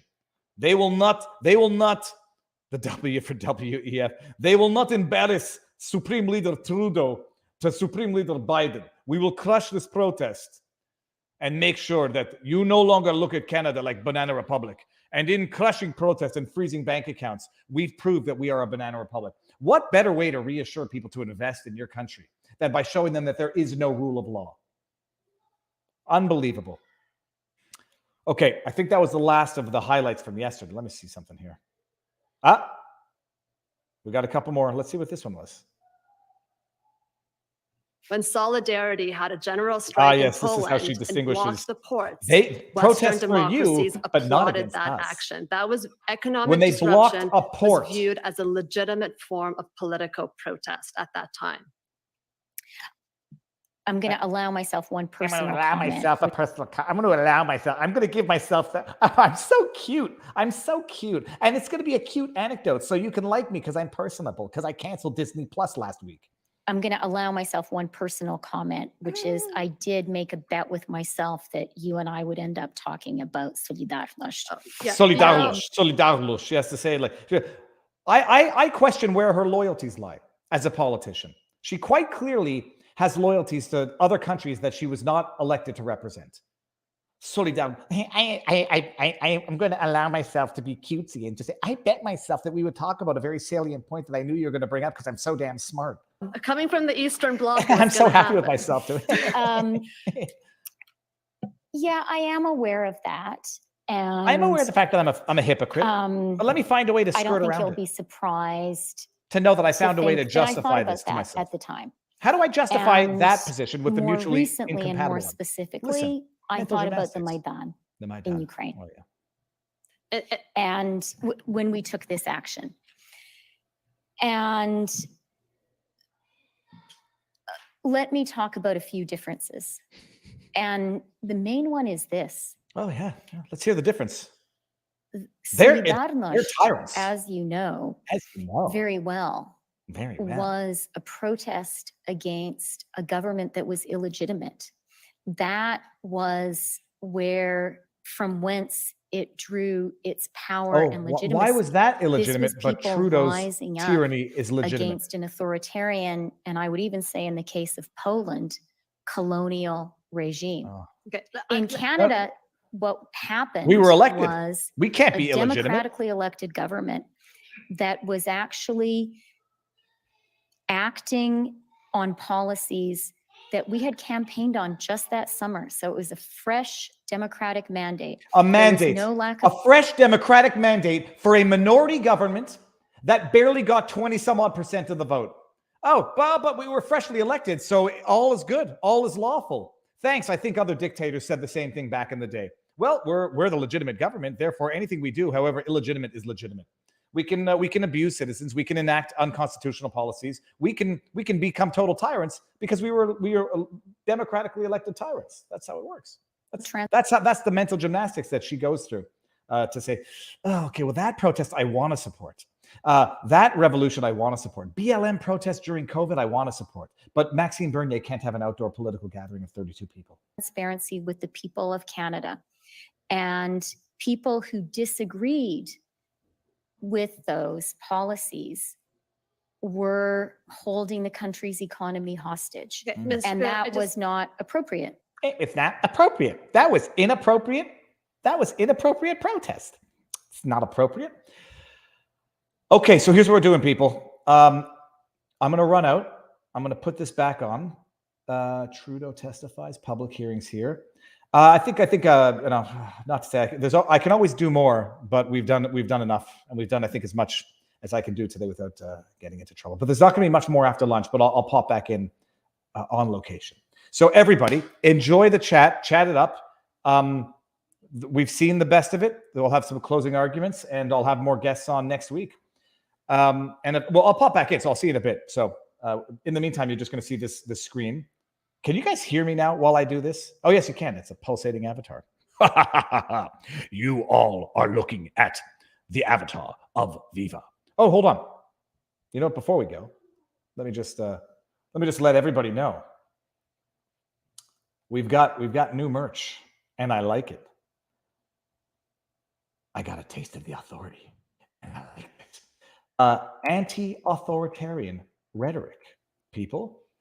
It might be my favorite t-shirt as of now. Check this out. Wait, stop screen, share here. Just going to show one. Just going to show this so you all know. It's at vivafrei.com. Check out the new shirt. It's beautiful.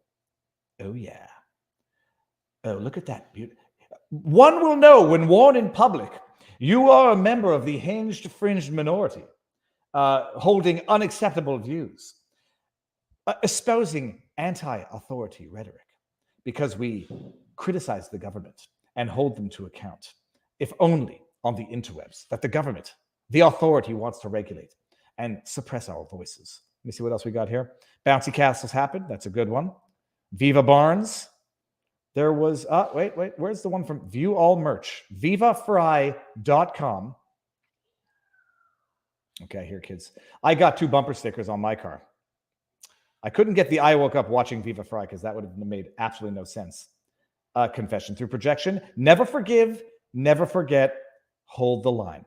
This is actually a tribute to Barnes. This one is not even a Viva. This was Barnes. Oh, yeah, right there. It's beautiful.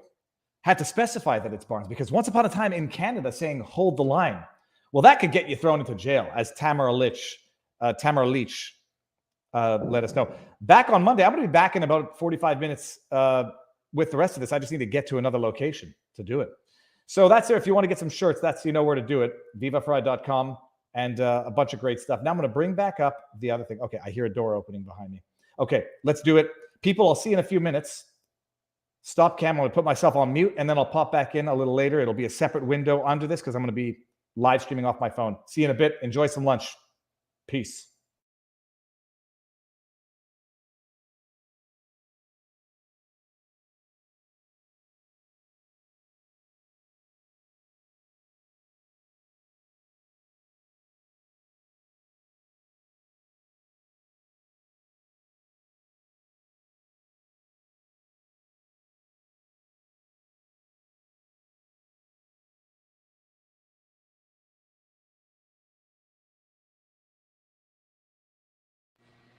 Oh, yeah. Look at that. Okay. It works. Wah, wah. This is kind of surreal. I hear myself and see myself. I can hear myself like a half second after talking. This is like word jam. It's confusing. All right. It works. So I'll pop back in a bit. Out I go. How do I get out? No, that doesn't get... The flip? What happens if I close my phone? No, it's still on. No, it's out. No, now I think you can still see me. Now you hear me tapping on my phone.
Order à l'autre.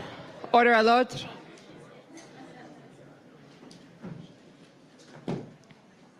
The commission is reconvened. La commission reprend. On est prêt? Are we ready? Perfect. The next group. The government of Alberta, please.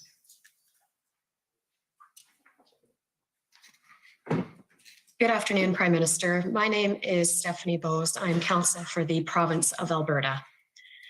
You were asked this morning if any of the first ministers could have said or done anything to change your mind about the Emergencies Act. And I understood your evidence to be yes, if one of them had said they had alternate tools and they thought it would end the situation, if they had figured out how to obtain towing services, and if they had convinced you that the laws in Canada were sufficient to deal with the protests. Is that a correct understanding? It would have had to have been more than one of them, but yes, this was a national emergency we were facing. But if there was compelling reasons why the Emergencies Act wasn't necessary, it certainly would have given me pause. Thank you. You would agree that this is the very reason why proper and adequate consultation is so important and in fact required under the Emergencies Act. Yes, that makes sense. Okay. Don't you agree then that giving the first ministers advance notice and time to prepare would have allowed the first ministers to share with you the details and the input that you indicated to the commission would be important to your decision making? Throughout the 2 weeks, 3 weekends leading up to those conversations, we had many engagements with the provinces, the officials, ministers, and indeed there was a letter from the province of Alberta asking for exactly that, help with tow truck resources. So they felt very strongly that the federal government needed to step up with extra tools and extra support so that they could get those vehicles towed from Coots. So there was engagement with the provinces throughout, and we were certainly all talking about what would be needed to put an end to these occupations and blockades. And certainly there's been a lot of evidence before this commission about how Alberta solved the tow truck problem, so I won't get into that. But you would agree that none of the engagement you had with the provinces discussed at all the use of the Emergencies Act and whether it was necessary in the provinces. The consultation on the use of the Emergencies Act needed to center around what we'd actually do with the act. If I had consulted with the premiers early on without saying, these are the 6 things we would do with the Emergencies Act, their first question would be, okay, you might want to do this Emergencies Act, but what are you going to do with it? What powers will you be giving yourself or the federal government or our officials and police services? So there was ongoing conversations about tools, and the consultation on the Emergencies Act was done when we had a very clear list of the things we would actually be bringing in with the Emergencies Act. I will put to you that the way the First Minister's meeting was arranged, which was a short notice invitation with no indication of the topic of discussion, meant that the discussions you did have with the First Ministers could not possibly provide you with the details that you needed to consider. I disagree. In your evidence today, you said that at the First Minister's meeting, you heard Premier Kenney say there was a plan for Coots, but that you had heard that before and you were not convinced that morning that it would be put to use. Is that correct? No, I had no reason to doubt Premier Kenney's goodwill and hopes that Coots would be resolved soon.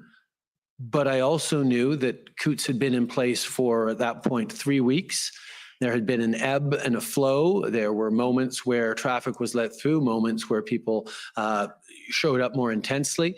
And it goes to the preoccupation we had that even if, as he indicated, there were good chances that it would be cleared in the coming moments, there was going to be a continued challenge to hold open that area given the current context. Minister Mendocino said at the IRG the afternoon previous, which you were present at, that there was going to be enforcement action at Coutts, correct? Yes, it was something that we had been monitoring for a while. It would turn out that the RCMP, who had intended to do enforcement action as the provincial police force many days, if not a week before, had to suspend it because of genuine concerns around officer safety and the presence of significant numbers of weapons and problematic individuals in that. So it was something we were anticipating and hoping was going to happen, certainly hoping was going to happen peacefully, but it was something that we had been hoping would happen for a while. Yes, certainly, because what we saw was that the actions at Coutts changed from public order policing activity into a criminal investigation. And around 8 p.m. on the night of the 13th, Commissioner Lucky emailed Minister Mendocino and Jody Thomas and advised them that the RCMP had an enforcement plan ready for execution and that they were indeed on the cusp of enforcement in Coutts. And that proved to be true, correct? Yes, it did. That was good news that it was true, yes. So then why were you doubtful when Premier Kenney told you that he believed the situation had been secured and the RCMP would now proceed with broader arrests and secure the border, when exactly what you had been told the night before about RCMP enforcement did in fact happen? We had been told throughout the process, throughout these weeks, that things were about to happen. Sometimes they happened, sometimes they didn't, and not just at Coutts, but elsewhere. So there was an understanding that inevitably things were more difficult than well, reality is always more difficult than plans. It was good news that the province was able to clear, but I will also say, or that the situation was able to be cleared in the province at that point. I will also say that it was done in part with resources drawn from British Columbia. And one of the things that Premier Horgan attested to or said in that meeting was he understands it's a national emergency. He understands and agreed with our use of things, but he was very concerned that even as he was worried about what was happening at the Surrey border crossings, as he was worried about convoy activity in the interior, in other parts of BC, he had to give up a number of police officers to help with enforcement in Alberta. And while, yes, it was good news that Alberta looked like it was going to be resolved, there was a constant challenge that the whack-a-mole challenge that was brought up in other contexts that things kept coming back. And we had a level of concern that even if one place was resolved, the threat environment, the concerns we had were going to replicate themselves elsewhere. And you understood that the police, the extra RCMP officers that were brought into Alberta were of course brought in under the Provincial Police Service Agreement, yes, not under any powers created under the Emergencies Act. No, because they were brought in well before the Emergencies Act, but it did go to the challenge facing being a national emergency when we see police, well, when we saw the police action in Ottawa at the end of that week, it drew on police members from forces spread across Ontario and beyond. The Emergencies Act didn't change that, though. It facilitated that. It facilitated police. It didn't create police officers. No, correct? but it highlighted that you couldn't just look at one place and say, oh, we have enough resources to fix in this one place. It was a broad challenge across the country at the same time. So Alberta being on a hopeful track at that moment was obviously good news, but it wasn't sufficient to say, oh, great, there's no more national emergency. All right, I'm going to put to you the fact that you did have evidence that the laws in the provinces were sufficient to handle the blockades. And I'll give you two examples. One is that the Windsor Police, along with the OPP, cleared the blockade and the Ambassador Bridge was reopened before you made your decision, correct? Yes, with the caveat that a lot of the people who were leaving the Ambassador Bridge were purportedly headed towards the Sarnia crossing or the Fort Erie crossing, meaning that there were still real concerns that even as we settled things in one place, the rhetoric across the country and the online activity indicated that people were not going home, but they were looking for the next thing they could engage with.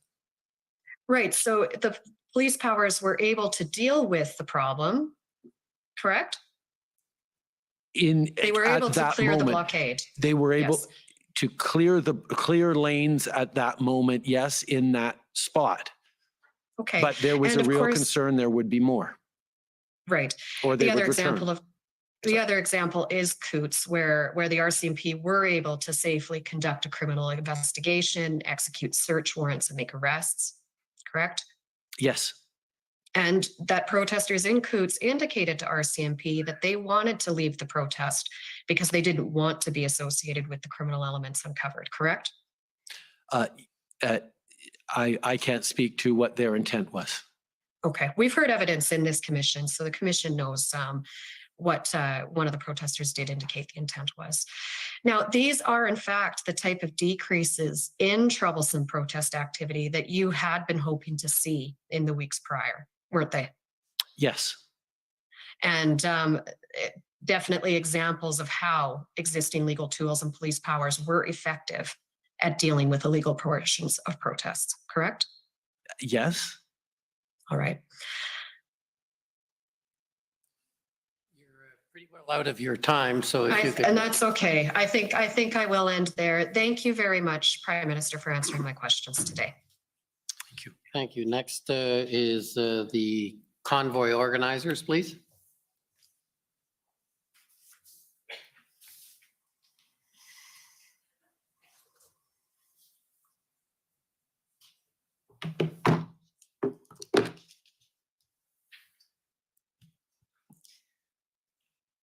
Bonjour, Mr. Prime Minister. My name is Bonjour, Monsieur le Premier ministre. the lawyers representing Freedom Corp and the protesters who were here in Ottawa in January and February of 2022.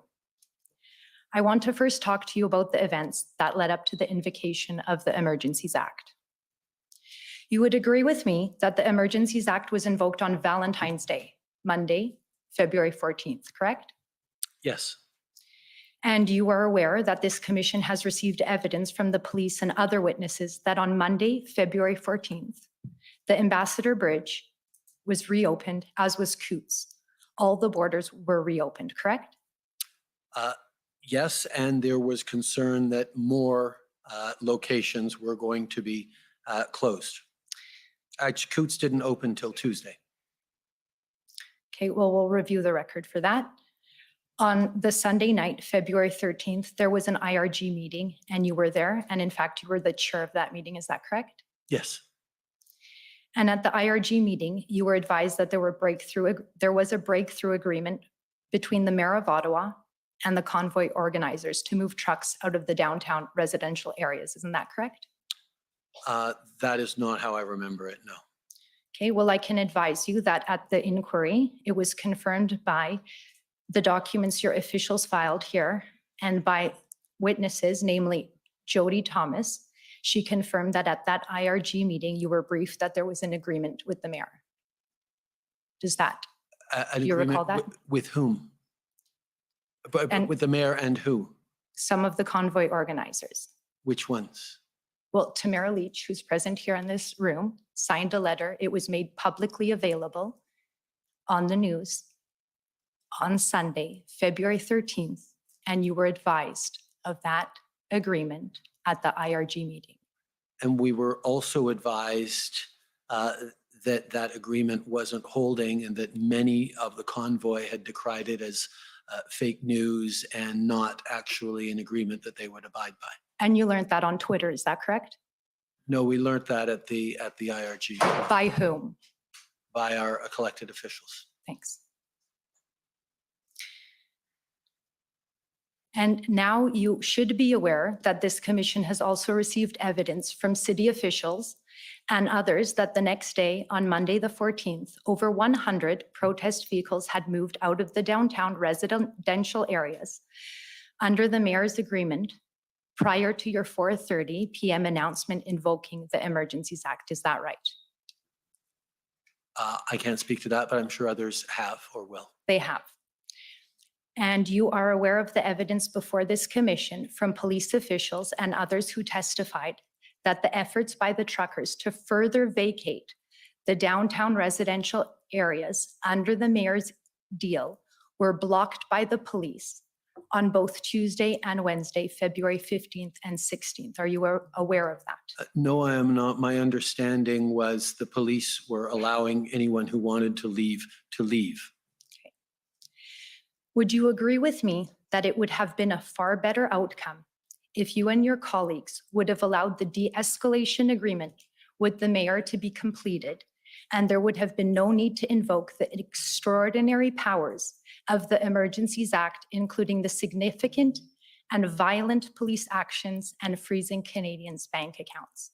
If I could interrupt, Commissioner, it's Brian Gover on behalf of the Government of Canada. The agreement was to move the protesters to Wellington. My friend is misstating the evidence in my submission. I could provide some clarity. Okay, go ahead. It's very well known in the agreement with the mayor that it was to remove vehicles from the downtown residential areas. And yes, Mr. Gover, thank you, to move to Wellington, but out of residential areas apart from Wellington. So thank you.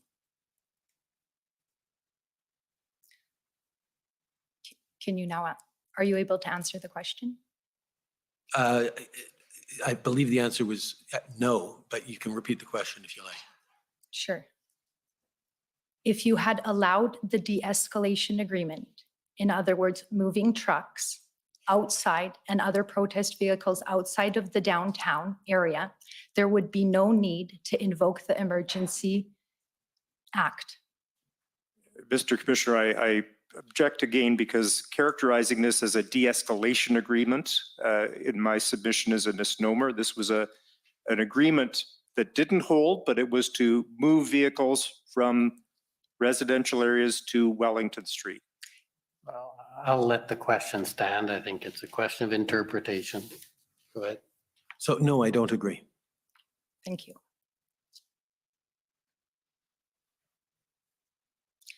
Your officials have testified that they were following the convoy as it began moving from regions of Canada towards Ottawa. And you are aware that thousands of Canadians lined the highways and overpasses to cheer the truckers. Is that right? I can't speak to the number, but yes, Thank there were many supporters. Yes.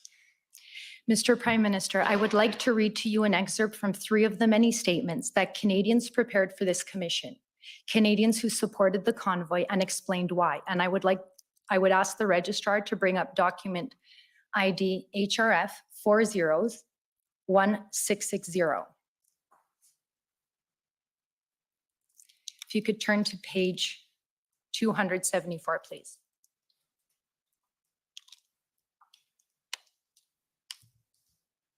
And while that comes up, I'll just start reading the statement. 274. Elizabeth Clapick provided a statement about how the government's COVID mandates and lockdowns disrupted her life. Starting at paragraph 3, she said, "The truckers and the Canadians who lined the roads, overpasses, and highways restored the hope that I had almost lost. These patriotic Canadians told me that I am not alone, that I matter. I will never forget the hope and pride I felt watching these amazing truckers driving along Canadian highways, crowded with patriotic Canadians flying their flags and holding their signs of support.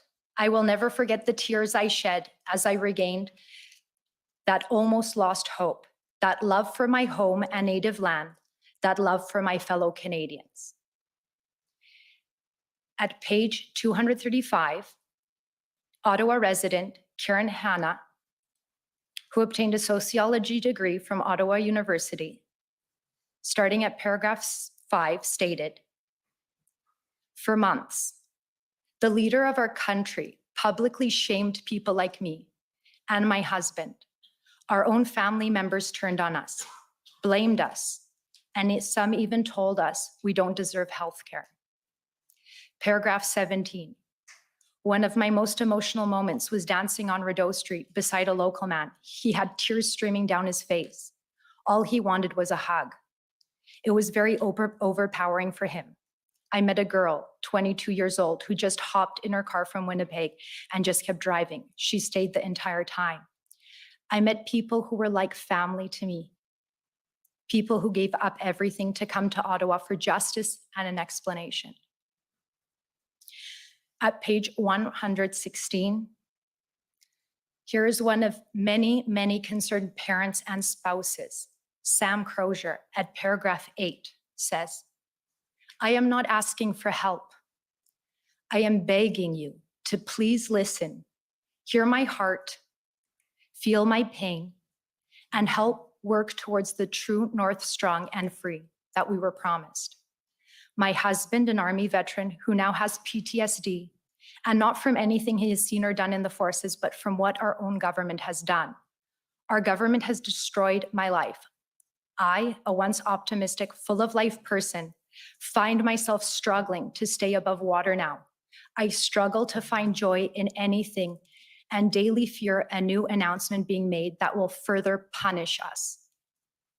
I have written the same email to every member of Parliament daily and been ignored by a large collection of the people meant to be our leaders, meant to be listening to us. Mr. Prime Minister, you have now heard the statements from some of the many concerned Canadians who felt compelled to support the protesters. Do you now understand the reason so many Canadians came to Ottawa with such resolve in the midst of a harsh, cold Canadian winter because of the harms caused by your government COVID mandates, and they wanted to be heard?" I am moved, and I was moved as I heard these testimonies, as I saw the depth of hurt and anxiety about the present and the future expressed by so many people. The COVID pandemic was unbelievably difficult on all Canadians. And my job throughout this pandemic was to keep Canadians safe. And the way that I chose to do that was to lean on public health officials, lean on experts and science on the best way to keep Canadians safe. And because Canadians got vaccinated to over 80%, we had fewer deaths in Canada than places that didn't reach that. And every heartbreaking story I hear of a family who sat beside the bed of a loved one dying because they had believed that the vaccines were more dangerous than the disease, I take personally, because I wish I could have done more. And I don't mean to cut you off. How about the families that But I weren't only have allowed 10 to be with minutes, their so loved thank ones when you. they That died was because of the COVID restrictions? Mr. Prime How about those Just to people? interrupt you, you're going to have to shorten it because you're already over your time. Okay, thank you. A number of people have testified in this inquiry referencing your widely Imagine everything that we comments sacrificed and calling the so that they could reduce the numbers. racist and By what? misogynist. And we have heard testimony in this inquiry about how some of your officials wanted to label protesters as terrorists. Would you agree with me that one of the most important roles of a prime minister is to unite Canadians and not divide them by engaging in name calling? I did not call people who were unvaccinated names. I highlighted. Oh, you said they were a risk, there was putting a everyone at difference risk. You said they were between putting people who everyone are at risk, you liar. hesitant to get vaccinated for any range of reasons. Fringe and minority people who holding unacceptable views. deliberately They're spread putting at risk their children misinformation and they're that putting at puts risk risk our the children life as well. and health of their Liar. fellow Canadians. And well- my focus every step of That's the right, way, and misogynist, the Easy, you're right. primary responsibility of a prime minister is to keep Canadians safe and alive. Right. So in terms How of about just safety, leave us alone? when Leave us you alone. met with, I'll reframe, Minister Blair, Public Safety Minister, Minister Mendicino, National Security Intelligence Advisor Jody Thomas, and RCMP Commissioner Brenda Luckie, and today you This would be a good section to testified clip that the for federal anyone who's government was capable of it. committed to exhausting try to do all it after. alternatives to a resolution prior Liar. to making a decision to invoke the extraordinary powers of the Emergencies Act. Do you agree that that accurately describes your government's position? That the invocation of the Emergencies Act was a measure of last resort, was not something to be taken lightly. Thank you.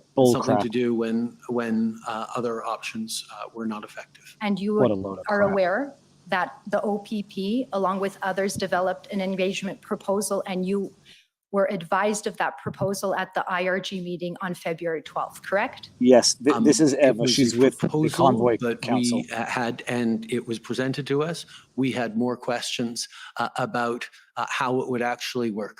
It was not a complete proposal. My last question, Mr. Prime Minister, when did you and your government start to become so afraid of your own citizens?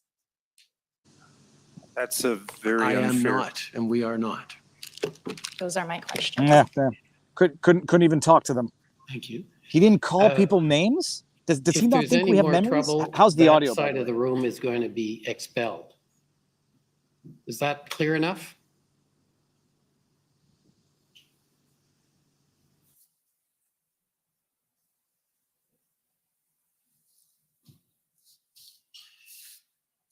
Next, I'll call on the City of Ottawa, please.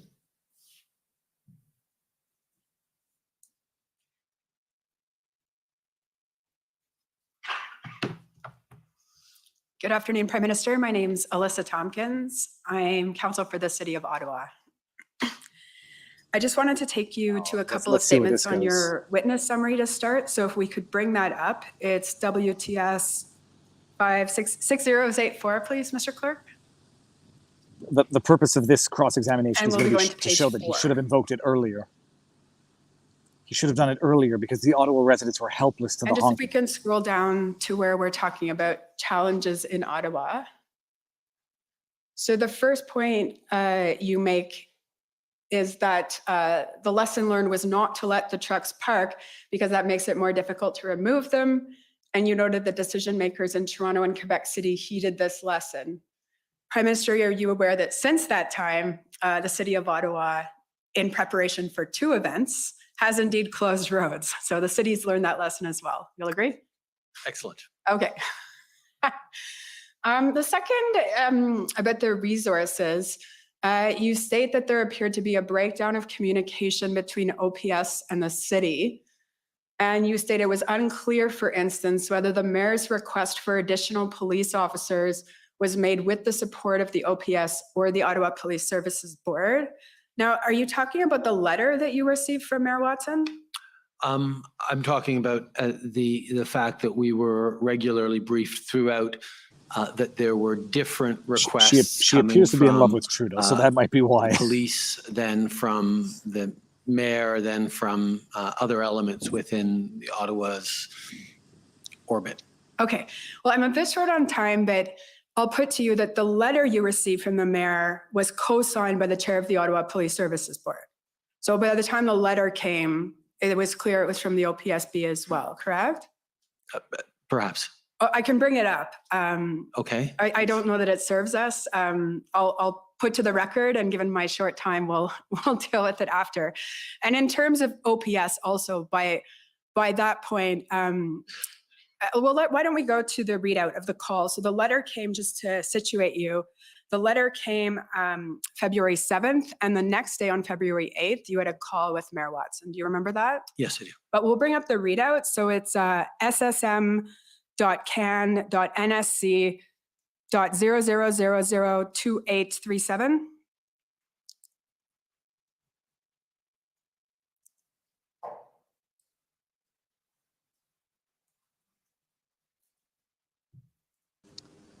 So from what I understand, there's about 5 more groups that have cross-examination. Ottawa Coalition, we're on Ontario Provincial Police, Slowly, Windsor, Okay, and Windsor Police Service, so Saskatchewan, there's Criminal Lawyers nothing in here. Association, Let's scroll Government of down Canada. to page 2. But if we go through it, there's no concern expressed by you during this call that there's any uncertainty about whether OPS or the OPSB I'll be back. are aware of the resource request. So by this point, is that clear in your mind? I'm sorry, that it is clear that Mayor Watson is asking for 1,800 officers? Yes. Yes, Mayor Watson was regularly clear in wanting many more officers.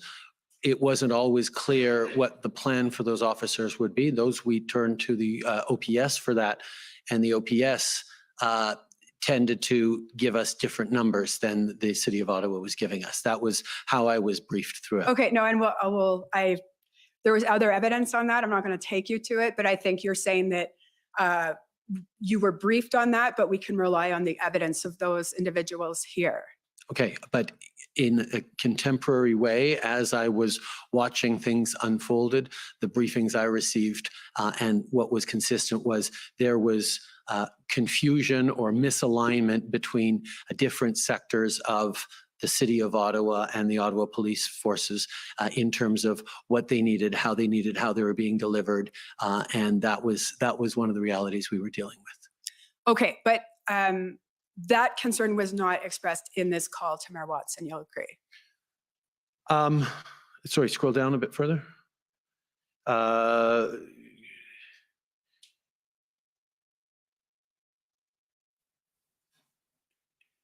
There are moments where you are saying one thing and he is saying another. Is there anywhere we can help around that? I think that was me expressing that there were different messages coming out of the policing side versus the mayor's side.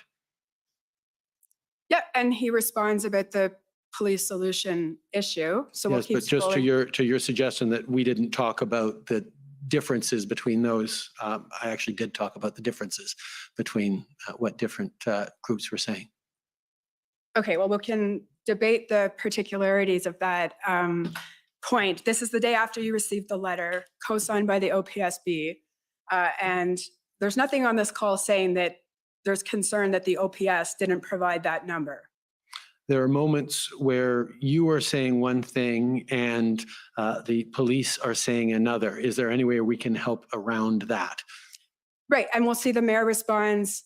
One thing was when he said it's not a police solution, but it is a police solution. So that's what the mayor understood you to be expressing a concern about. And if we stroll down, then we get to a discussion about Mr. Ford. And that's actually where I wanted to get to. In fact, you took a lot of time. You're out of time, so please get to the point quickly. Yeah. So if we keep going and, oh, there we are. So you express that the federal government will be there with the resources, and there's something about conflating. And I think you testified earlier about it's the source of the mandates. But you say Doug Ford has been hiding from his responsibility on it for political reasons, as you highlighted, and important that we don't let them get away from that, and we intend to support you on that. And the mayor says if they keep dragging their feet, I'm happy to call them out. It'd be nice if we have something firmed up from the federal government to shame them. Ford didn't even make an effort to come and see what's going on. So part of the reason that you'll agree, part of the reason the mayor was reaching out to the federal government directly was to give him additional ammunition to put pressure on the province, correct? I can't speak to the mayor's intentions in reaching out to me. I know that I reached out to the mayor to talk about the situation in Ottawa and to express that I had expressed to the commissioner of the RCMP and others that we should be providing whatever resources can help the City of Ottawa. And all I'm saying is that when the mayor went to both the province and the feds, he's explaining to you here that one of the reasons he's doing that, because he's also reached out to Ford, is that he's hoping you'll give him something so that he can also push on Ford. So he knows he has to go to the province too. Yeah, but we don't we don't provide police officers in order to shame or make political points. We're providing police officers to be useful on the ground and to be able to deliver things. So maybe there are political points to be scored or made, but our focus every step was what can we do to help deliver the resources that Ottawa obviously needed in order to move forward on dealing with this occupation. But you'll agree that the mayor was frustrated, as were you, that the province was not providing the resources they needed on an expedited basis. As I believe I testified, my understanding was that the OPP was engaged, but it was at the political level that there wasn't as much engagement at that particular point. As we know, as time went by, the province got very much activated and engaged. And indeed, I had a call with Premier Ford the very next day in which he showed his engagement. All right. Thank you very much, Prime Minister. I appreciate you answering my questions. Okay, next is the Ottawa Coalition, please.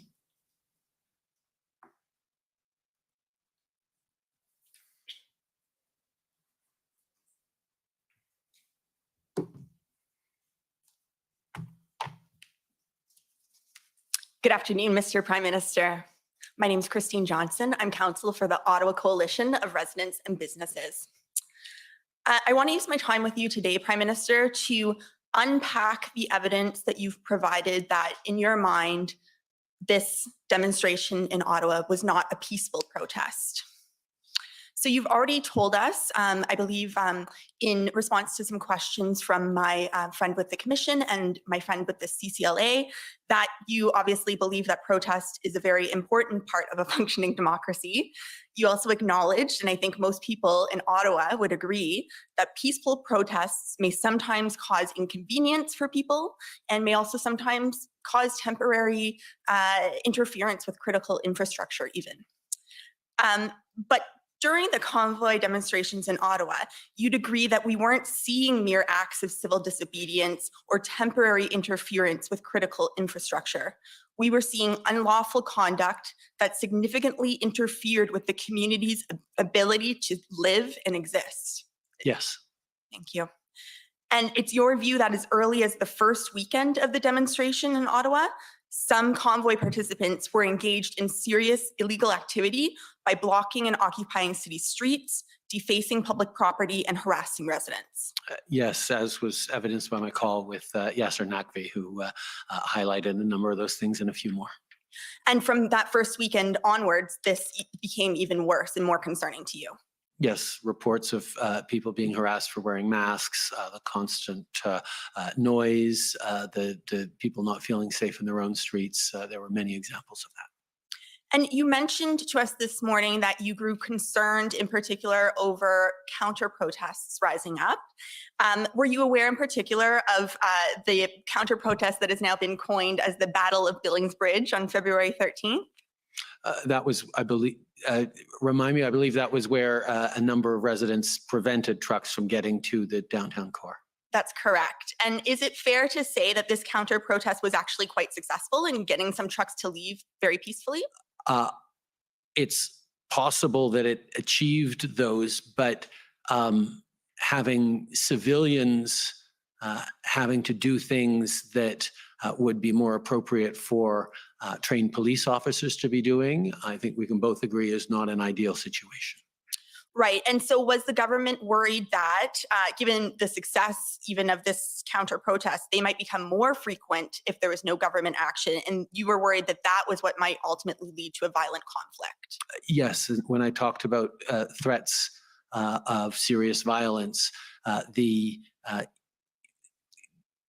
increase of counter-protests and citizens taking issues into their own hands increases the possibility of conflict and violence. Right.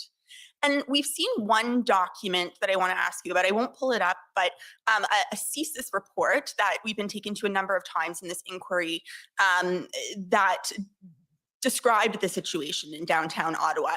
And CSIS communicated downtown Ottawa, mood was actually quite festive, not threatening to passers-by. I take it this was not your assessment based on what you were seeing and hearing for yourself. I think there were moments of festiveness and collegiality amongst people who were there. At the same time, CSIS also reported to me and to Cabinet that there were IMVE purveyors of extremist ideology within the protest. And one of the concerns was people could be inspired or convinced or amplified in their behaviors to actually lash out and take actions in ways that were threats to public safety. And in addition to that, you were hearing, in fact, that many Ottawa residents, business owners, and workers did in fact find the convoy quite threatening. So to those passersby, at least, there was threatening behavior. Yes. And you, in your witness statement, you also suggest that in your mind, this was not a peaceful protest because of the threat of violence that existed towards law enforcement when they were trying to manage the demonstration. I think a protest in which law enforcement are prevented from being able to do their jobs because of threats of violence to themselves ceases to be a legal or peaceful protest.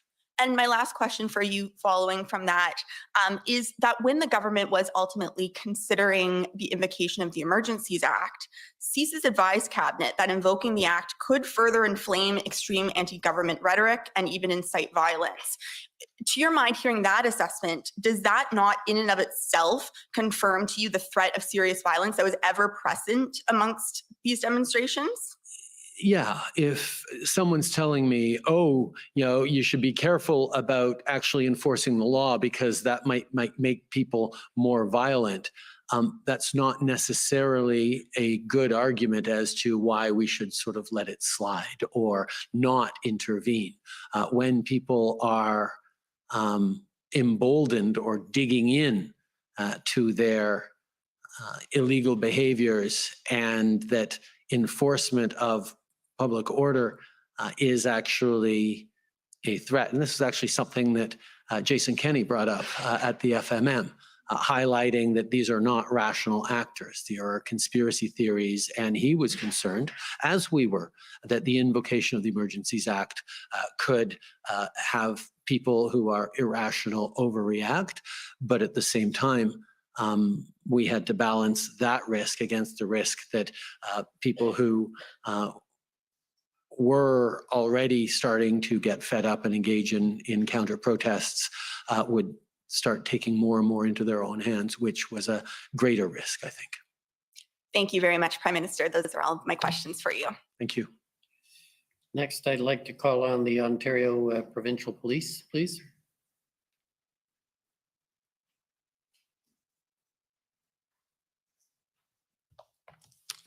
Good afternoon, Mr. Prime Minister. Chris Diana, counsel for the OPP. Just bear with me for a moment while I set my timer. All right, perhaps, Mr. Clerk, if we can start by bringing up document ssm.nsc.can 50625.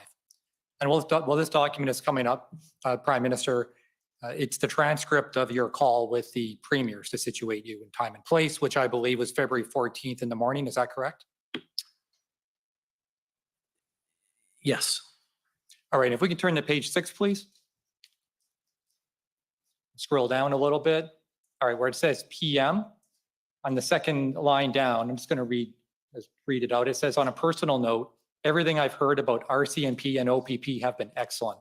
OPP Commissioner regarded very highly by federal officials. Windsor operation was outstanding. We'll continue to collaborate. So I take it that that's what you were hearing from your senior officials, that the OPP had been very effective to date? Yes, and I would have mentioned, you're always looking for positive things to say in these FMMs where sometimes there are contentious issues, but that would have been the understanding I had of the previous days. It may not have held from the very beginning of the protest. I won't speak to that, but at that moment, yes, that was what I was hearing from officials. And that would have been in accordance with your own personal views over what you had seen in recent days happening in Ontario in any event, right? Yes, there was progress, yes. And I take it that your government had full confidence in the OPP to discharge its policing responsibilities within the province of Ontario? It is not up to the federal government to determine who is policing. So it's not up to us to have a confidence in the OPP to execute provincial responsibilities. No, but my point is and this is not a call where the media was on, this was you were talking to the premiers and you, without prompting, brought up the OPP and the OPP commissioner. So I take it that your government was satisfied with what it had seen at the time of that call with the OPP.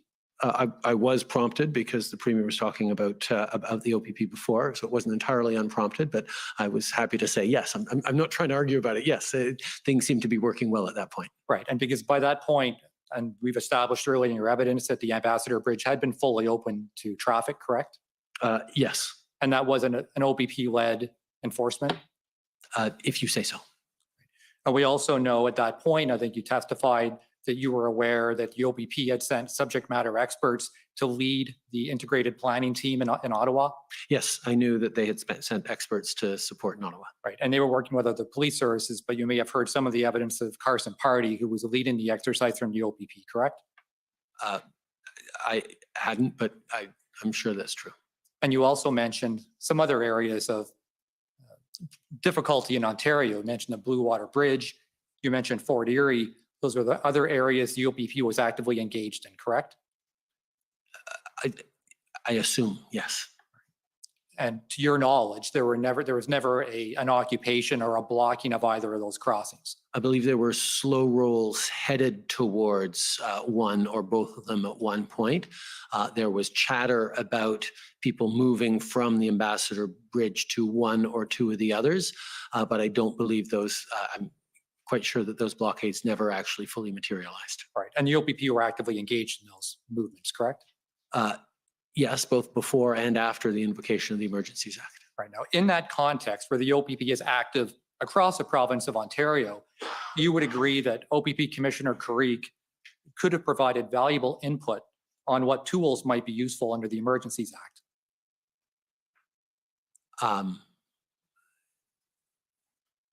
I'm fairly certain that the OPP did provide inputs. We, as a federal cabinet, got our inputs through the RCMP, but part of the RCMP's role was to inform us on suggestions and requirements by all other police organizations as well. No, and fair enough. And you may not have heard the evidence. Both Deputy Minister Stewart and Commissioner Lucky thought that the OPP had been consulted, but in fact, they had not been. And I guess what I'm putting to you is the notion that if we're dealing with the question of either necessary or useful tools, if a protest is happening in Ontario, it would be a good idea to seek some input from the OPP, correct? It would not be up to me to call the OPP. It would not be up to the necessarily even a federal minister to do it. Our expectation, my expectation certainly would have been that it would be for the RCMP to work with their fellow police organizations on coordination. And I would have assumed that that was done. Yeah. And that could be done quickly from commissioner to commissioner, correct? Yes. And for purposes of transparency, and Commissioner, I understand I've hit my 5-minute mark, and just for my last question, for purposes of transparency, we know that there is a consultation record, as we've seen here when you talk with the premiers, that there should also be a written record of consultation with law enforcement, so that for accountability purposes, when we go back and take a look at the circumstances in terms of the tools, that there's no ambiguity about what was needed or what tools might be useful. Would you agree with that suggestion? I know the Commission will be reflecting on suggestions on how to move forward in future emergencies. So you would agree with my suggestion then, correct? It's not up to me to agree with what needs to happen in the future. Okay, but you wouldn't disagree then? I think more consultation is good, but understanding that in an emergency, one needs to move quickly. All right. Thank you, Mr. Prime Minister. Okay, thank you. The next is former Chief Slowly's counsel, please.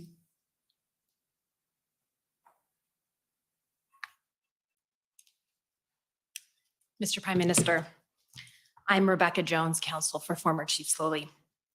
And you've testified today about the situation facing the country and the city of Ottawa in particular when the Emergencies Act was invoked, right? And this included threats of violence, trucks with weapons in Coots, trucks with unknown contents in Ottawa, and children in Ottawa at the site of the occupation, right? Yes. And Chief Slowly described the situation in Ottawa as a tinderbox, and I take it you'd agree with that. Yes, that was one of our concerns, that it could get worse very quickly. Right. There was always a risk of escalation. Yes. And you testified that it is the responsibility of the Prime Minister to make tough calls and keep people safe, right? Yes, and others as well, but yes, that is one of the roles of the Prime It's Minister. not your only responsibility. I take it that is also the role of a police chief. Yes. And the Prime Minister and a police chief don't take steps just because people are demanding them, right? We certainly need to take into account the perspective and concerns and expectations of citizens. That's an important input into leadership. But ultimately, we have to, getting the decision right is more important than making the popular decision. And you testified that as of the date of the Emergencies Act, the fact that there had not yet been any serious violence was obviously a good thing, but that you couldn't say there was no threat of that, right? Indeed. And I'm going to suggest that the fact that there had been no serious violence was not only a good thing, but it was a credit to municipal police forces, all police forces, Chief Slowly, and all of his policing partners. Yes, and a credit to residents, and a credit to people who were there on the ground. There was no violence. It would have taken one person on any side to create situations of violence. So it is fortunate that there was no violence, no significant violence at that point, right, or at any point. And it is to the credit of the police, among others, that there was no serious violence, right? I'm not positioned to evaluate how much what the police did or didn't do in Ottawa was directly responsible for the lack of violence. Okay. Now, in 2021, then Chief Slowly was invited to the Prime Minister's listening circle to speak about policing reforms. You remember that? I do. And Mr. Prime Minister, you thanked him for his presentation and you thanked him for his leadership in leading police reform in Canada, right? Yes. And I take it you agree that it's important to have voices like Peter Slowly's at the table in Canadian policing. You mean diverse Canadians in positions of power? Yes. Yes.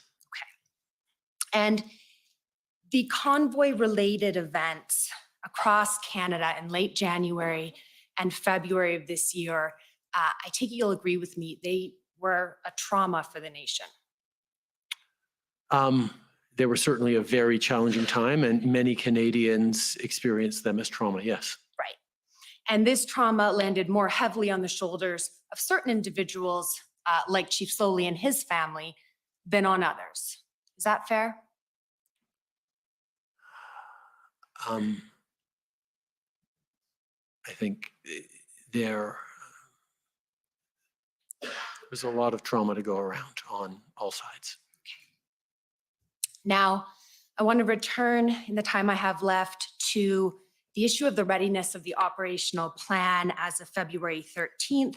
And you've been candid in acknowledging that you didn't read the operational plan on February 13th, which of course makes sense. That I wasn't given the operational plan of. And nor would you expect to be. That's right. Okay. And you can't comment on whether or not it was a good or complete plan, you testified. I can't comment from personal knowledge, but my understanding both at the time and subsequently from people who are aware of the plan was that it was not a complete plan. Okay, so we're going to have to put aside subsequently. It was the plan that cleared the occupation in Ottawa is the evidence here. But at the time. Sorry, that was a plan of the 17th that cleared the occupation, not the plan of the 13th. Well, we'll put that aside. We will disagree on that issue, Mr. Prime Minister. But what I believe you're saying is that at the time, on February 13th, or as of February 13th, that was your view. Based on what you were being told, I take it, by the Commissioner of the RCMP. Sorry, what was my view? That the plan was The plan wasn't inadequate? ready. Yes. Okay. That was my view. And I just want to take you, please, to TRN 23, page 69, please. And Mr. Prime Minister, this is the testimony of Commissioner Lucky before this inquiry.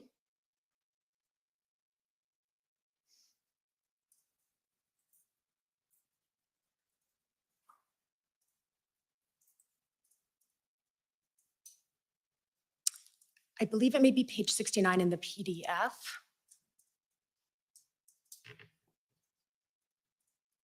There we are. And so if you start scrolling down, you'll see that Commission Counsel is asking about the status of the plan. And please, of course, take your time to read it as of February 13th.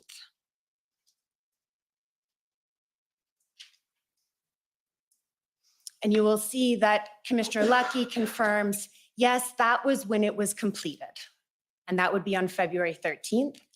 And then Commission Counsel says, and we've heard some evidence about this from other police agencies, but essentially that it was a team effort. The RCMP was there, the OPP, and the OPS. Correct? And Commissioner Lucky says yes.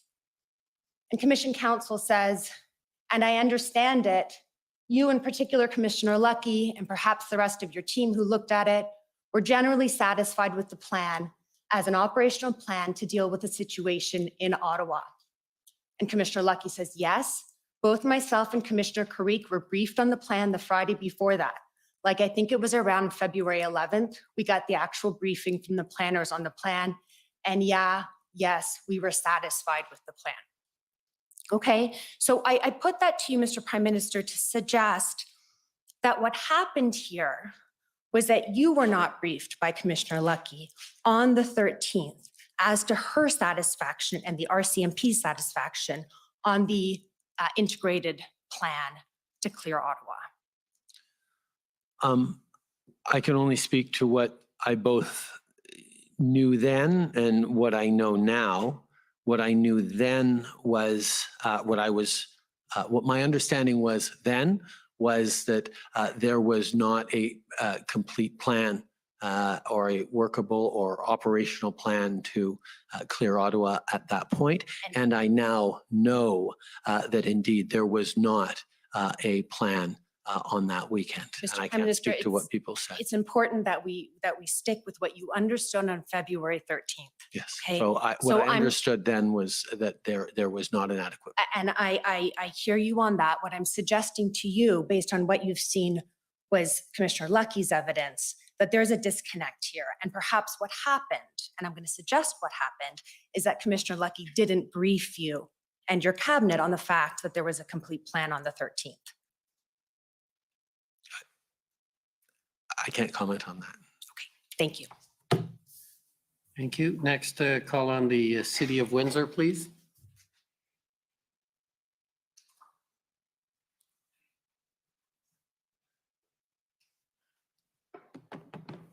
Good afternoon, Mr. Prime Minister. My name is Jennifer King, and I am legal counsel to the City of Windsor. Mr. Prime Minister, I would like to start by taking you to one document, SSM CAN NSC 402698. This is a readout of a call that you had with Mayor Dilkins of Windsor on February the 10th. Do you recall that conversation? Yes. On the first page, there's some takeaways. I just wanted to read out the first one. The mayor appeared confident that a plan and resources are in place. He only needed the injunction to operationalize the plan by Saturday. PM provided reassurance that the federal government is there. If you could scroll to page 2 towards the bottom of the page, Mr. Clerk. And you'll see here, Mr. Prime Minister, that it indicates that you said, as I was speaking with police officers and various folks, no question on the ground operationally who has jurisdictions. I can assure you that the RCMP is working closely with the OPP because this is our problem, and I want you to be reassured that we are out there and operationally totally linked. So I just wanted to stop there. What did you mean, Mr. Prime Minister, when you said this is our problem? It is our problem together. It is our, as in different orders of government together, as I assume what I meant on this one, because the rest of the sentence is really showing that I knew and had been apprised that in regards to what was happening in Windsor, the OPP and the RCMP were working well together. Okay.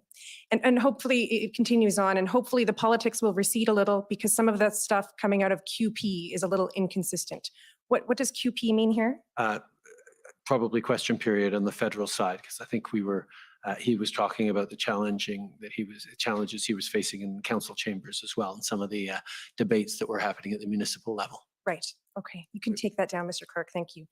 You testified this morning, Mr. Prime Minister, about jurisdictional issues that arose related to the governmental response to the blockades and occupations in January and February. In Windsor, there's a provincial highway connected to an international border crossing by a municipal road through a community, right? Yeah. Would you agree that the response to the blockade required communication and collaboration between all three levels of government? Yes. Certainly this morning you testified that when three orders of government are able to work seamlessly together, you get better results, right? Yes.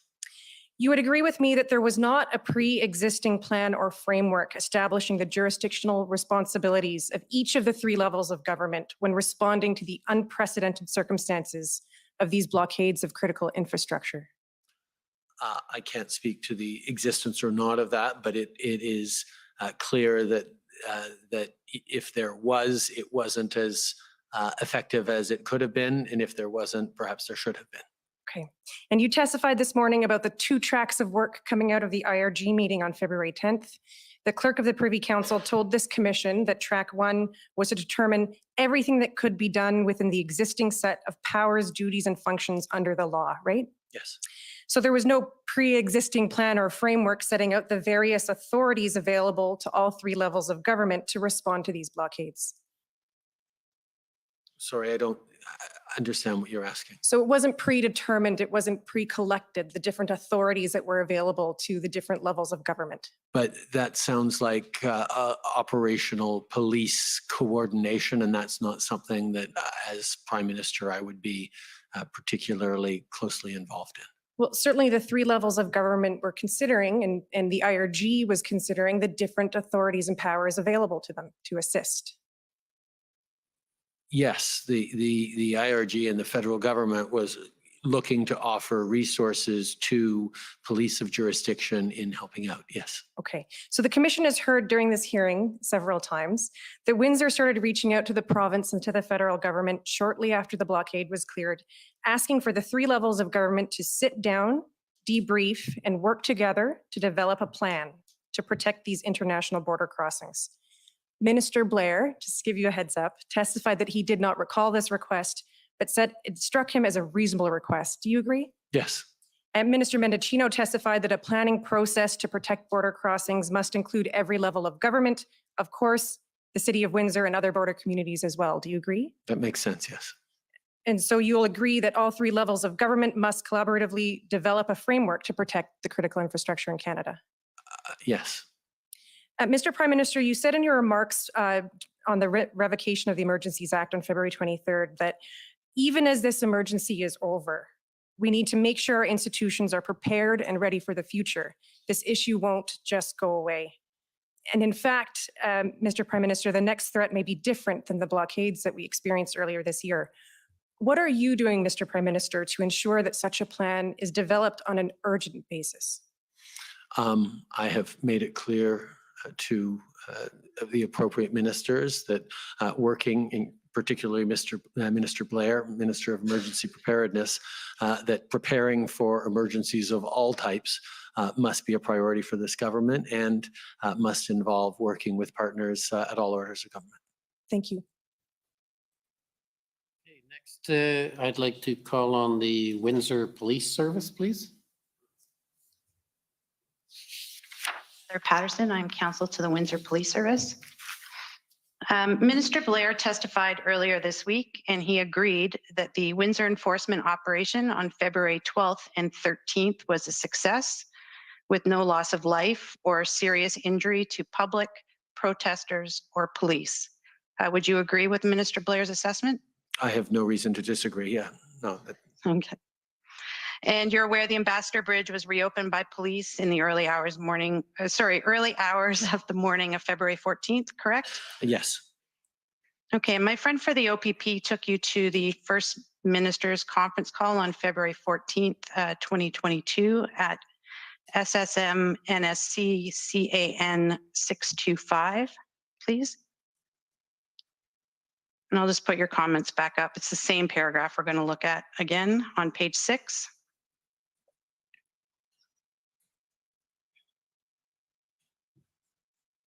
My focus obviously will be a little bit different than the OPP's. And in that paragraph, for the comments attributed to you, you say the Windsor operation was outstanding. And would that accurately reflect your comments that you gave to the First Ministers that day?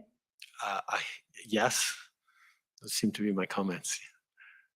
Okay, great, thank you. Those are my questions. Okay, with that pat on the back, we'll go to the government of Saskatchewan, please. Good afternoon, sir. I'm Mitch McAdam, one of the lawyers for the government of Saskatchewan, and I want to ask you a few questions about COVID-19 and the Emergencies Act. I would ask the clerk to please bring up POE.SAS.701.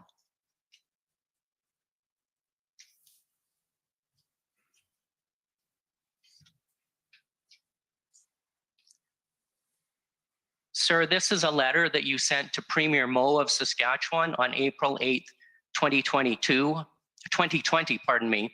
about COVID-19 and the Emergencies Act. And I think you talked this morning a little bit about considering and invoking the Emergencies Act to deal with the pandemic back in March and April of 2020, didn't you? Yes. And I take it that similar letters would have been sent to all the premiers? Yes. And if we can go to the top of page 2 of this letter, at the end of the first paragraph, it refers to the fact that you are formally initiating a consultation process under the Emergencies Act. That's correct, isn't it? Yes. It was a formal process. Yes. And clerk, if we could go back to the first page and the bottom of the letter, it indicates that you had already discussed the Emergencies Act with the premiers during at least 2 telephone conferences, one on March 23rd and one on April 2nd. That's correct, isn't it? Yes. And also in that same paragraph, it refers to the fact that ministers from at least 4 different departments have spoken to their provincial counterparts about whether measures under the Emergencies Act could assist in the collective efforts to deal with the pandemic. That's correct too, isn't it? Mm-hmm. Yes. And if we can go back to page 2, please. In the 4th paragraph on that page, it refers to you asking the Minister of Public Safety and the Deputy Prime Minister to also reach out to their provincial counterparts to discuss this. That's correct as well. Yes. So I take it that back in 2020, there was an effort involving a number of different federal departments to reach out to their provincial counterparts to discuss the Emergencies Act in this context. Yes.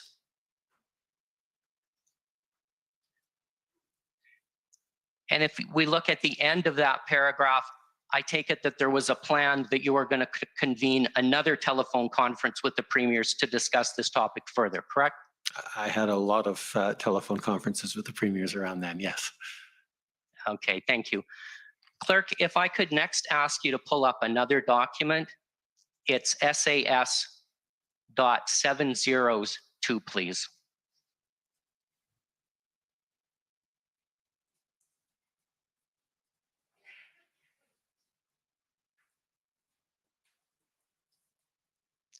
We'll just wait for a moment while the letter gets pulled up.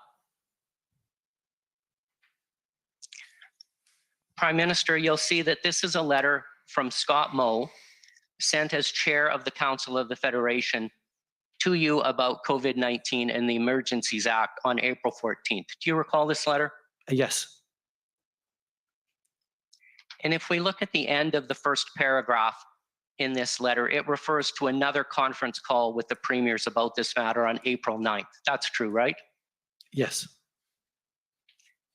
And in Premier Moe's letter, he shared with you the opinion of the premiers that it was neither necessary nor advisable to invoke the Emergencies Act at this time. That's correct, isn't it? Yep. And that's what you heard at the conference call on April 9th, correct? Yes. And as a result, the Emergencies Act was not ever invoked by your government to deal with the COVID-19 pandemic, was it? That is correct. And that was Except in because so much as the most recent use of the Emergencies Act was linked to the COVID pandemic, at least indirectly. Okay, understood. And sir, would you agree with me that the provinces had the capacity and the authority or the tools to deal with the pandemic back in 2020? Yes. 2020. Yes. And the provinces were dealing with it. I think your words this morning were they had it under control. They certainly had more appropriate tools and experience to deal with the public health emergency than the federal government did to do that, to take over the public health side of the public health emergency. Yes. Okay. And where Healthcare delivery federalist- is the provinces in this country, so that's the point. Understood.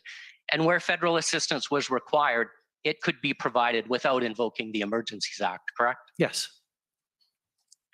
Now, Prime Minister, we've already heard today a lot about the consultation with the provinces in February of this year, in particular on the morning of February 14th.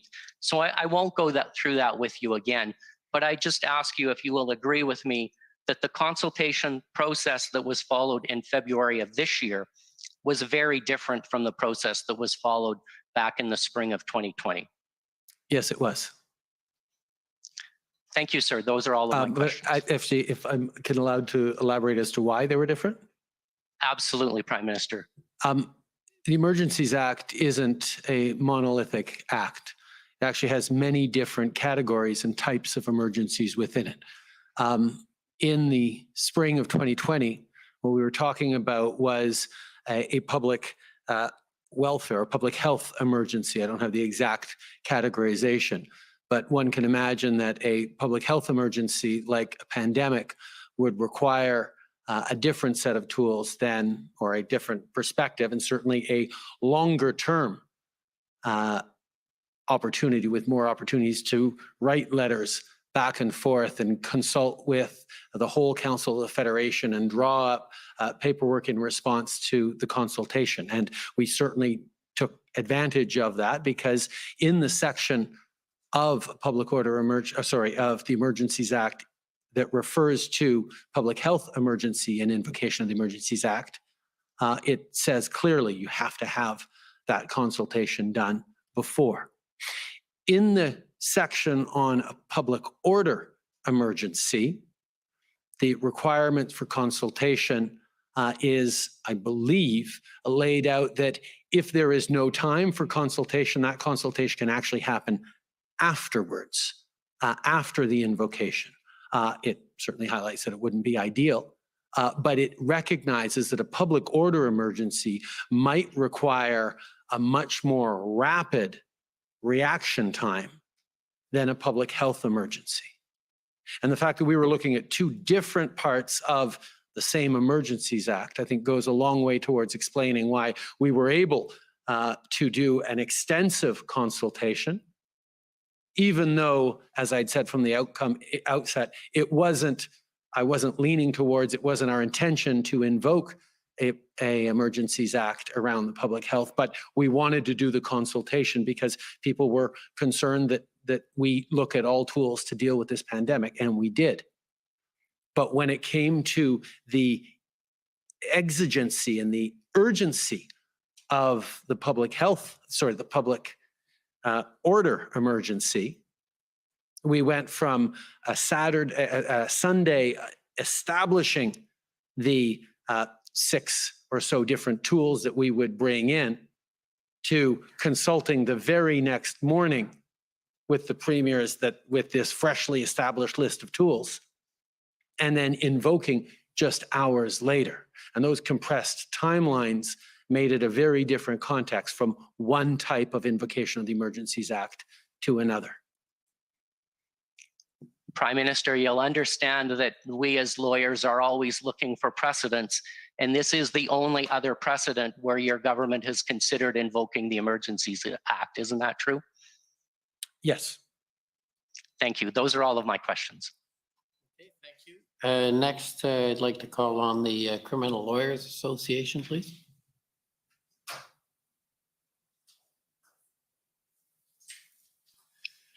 Prime Minister, my name is Greg Del Pietro. I'm one of the lawyers representing 2 organizations, the Criminal Lawyers Association and the Canadian Council of Criminal Defense Lawyers.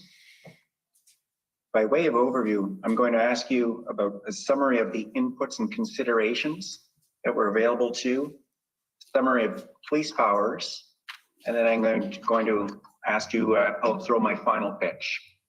With respect to the factors that were taken into account, and this might not be a complete list, but will you agree that it was a situation that was dynamic? Yes. It was a protest or occupation that was happening at more than one location and in different provinces? Yes. You had to take into account the scope of police powers as exist within the criminal code? Yes. You had to take into account the adequacy of those police powers having regard to the circumstances that presented themselves? Yes. You had to take into account resource issues, how many police officers are available, when, where, that kind of thing? Definitely, yes.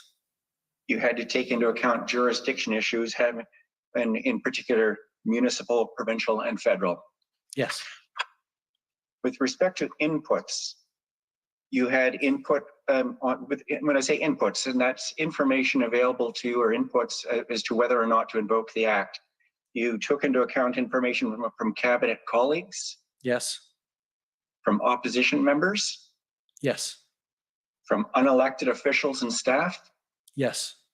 From premiers? Yes. From citizens? Yes. From police from different agencies?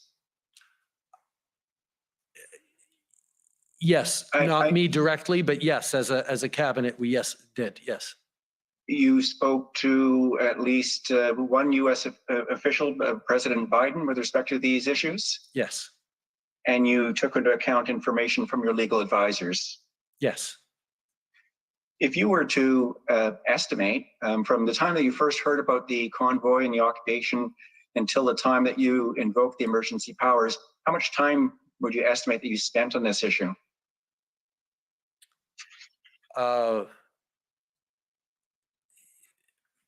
Most days in the thick of it, about an hour a day minimum. Some days, most of the day. Certainly towards the end, my days were filled with that, and with yes, other things that was the business of government, but it was quite a bit. You understood and understand today that the use of the Emergencies Act is a matter of last resort? Yes. With respect to police powers, you understand that the police have available to them, and again, I'll just do a catalog of those powers, negotiation with respect to people? Yes. Surveillance? Yes. They can conduct undercover police operations? Yes. And again, whether or not these are available in this particular circumstance is a different question, but just in terms of a general catalog of police powers, police have available to them to apply for wiretaps? Yes. And to apply for search warrants or production orders? Yes. They can arrest and charge people with criminal offenses? Yes. And if people are arrested and charged, bail conditions can be placed upon them, such as that people not go to certain locations. But that's not a police power.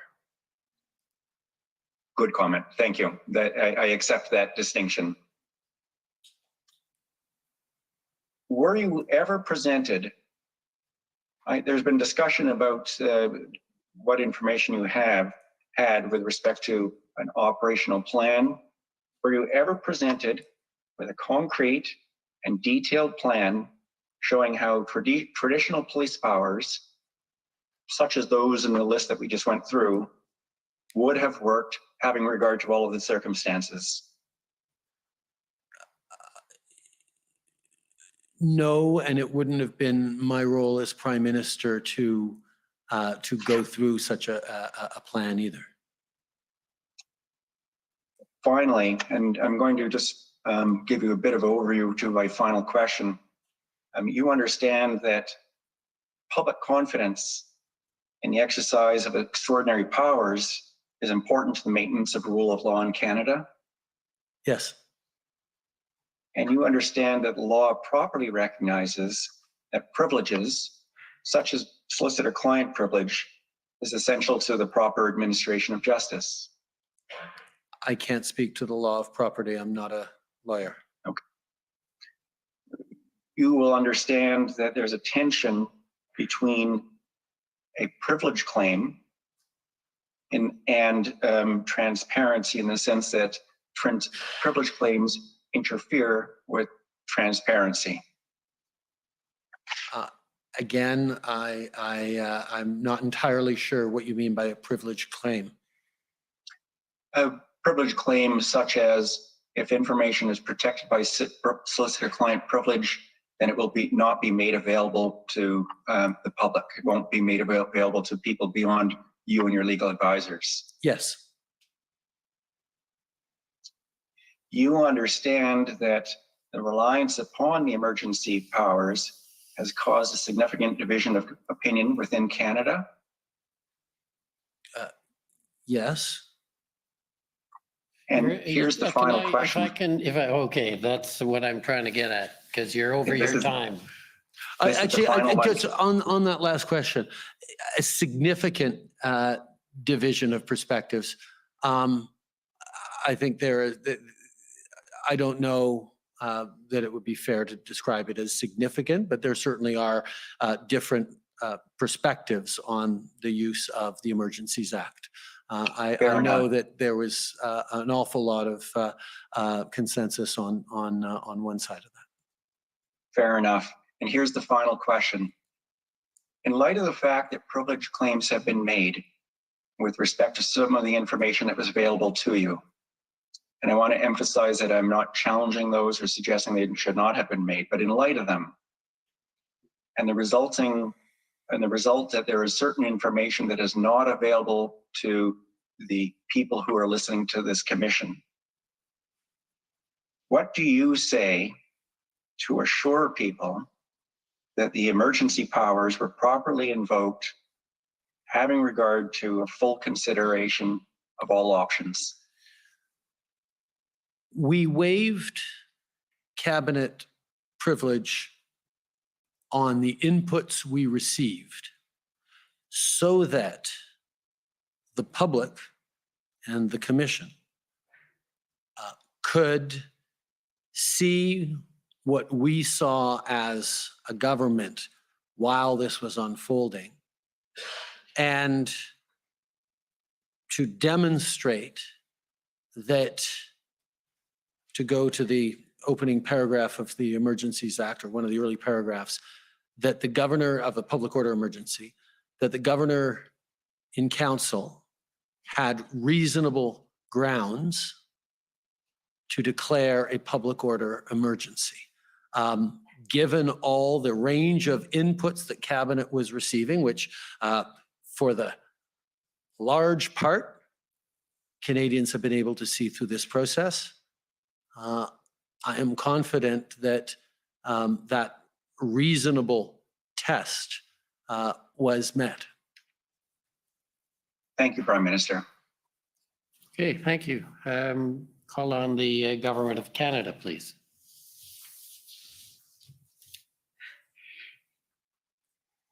Thank you, Commissioner, and Prime Minister. I'm Brian Gover. I'm appearing for the Government of Canada today. I have 4 areas to ask you about, Prime Minister, and the first one will involve asking our registrar, please, to display ssm.nsc.can 50216. And if I got the number right, Prime Minister, this is in relation to the cabinet meeting, which was held on the evening of Sunday, February 13th, 2022, beginning at 8:30 p.m. And of course, you've been asked questions about that meeting in the course of your testimony today. My question relates to the CSIS assessment that was provided at that cabinet meeting. And if we could please go to the second last page.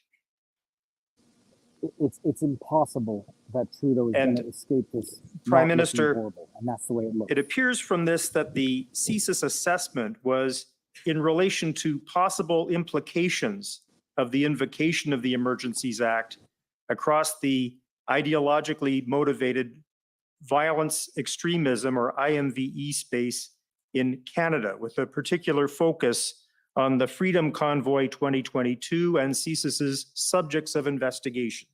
Is that correct, sir? Yes.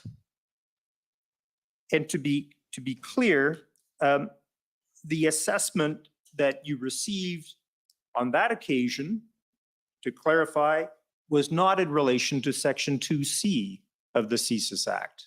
Is that right?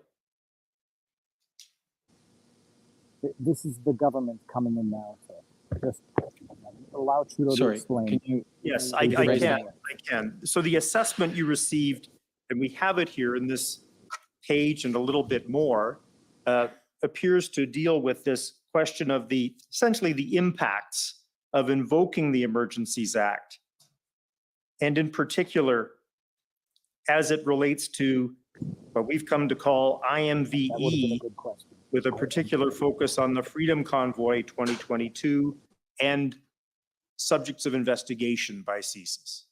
Yes. Commissioner, my friend's asking some leading questions here. Okay. Subject to Section 58 of the Rules of Procedure. If you could ask more open-ended questions, that would be appreciated. Well, certainly that's the rule, but if it's non-controversial, maybe it can, but if you could be careful, please. I will be careful. My purpose was only to clarify something that may have been obfuscated somewhat earlier. So thank you very much. We can take that down, Mr. Registrar. Prime Minister, describing what was brought to your attention on February 13th by Commissioner Lucky about the plan for Ottawa, and this at the IRG meeting earlier that day, you told Commission Council, as I've noted it, it wasn't a plan, not a fully final plan. And first of all, have I noted your evidence correctly? I am always wary to try and distinguish what I know now from what I knew then.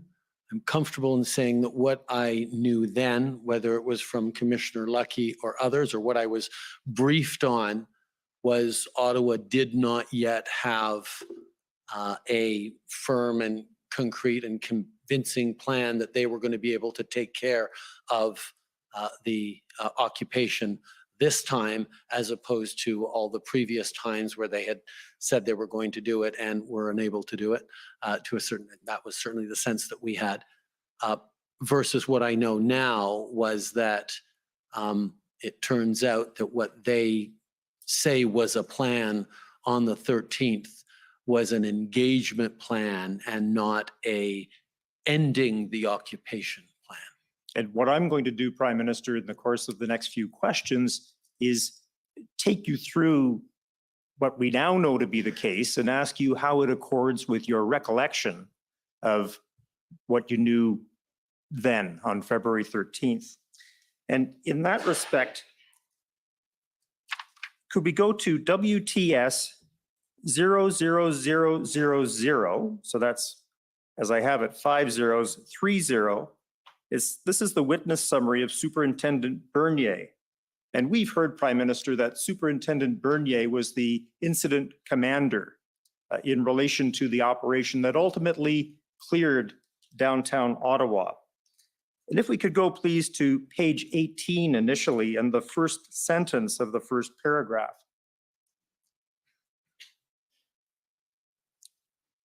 And here we have, on February 13th, the integrated planning team prepared a plan for Superintendent Bernier entitled Integrated Mobilization Operational Plan. It's referred to as the February 13th plan. And then we have footnote 16 referred to, and if we could go to that at the bottom of the page, please.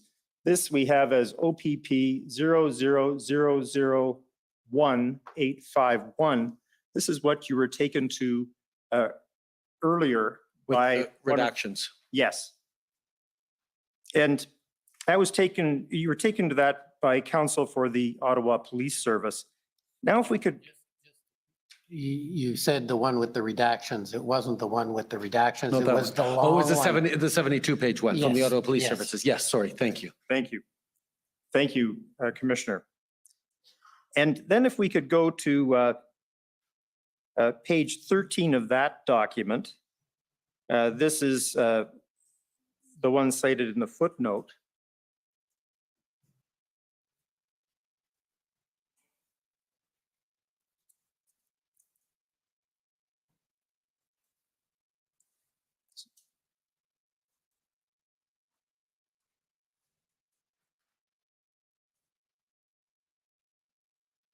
And in particular, if we could look at the list of contingency plans that were to be included in Appendix H. If you could scroll down a little bit here and maybe stop there if you would. The following plans will be provided by the respective specialized units: POU, which we know now to be Public Order Unit, deployment, traffic plans. I'm just reading some of them: hostile vehicle mitigation, and importantly, obstruction removal at the bottom of vehicle and persons. And if we could please go to Appendix H at page 62. This is the proposed contingency plans.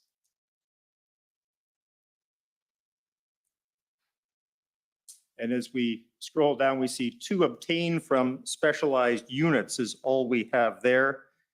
My friend from the Ottawa Police Service didn't show you that, Prime Minister. And then if we could please go back to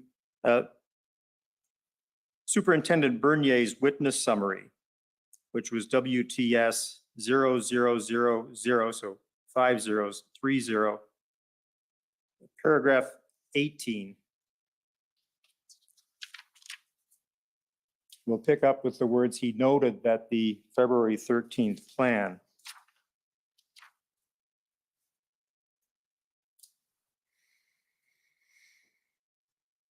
And we have it halfway down the first full paragraph we see here. He noted that the February 13 plan was not the overall operational plan and did not contain a plan to end the occupation of Ottawa. The overall operational plan was still being prepared. And then, and there will be a question for you, Prime Minister, momentarily. If we could please go on to page 20, the bottom of the page. On February 17th, Superintendent Bernier, Inspector Stringer, and Superintendent Liu approved the overall operational plan, which was titled Integrated Phased Approach, the February 17th plan. This refers to its development after Superintendent Bernier briefed others. And the operational plan approved that day, which was the Thursday of the week the Emergencies Act was implemented.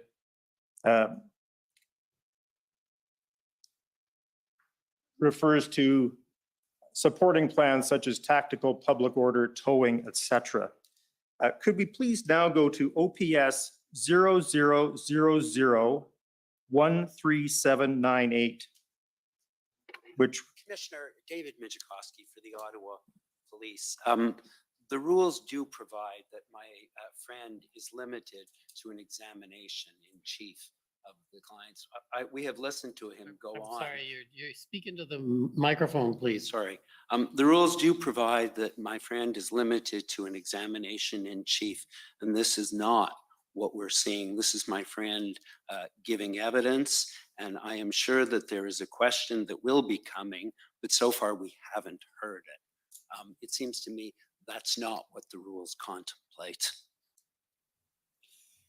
Commissioner, I've prefaced this by indicating that I would take the Prime Minister to certain elements of the evidence and then ask him how that accorded with what he was told on February 13th about a plan.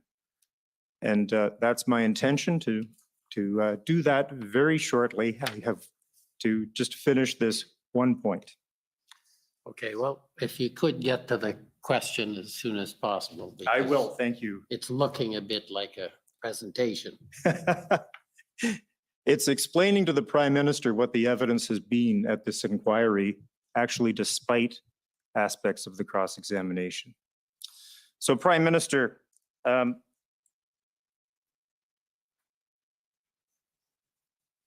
the plan developed on February 17th actually referred to the Emergencies Act and the powers under it. But my question, to come back to it, is, Prime Minister,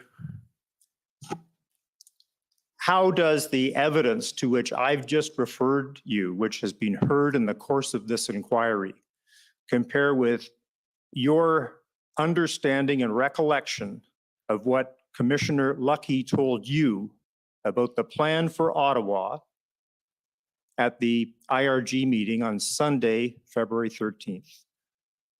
As I testified earlier, on the 13th at the IRG, my understanding from officials in general, most likely Commissioner Lucky primarily, was that the plan that the Ottawa Police Services had at that point was not a plan to end the occupation. And as I would later testify or later find out, the plan of the 13th was not complete the way the plan of the 17th was, which was the actual plan that led to the clearing of the occupation in Ottawa. So this evidence is entirely consistent with my understanding of what was happening on the 13th, and of course, my understanding of it in hindsight as well. Thank you, Prime Minister. The third of the four areas to which I'm taking you has to do with two forms of consultation under the Emergencies Act that you've described in your evidence. And we're going to be aided by going to the Emergencies Act itself, and in particular, it's at CCF 000000, could be 6 zeros, 47. We could display that, please, Mr. Registrar.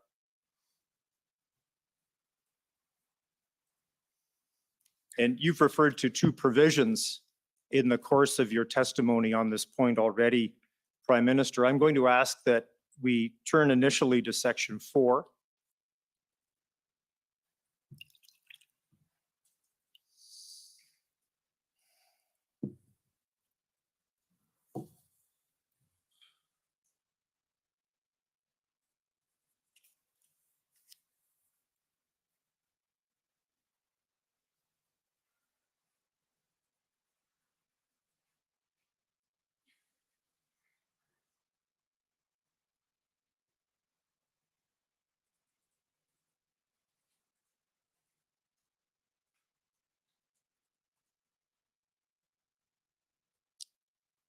We might have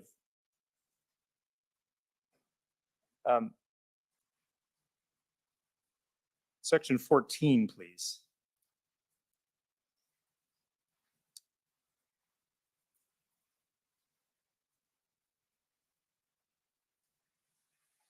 And this provides that subject to subsection 2, before the Governor and Council issues, continues, or amends a declaration of a public welfare emergency, the Lieutenant Governor in Council of each province in which the direct effects of the emergency occurs shall be consulted with respect to the proposed action. This continues with an indication in subsection 2, where the direct effects of the emergency are confined to or occur principally in one province. The Governor and Council may not declare a public welfare emergency unless the Lieutenant Governor and the Council of the province has indicated to the Lieutenant Governor that the emergency exceeds the capacity or authority of the province to deal with it. And Prime Minister, the consultation that you've described in 2020, was that conducted under this provision or another provision? If this is, I didn't see what section this was, but this is indeed a public welfare emergency, then yes, as of 14.1, you know,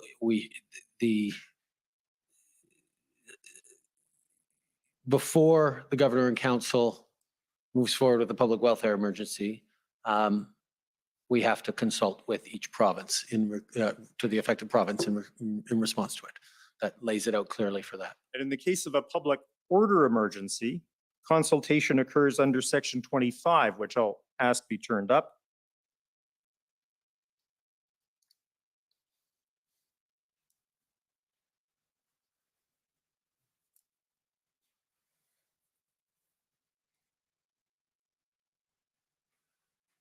And you referred to a provision which allows for consultation to happen after declaration of a public order emergency.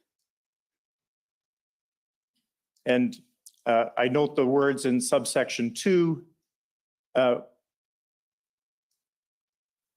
without unduly jeopardizing the effectiveness of the proposed action. And Prime Minister, in relation to a public order emergency, was this the provision you had in mind? Yes, you can see there are conditions subject to subsections 2 and 3, which talk about the effects or the urgency or the negative impact that a consultation could have on the situation, which is a caveat when it comes to a public order emergency that was not present in the otherwise very similar paragraph applying to a public welfare emergency. That was what I was referring to earlier. Pardon me, I didn't mean to interrupt, Prime Minister. And just before we leave this area, I'll ask that the registrar please turn up ssm.nsc.can 50625. And this has been pretty well canvassed already, Prime Minister. These are the minutes or the readout of the First Minister's conference call on February 14th, 2022. We understand that this call began somewhere around 10:15 a.m. And first of all, Prime Minister, you told Commission Council this call lasted approximately an hour. Is that right? That sounds about right. Was any time limit imposed on the consultation that took place during that call? No, if it had to take 2 hours, it would have taken 2 hours. Did any of the premiers seem surprised about the topic of conversation? None expressed surprise that what we were talking about. No. Did any of them seem ill-prepared to deal with the topic for discussion? As I said, we had talked about it a couple of years ago, not with all of them. I believe there were some different folks around the table. But the idea and the concept of the Emergencies Act invocation and consultation was something that we had collectively gone through at a previous iteration. So they all had reflections to share during that tour de table.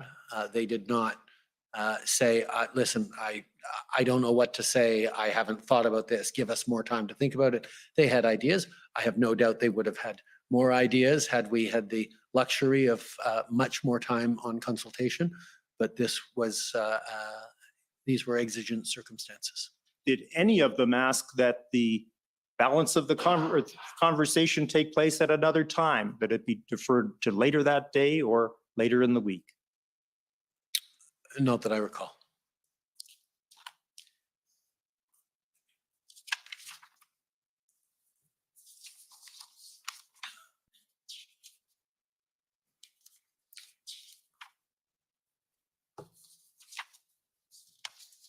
And if we could just please turn to what will be the, I don't know if they're paginated. This will be where Premier Ford speaks. And it will be, I'll count the pages. Should be the 6th page, please, Mr. Registrar.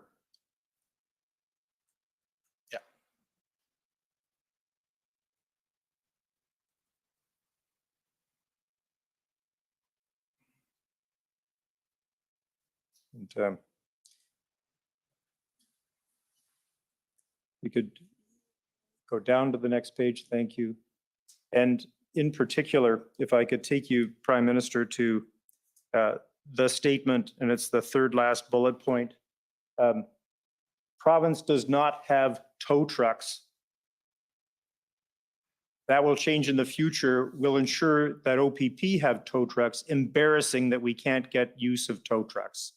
So is it fair to say that that was an issue on the morning of February 14th in the first minister's call? Yes, it was. And I note as well that on this subject of tools that you've referred to repeatedly in the course of your testimony, Prime Minister, Premier Ford concluded by saying, have to give tools to the police that are needed, support the PM 100%. Is that right, sir? Yes. Now, Prime Minister, my last area, and indeed my last question, is this. What do you say, sir, to the suggestion that the decision to invoke the Emergencies Act on February 14th of this year was politically motivated? My motivation was entirely about ensuring the safety of Canadians. My secondary motivation was making sure Canadians continue to have confidence in their institutions and in our society's ability to function and enforce the rule of law when it's not being respected. Politics was not a motivation at all in the invocation of the Emergencies Act. Thank you very much, Prime Minister, and thank you, Commissioner. Those are my questions. Thank you. Any re-examination? No re-examination, Commissioner. Bien, Monsieur le Premier Ministre. Well, Prime Minister, I'm very pleased to be able to tell you that we've completed our work for the day with you. Thank you very much indeed for your testimony and taking the time to shed some light over here. Thank you for all the work that you do, Commissioner. You are free. Enjoy your weekend. We will take a short break and then come back with the final submissions from the various parties and a brief closing statement by assuming there's still someone here by me. So, merci. The commission is in recess. The commission est levée.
Everybody, the video is going to be bad. How is this audio? Yes, people, I'm at the beach. Let me see. Tell me if you can hear this. I have the mic in my hand. So I'm going to see. Let me just get to the chat and see if this audio is good. Okay, audio is good. Am I allowed being tremendously disappointed to the point of swearing? That was so anticlimactic. I mean, I can only think of sexual jokes to express how anticlimactic that was. That was disappointing. And you'll know how objective I am, is that in as much as I absolutely loathe Justin Trudeau with pretty much every fiber of my being, and for justifiable good reasons that I can enumerate, as much as I loathe him and I see genuine evil when I look at him, political evil, he came off as well as he could have possibly hoped to have come off. He almost seemed reasonable based on his presentation. He almost seemed genuinely thoughtful. And there is no way that anybody who did not already feel that it was remotely justified or hated the protesters is going to feel any different now. The media, at least his media, is going to have everything that they possibly need to argue that he's the most benevolent leader ever. And the cross-examinations, this is not a question of criticizing just for the sake of criticizing or playing Monday morning quarterback, whatever what's the other expression? Having seen the way this played out now, I can appreciate that, I don't know if it was by design, but it was certainly a convenient outcome. The structure of that deposition of Trudeau was designed to make it virtually impossible to make him look bad. 2 hours so that he can tell his story in a self-serving, prepared manner, and then 5 minutes to 15 minutes for all cross-examination. And some of the cross-examinations, they call it cross-examination, but he's being, quote, cross-examined by people who want to make him look good and people who are on his side politically. I mean, that's a cross-examination in name only. That's more like a re-examination in fact. So you give him 2 hours to tell his story in meticulous, methodical detail from a friendly attorney. Hold on. Crap, from a friendly attorney. I mean, the commission attorney is neither adversarial nor partisan, in theory. Chaudhry was the first one who spent 2 hours with him. Whether or not she was partisan, I think some people will think that she clearly was.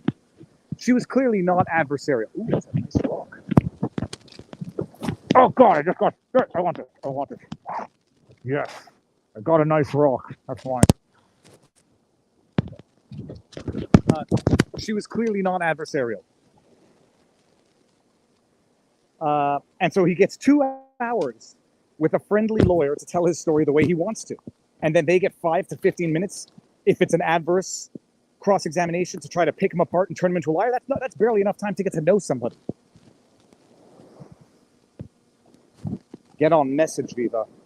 Oh, you mean like, is that a platform or do you mean just get to the point? If you mean get to the point, don't tell me what to do. So anyways, that's it. It was designed so that he has 2 hours to tell his story, 5 minutes to be grilled by the most adversarial cross-examination, and it's just not possible. It's not possible. So you got to rely on people knowing the facts, picking the facts out after the fact, and then building arguments afterwards. But then nobody got a soundbite that's going to echo through the ages of the internet. My lighting here, I can't, hold on a second. This, okay, like that. I can't see the text all that easily. Like that. Oh, the redactions, maybe the redactions was a moment. Maybe the redactions. Why didn't Miller cross-examine? Let me know if the wind is too bad here. Will Peckford weigh in soon via the internet. I'll get Peckford back on. I don't think I'll have a problem getting Peckford back on the channel. Let me see if this is if we go like that. Is that better? Okay, that's a little better. No, so my guess, Miller was kicked out. Miller was not kicked out any longer. Miller was back in court the afternoon after the outburst. I call it an outburst. Miller was back in court the day after he was asked to leave. So no, I think it could be one of two things. Maybe they thought Miller would have been too impassioned and it wouldn't come off well. 5 minutes is not even enough trouble for Miller to get. 5 minutes is not even enough time for Miller to get in trouble. Let's see what that super chat says. I hope T2 gets kidney stones over and over for the rest of his life. I wouldn't even wish that on my enemy.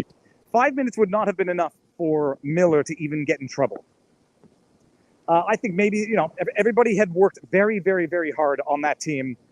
Miller got a lot of time. Miller got a lot of progress. He got a lot of stuff done, and they might have just wanted to shift it up a little bit. Maybe they thought for media purposes, it would be better to have a passive, docile voice cross-examining Trudeau as opposed to an aggressive, confrontational voice. I don't know. It's very, very disappointing. Let's see what's in the chat here. That was a travesty of the law. There was never enough time to set up their argument. Julia and 100%. Hold on. What is this? Look at this. There's a dog behind me. That's a nice shell. Ooh, I want to keep that one. Well, in hindsight now, having seen the way the afternoon went, I'm glad I didn't stay home and have 4 to 5 crying children. It was as productive as it was going to get. Me sitting in front of a camera, being bored to sleep wouldn't have been fun to watch. But that's it now. All of the evidence is done, guys. All of the evidence has been adduced. You're going to have closing arguments for the rest of the afternoon. Next week, there's going to be policy recommendations. I don't exactly know how that's going to go down, but doesn't matter. That was all the evidence. This great climax, Justin Trudeau, the evil dictator himself on the stand, that was it. And the media is going to sing his praises, and I'm not going to be able to criticize him for doing it. He did not. It's not only that he didn't look bad. He actually managed to come off better than usual. I mean, he came off worse when he was stumping for the federal election. He came off worse when he was on that thing saying, those people are putting us all at risk. He did not even come off as badly today as he has come off on his own in the past. Yeah, hold on a second. See if I can see any of the chat.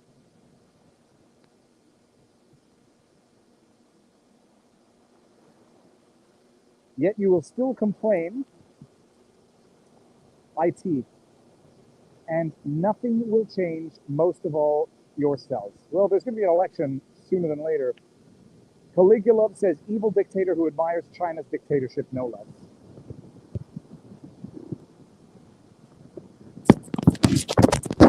It's getting windy again.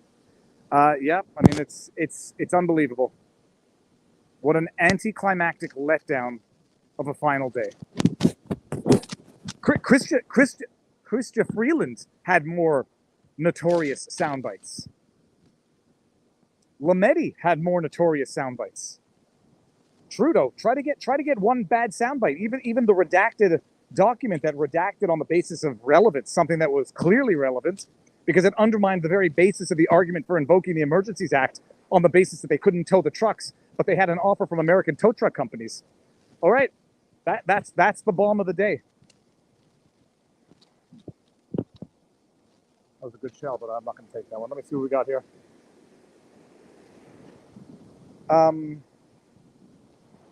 So people are going to, the best thing that's going to happen, people are going to try to piece through his deposition, pull out the outright lies.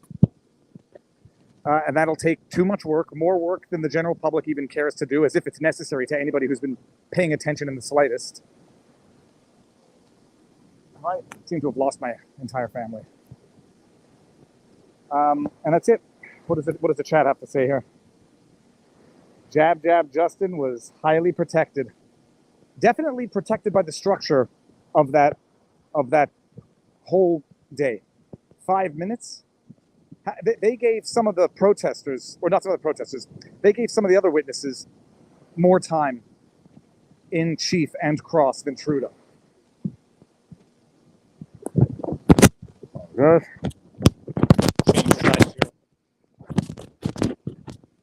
This was an injustice, and now the injustice will be condemned for the freedom protesters.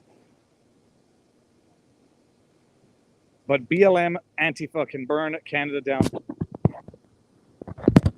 Oh no, they getting to the distinction between the protests. Can you imagine the part where he says the protesters wanted to be obeyed? That pure projection. You know who wanted to be obeyed? Justin Trudeau wanted to be obeyed. I told you to go home. There's a dog. I told you guys to go home and you're still here. You didn't obey me? And now I'm going to come down with a fist of fury. There's a super chat in there. It says, "Oh, elections, it will be great when they delete the debt that has been racked up and all of those laws get sunsetted." As Joe says, come on, man.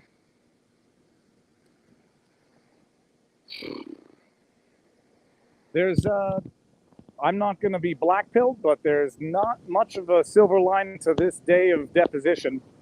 Trudeau got to look decent by design or by dumb luck, or a little bit of both. So, Order allowed. okay, they're coming back. So now you're going to get, what are they going to do? Closing arguments and then The commission Justice is reconvened. Rouleau The commission closing statements. All right, peeps, I'll tune back in a bit. Let me just see. I just saw a super chat. 2025 is the next election, by the way. Yep, unless they have a no confidence before then, but we'll see. Okay, peeps, it's going to be overlapping now. Thank you Okay, all well, for the evidence watching, is and all I'll be in. back in a little bit. So Peace. now we can have a few, How do I? I guess, a few moments to go through what various parties view as their critical points and a brief final submissions. It's probably easier from your seat, but I think it probably makes more sense to come up to the podium if people are prepared to do that. So if we can start with the Government of Canada, please.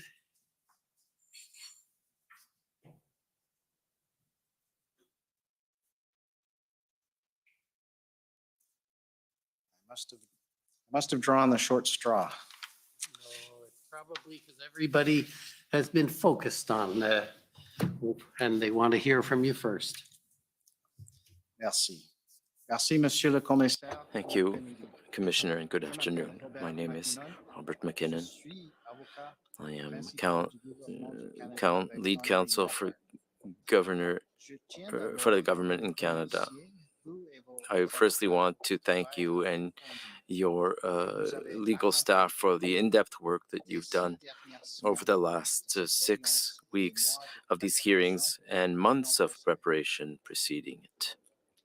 The evidence and testimony before this commission from the parties and the submissions from members of the public have shown clearly that there were reasonable grounds for the governor and council to believe that a public order emergency existed and that special temporary measures were necessary to resolve it.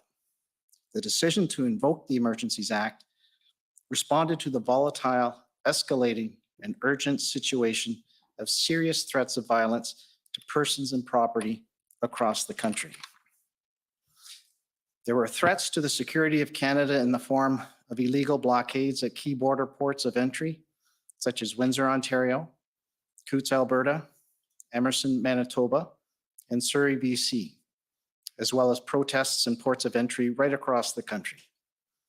The discovery of weapons and a hardcore group of individuals willing to die for their cause at the Coutts blockade revealed a real potential for serious violence.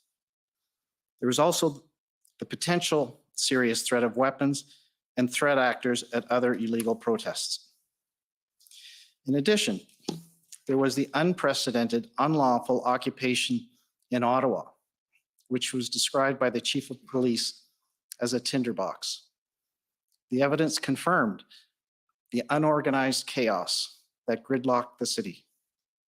Counsel for the convoy, Mr. Wilson, admitted that this illegal occupation attracted individuals and groups with violent tendencies, like moths to a flame, in his words.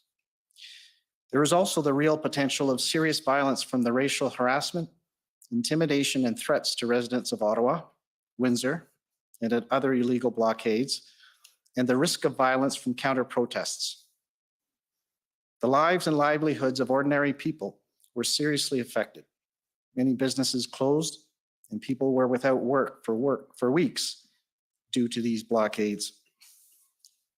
Moreover, at the same time, there was escalating online extremist IMVE rhetoric and threats against the lives of police and elected officials, including the Prime Minister, Deputy Prime Minister, among others.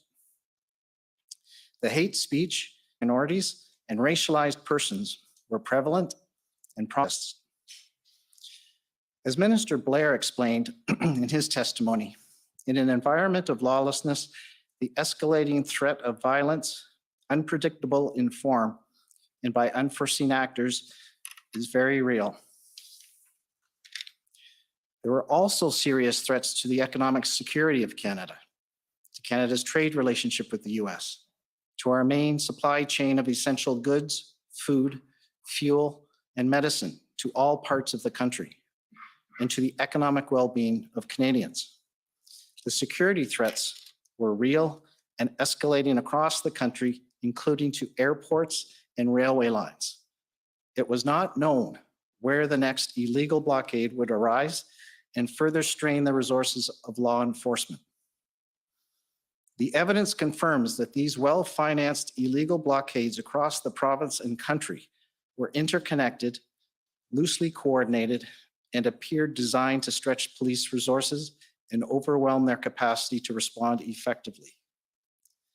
The Ottawa occupation inspired other copycat illegal protests in Canada and in other countries, such as France, New Zealand, and the United States. The government witnesses outlined the deliberate, step-by-step approach in which careful consideration was given to all available options and existing authorities before the declaration of a public order emergency was chosen as the option of last resort. The option of a peaceful resolution of a complex situation was seriously pursued and considered through an engagement proposal, though ultimately found not to be a workable solution. By February 14th, the cities of Ottawa and Windsor and the Government of Ontario had already declared a state of emergency. After extensive engagement and formal consultation between federal officials, ministers, and their provincial counterparts, the Governor and Council determined that this volatile situation exceeded the capacity or authority of a province to respond effectively to the crisis on a nationwide scale. The Emergencies Act was invoked with the support of several premiers and territorial leaders. The measures taken for dealing with the emergency were proportional, effective, time-limited, and charter compliant. The measures were of significant benefit to law enforcement in deterring and dissipating the illegal protests in Ottawa, Windsor, and Winnipeg, and keeping the areas cleared. They allowed the police to bring the situation under control and to compel and indemnify the services of heavy tow truck operators in Ottawa and Surrey, BC. The Emergencies Act measures were revoked as soon as they were no longer required. In the end, these measures resolved the crisis situation across the country after 9 days without any loss of life. The Government of Canada awaits impatiently the evaluation that will be made of the events by the Commission and circumstances that led to the public order emergency declaration, as well as its conclusions and recommendations flowing from its important mandate. Thank you.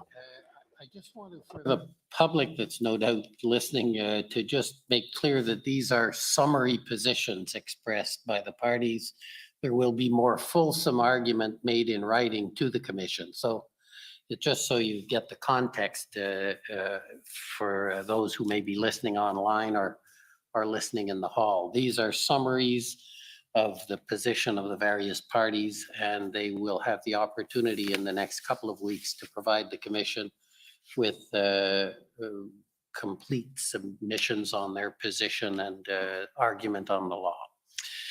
Avec ceci, next I'll call With on this, the member of, Saskatchewan, please.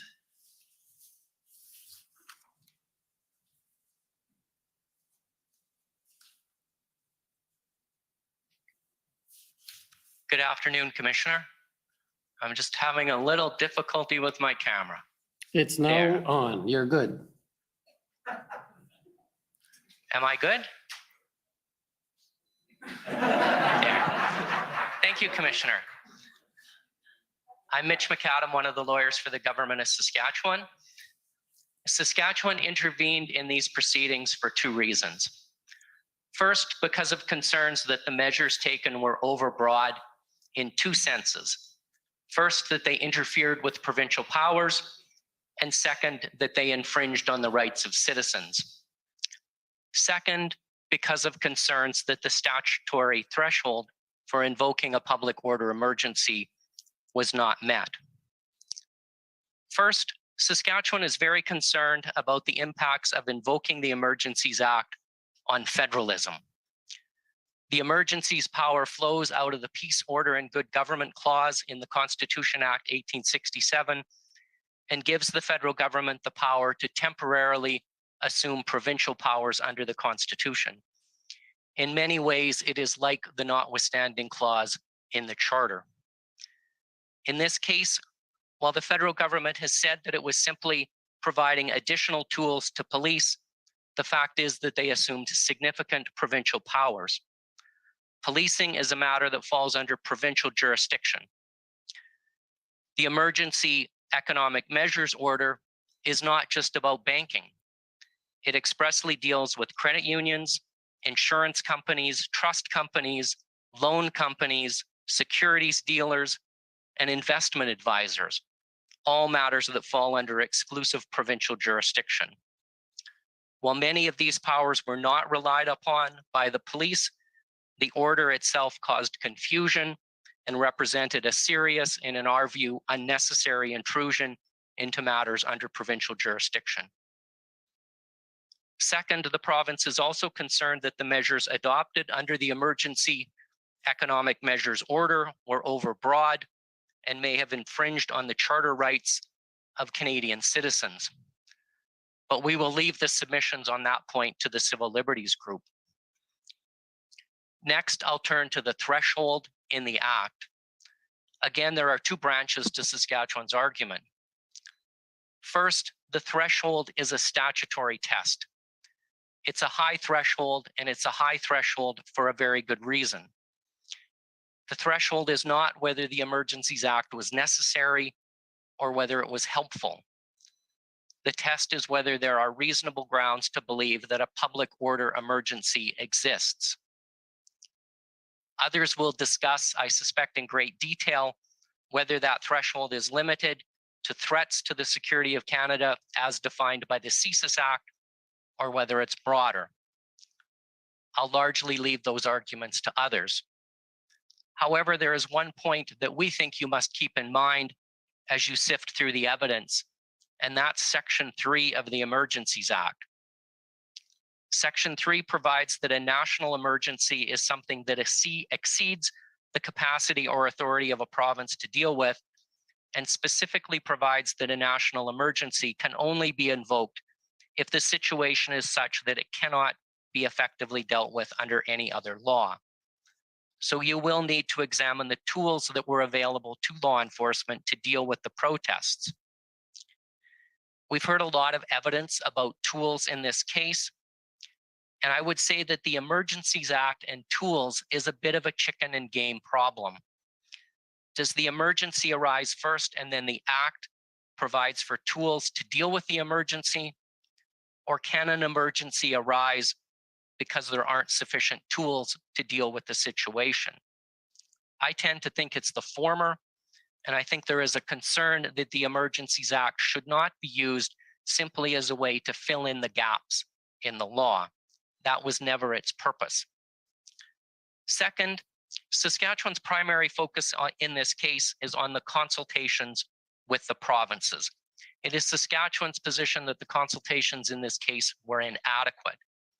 We say that there are a number of things you should focus on. First, the precedent from 2020. Second, there were opportunities to consult with the provinces earlier. We've heard that the Emergencies Act was on the table by February 9th or 10th, if not earlier. The federal government could have consulted with the provinces at the front end instead of at the back end. Third, there's evidence which we will suggest shows that the decision to invoke the Emergencies Act was de facto made on February 13th before the First Minister's meeting. The Prime Minister confirmed this morning that the consensus at both the IRG meeting and the Cabinet meeting on February 13th were to proceed with the Emergencies Act. Fourth, the actual meeting that was held with premiers on the 14th. This meeting was set up on very short notice with no indication of what the subject matter was to be, and it lasted about 1 hour. When we file our written submissions, we will refer you to case law in other contexts, which suggests that this is not an adequate consultation. Commissioner, those are our submissions on the key points that you need to consider during your consideration of the evidence that you've heard over the past 6 weeks. And finally, in closing, Commissioner, on behalf of Mr. Morris and myself, we would like to thank you for providing us with the opportunity to participate in these hearings virtually. It was much appreciated. Thank you. Okay, thank you. So that was Government of Saskatchewan. The Government of Alberta, please. Good afternoon. Mandy England for the Government of Alberta. Reflecting back on the past 6 weeks of evidence, there's obviously much for you to consider, Commissioner. The many aspects of your mandate include making recommendations to provide guidance for potential refinements to the Emergencies Act and guidance for future invocations of the Act. The Government of Alberta would highlight in this brief time 2 main points related to this aspect of your mandate. First, consultation with the provinces is required by the Emergencies Act. This is extremely important to our constitutional system. It is not a suggestion to which the federal government can just pay lip service. One aspect of this is timing. We have heard extraordinary evidence that the Government of Canada did not want to raise the potential invocation of the Act with the provincial governments until more than a few hours before it would be invoked on February the 14th, because they were afraid that the information would be leaked to the public. And yet, the Federal Minister of Emergency Preparedness himself spoke to more than one national media outlet the day before on February the 13th.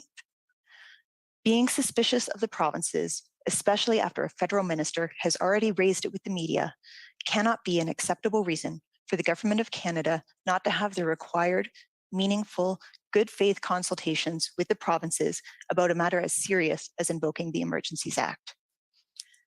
Another aspect of this is weight.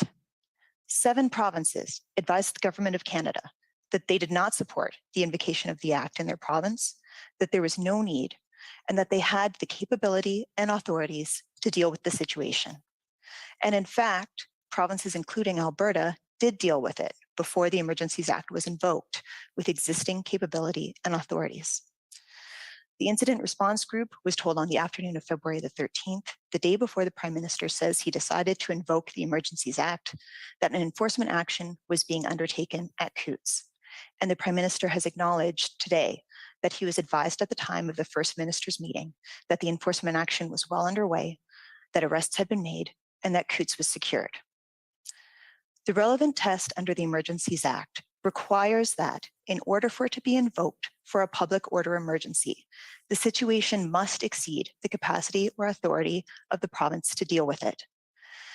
If the Government of Canada has been advised by the provinces prior to invoking the Emergencies Act that it does not exceed their capacity or authority, can that simply be ignored?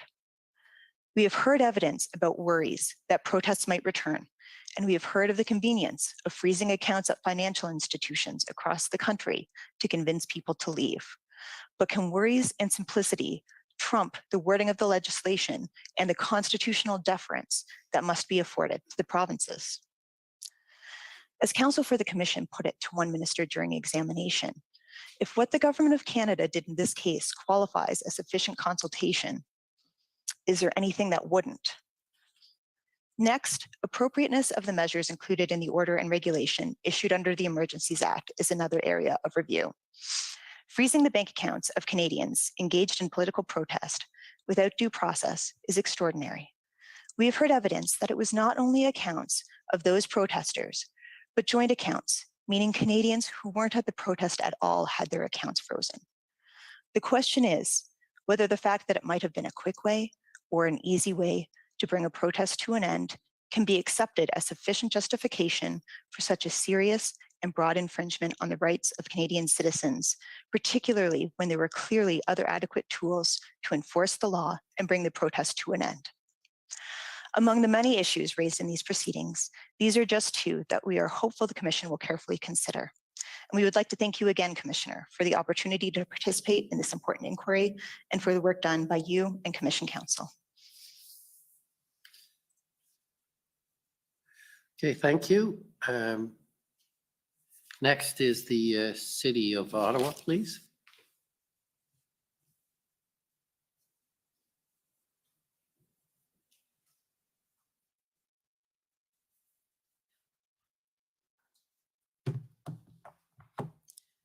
Thank you, Commissioner. Alyssa Tompkins for the city.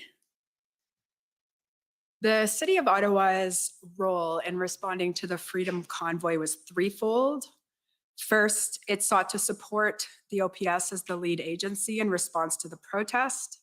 Second, maintain city services as much as possible, again in coordination with police. And third, it exercised a convening function in terms of bringing people together at other levels of government at both the political and official level. I'll remind the Commission what the City and Mayor cannot do, which is direct the police or the Police Services Board. City Council's oversight powers are extremely limited. They're limited to approving the police budget on a global basis and appointing 4 members to the board, 3 councillors and 1 member of the public. Council did use its power to revoke an appointment in this case, as we've seen when it removed Councillor Deans as board chair. We acknowledge the significant impact that the Freedom Convoy protests had on the citizens of Ottawa, on city services, and on city staff. We submit there are 5 key questions that need to be addressed in response in particular to the Ottawa situation. We'll of course answer those questions in our written submissions, but for now, here are the issues. So 1, did a lack of intelligence or lack of coordination among institutions responsible for collecting or analyzing intelligence affect the response to the Freedom Convoy? 2, was there a delay in sending additional police resources to Ottawa? And if so, what caused or contributed to that delay? 3rd, was Windsor a or the priority? And if so, who was responsible for that decision? 4th, if the lack of a plan or difficulties with achieving unified command caused delay, how could these issues have been addressed and resolved more quickly? In particular, what is the role of oversight bodies in such a situation? And in particular, what action could the province have taken, if any, to end the protests in Ottawa sooner? And of course, here we're referring to both the MTO and the Solicitor General in terms of discharging its obligation to ensure adequate and effective policing in Ottawa. The last one, number 5, is the role of negotiation and engagement with protesters in situations such as this, and the relationship between civilian authorities and police when participating in such discussions. So we'll have more to say on that in our written submissions. I'd like to thank you, Mr. Commissioner, Commission Counsel, and most of all, my friends counsel for the other parties. Strange alliances formed and then unformed on almost a daily basis between the parties, but always with collegiality and cooperation between councils. So thanks to all of you. Okay, City of Windsor.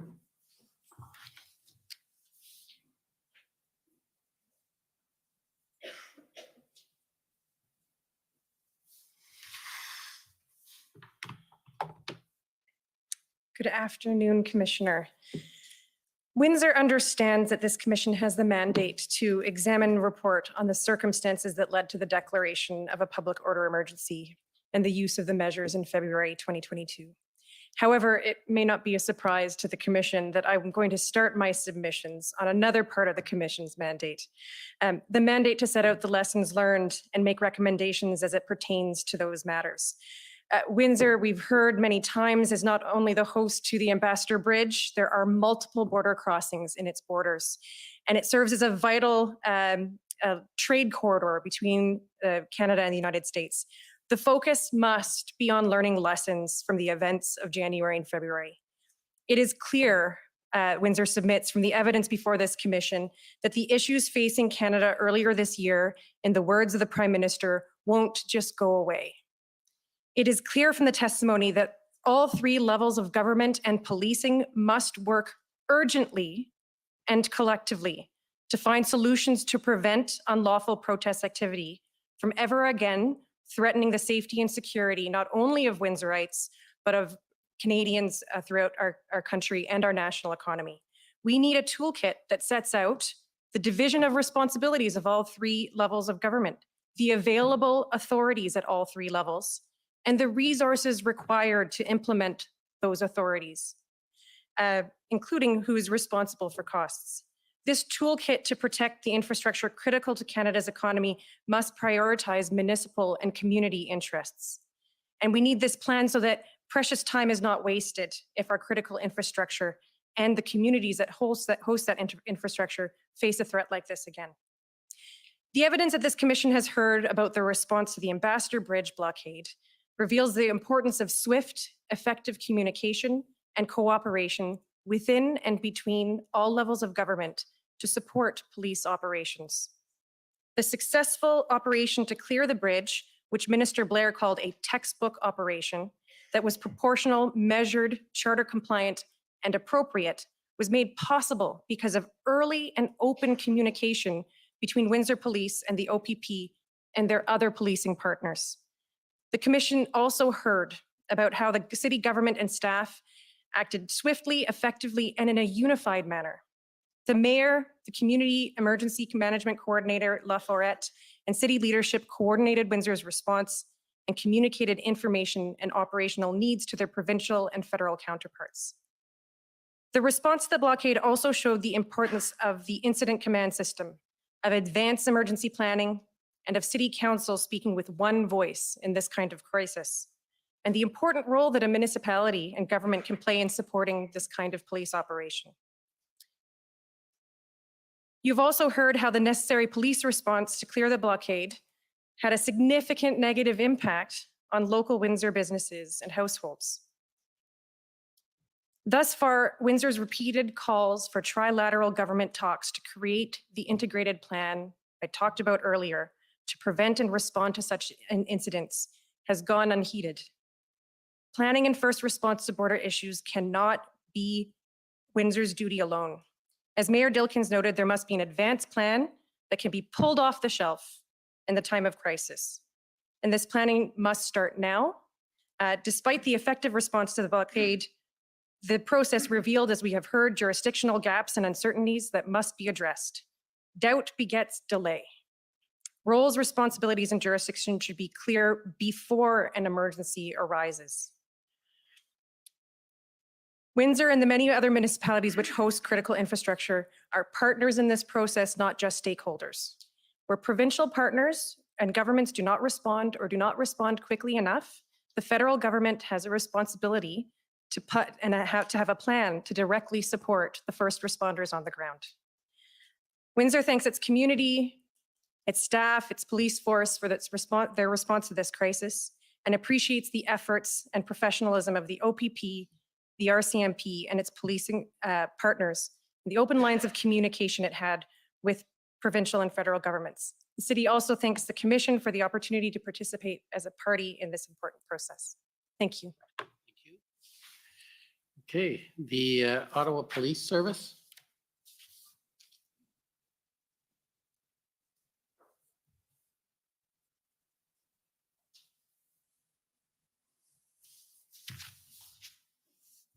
Good afternoon. David Mijakowski for the Ottawa Police Service. In approaching the evidence, Commissioner, the starting point, we say, is to look at what is not contentious. And there was a refrain of 3 words that we heard from almost all of the witnesses: unprecedented, fluid, and volatile. It is not in dispute that the protest, which became an illegal occupation, was unprecedented in this country. The fluidity and volatility of the situation was caused by the presence of large trucks spread throughout downtown, coupled with protesters whose numbers swelled to the thousands during weekends, and a crowd that included children. That too is not in dispute. Having heard the evidence, you can now understand, and the public can understand, the intractable problem faced by the police, which was how to safely end the occupation without injury or loss of life to the community, to the protesters, and to the police officers on the ground. Another matter on which the evidence is uncontroverted is that the entirety of the Ottawa Police Service were united in a singular desire to do the right thing. The objective was always to safely end the occupation and return the city to normalcy. While there may not always have been unanimity on what was the best approach to achieve the objective, everyone worked tirelessly, doing their very best under very challenging conditions. What is also not in dispute was the need for more resources. It was brought to the fore on January 31st, and the request for more resources was a refrain that started that day and ended when those resources arrived.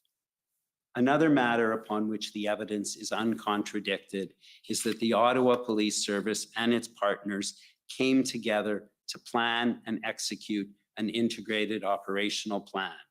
Minister Blair recognized that the plan was flawless and its execution was careful and methodical. In his words, it was a textbook example of how to safely carry out a police POU operation. Importantly, Minister Blair recognized that what happened in Ottawa was not a policing failure, and what was needed ultimately to resolve the occupation and what was finally delivered was a massive influx of resources.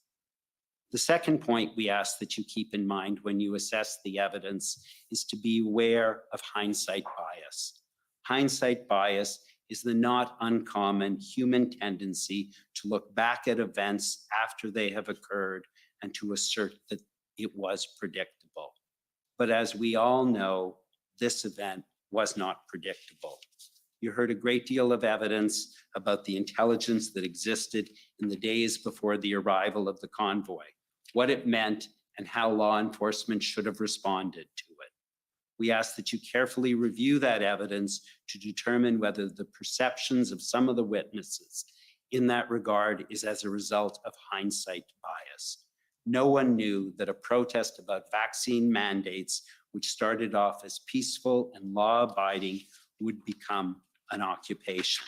The plans that the Ottawa Police Service had for managing the event were shared with all of its law enforcement partners, and everyone cooperated in assisting what was intended to be the facilitation of a peaceful process. And the classic example of hindsight bias came from those witnesses who said the trucks should have been turned away and not allowed in. You heard much evidence as to why that would not have worked and what the impact of doing so would have been. Trucks would have been stranded on the Queensway, and to turn them away would have required thousands of officers and would have angered and incited those who had traveled so far to get here. The evidence you heard demonstrates that the Ottawa Police Service learned from its experience. Changes have been implemented in many areas, including how intelligence is analyzed, in devoting resources to the analysis of social media, and how event planners now balance the right to peaceful protest with the impact of protest on the community. There has been a recognition of the need for greater clarity in the operation of the incident command system, and the Ottawa Police Service has strengthened their PLT program. The Ottawa Police Service looks forward to receiving this Commission's report so that it can take even further steps to improve the safety of this community and to continue to rebuild public trust. Thank you very much, Commissioner. Thank you.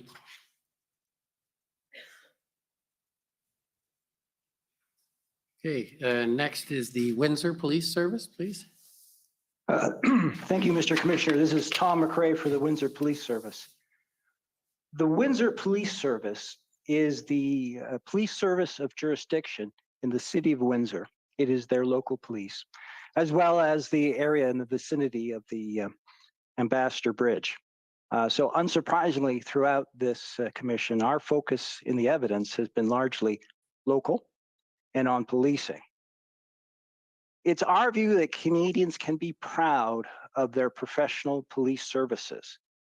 One of the very important elements, though, of being a professional police service is that these police services have operational independence.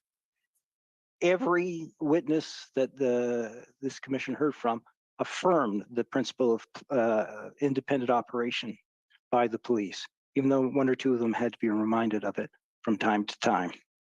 And with respect to the clearing of the Ambassador Bridge blockade, and we acknowledge and we are grateful for the great assistance we received from the OPP and other municipal forces in this. The POU effort at the Ambassador Bridge worked. The charter rights of protest, to the extent possible, were respected. The efforts were reasonable and proportional. There was no loss of life. As the Deputy Prime Minister said, there was no blood on children's faces. There was no serious injury. And even the Prime Minister, as I think you characterized it, Mr. Commissioner, gave us a pat in the back for the efforts. There are larger issues, though, that arise from the example of Windsor, which in our respectful submission, this commission should consider. In one of them, and this is most troubling in my view, is what additional inputs should be considered by the police and the public order unit in particular when enforcing the laws and getting protesters who are acting illegally to disperse. Do you behave differently, for example, if there are significant economic impacts?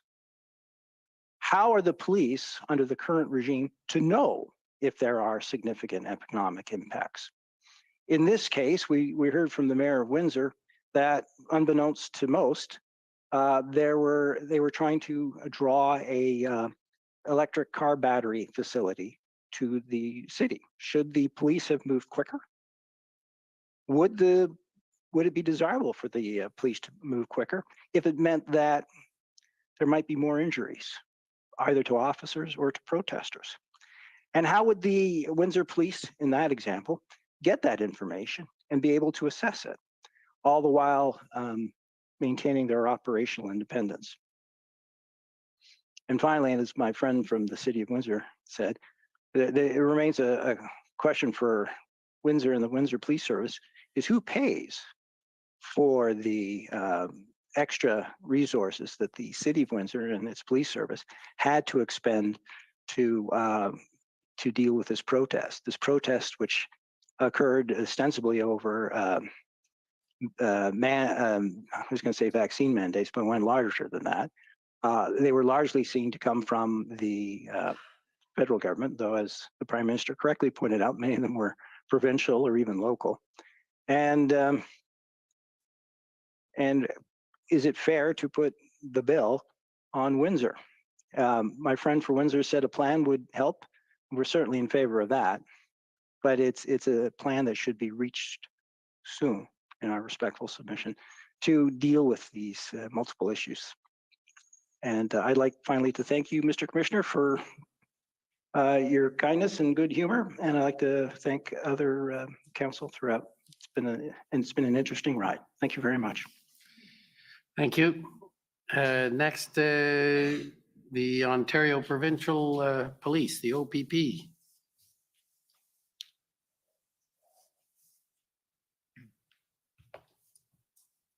Thank you, Commissioner. As you heard in the evidence of Inspector Marcel Baudin of the OPP is impartial on the issues underlying any particular dispute. That's fundamental to policing any protest, is the notion of impartiality. Consistent with that commitment to impartiality, the OPP takes no position on whether or not the Government of Canada ought to have invoked the Emergencies Act. That is not a question for law enforcement. That is a decision to be made by the Government of Canada. But it was obvious that an important factual issue would relate to whether or not police services could deal with the protest within existing powers and authorities. As I forecast in my opening submission, the evidence you consistently heard from OPP witnesses, and indeed many witnesses from other police services, was that while the tools were useful to varying degrees, they were not necessary. Ambassador Bridge was cleared without those tools. The Ottawa protest would have been cleared without those tools. You've heard about Blue Water Bridge, Fort Erie, other areas in Ontario, which were not subject to blockades or occupations because of the work of the OPP using existing tools. So it's an important discussion that we've had and that we'll have in our written submissions about what are those existing authorities. It's a position of the OPP that there were sufficient legal authorities within statute and common law to, for example, set up exclusion zones, and that the Emergencies Act was not required for that purpose. I think we need to be careful, Commissioner, with how we look at this issue of existing authorities. And those authorities, common law especially, should not be so narrowly construed in support of an argument in favor of the Emergencies Act that police services lose the ability to act. In other words, the way we interpret the common law will be important for understanding what police can do in the future under the common law. So I think it's an important discussion, and I'll be submitting case law in that respect in our written submissions. With respect to towing, we heard a lot of evidence. Ultimately, I think that where the evidence lands was that the act was useful, provided useful tools for indemnification and for business purposes, but the email from the OPP subject matter expert indicated that it was not used to compel tow trucks. You've heard a lot of evidence about the policing response and the involvement of the OPP. That response started well before the convoy arrived with Project Hendon. You heard about the broad distribution of Hendon in order to break down silos. The Prime Minister today actually spoke about silos within the federal law enforcement sphere and expressed concern about how those silos could have an impact. The Hendon reports went to all of those federal law enforcement agencies to try to avoid that concern. As early as January 20th, you've heard that there was intelligence that suggested this would not just be a weekend event. And I agree with my friend that, hindsight is 2020, but it's fair to say that the Hendon reports and the teleconferences provided significant information to law enforcement across the country. Now, OPP was not the police service of jurisdiction in Ottawa or Windsor, but worked to provide assistance in a number of ways that I won't go over now. The effectiveness and professionalism of the OPP and its commissioner has been a consistent theme in the evidence from a number of witnesses, including former Chief Slowly. I referenced the Ipperwash inquiry in my opening for a reason. Those recommendations fundamentally changed the way the OPP engages in policing. You've heard about the framework, provincial liaison team, operational independence, and the reporting relationship between the commissioner and the deputy minister. All of these are legacies of Ipperwash, and I will explore these themes in more detail in my written submissions. But it's fair to say that there needs to be a broader understanding amongst the policing community of the importance and effectiveness of some of these tools, because there may be some gaps with respect to some of those among certain police services. I understand that those recommendations from IPRWatch are in evidence, and I expect will be valuable to you in your consideration of this matter. Commissioner, the OPP asks that you consider recommending consultation with the OPP before invoking the Emergencies Act, assuming there's an Ontario component. That can be done quickly as between RCMP and OPP commissioners and can be done on a hypothetical basis so as not to betray any cabinet confidence. And for purposes of accountability and review, there should be a written record of such consultation. And of course, our written submissions will more clearly articulate these and other issues and other potential recommendations. The OPP's been very pleased to participate in this important process. I want to thank you and others. Thank you. Okay, thank you. Next is Counsel for former Chief Slowly.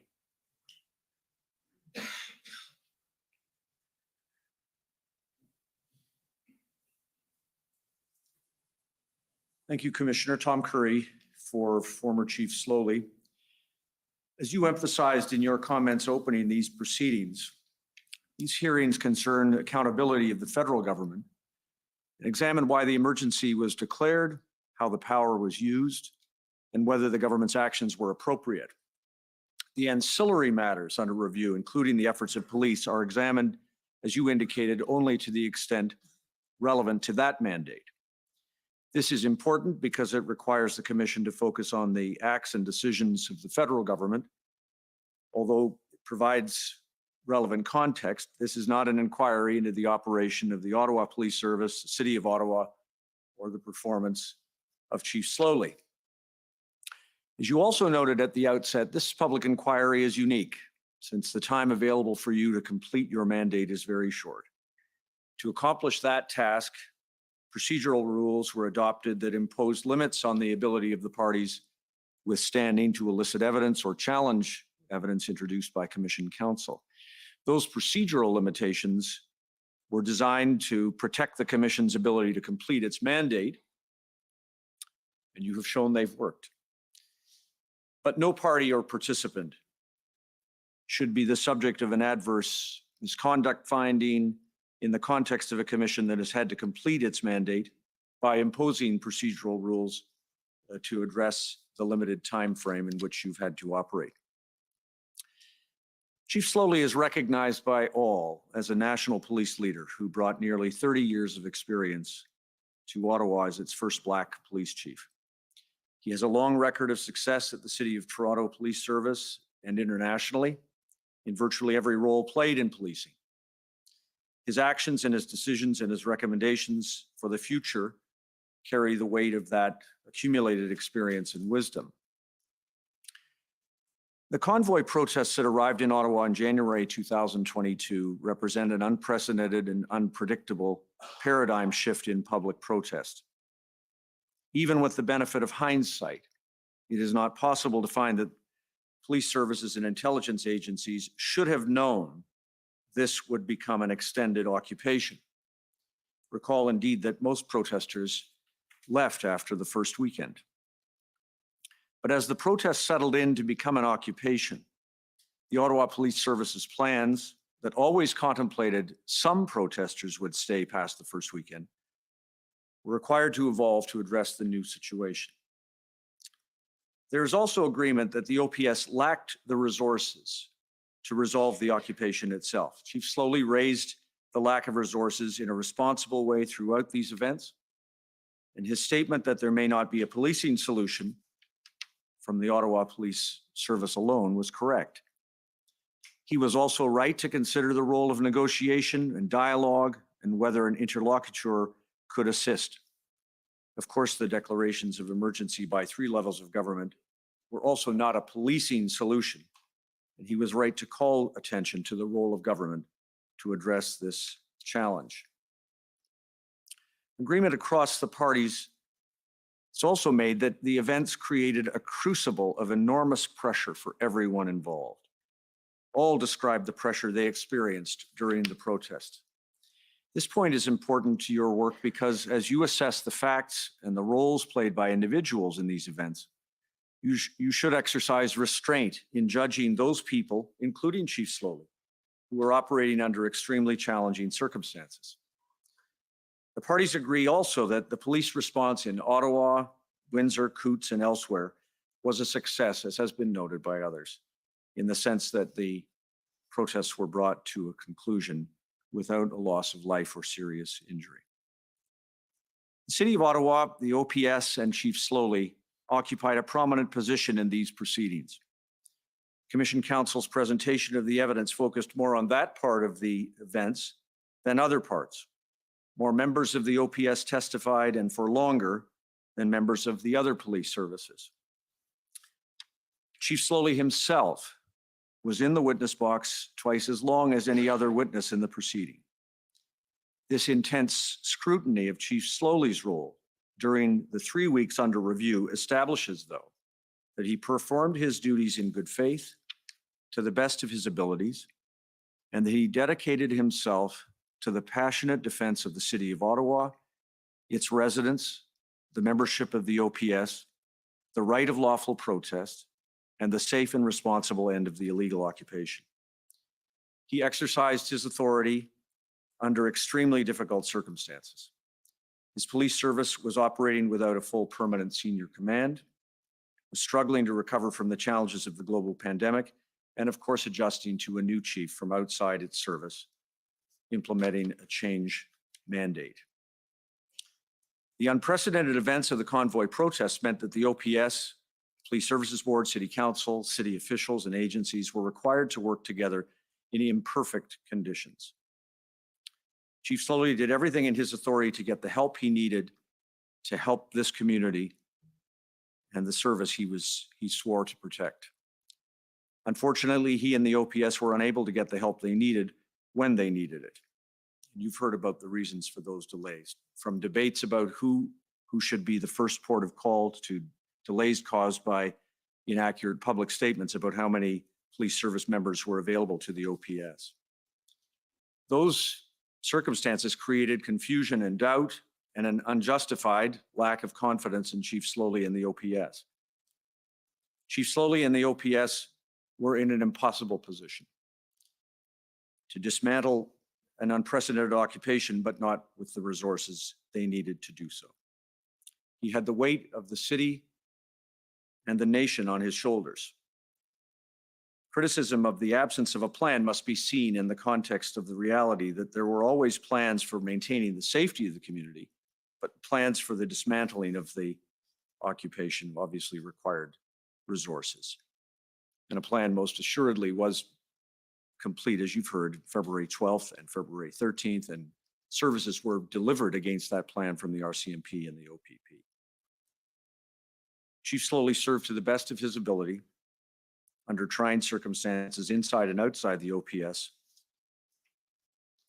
but it was not enough. Confidence in the OPS and its chief was harmed by the weight of the rumors and resourcing delays and the scale of the problem. And so he did the last thing he could do to ensure public safety was not compromised. On February 15th, he resigned from his position to remove himself from the equation. I say that's an act of a selfless leader who put the community and his service before himself and his family. His public service continues in this hearing. He has participated fully in these proceedings, including by offering his account of the circumstances and his recommendations to you for future reform to address structural deficits and improve the sharing of intelligence and responses to events of this kind in the future. And Commissioner, he looks forward to assisting you in the policy phase. On Chief Slowly's behalf and on behalf of my colleagues, thank you for your work in this commission. Thank you. Next, the convoy organizers, please.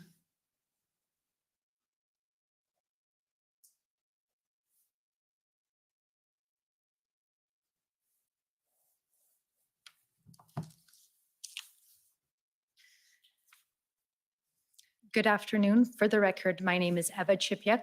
I am one of the lawyers representing Freedom Corp and the protesters who were here in Ottawa in January and February 2022.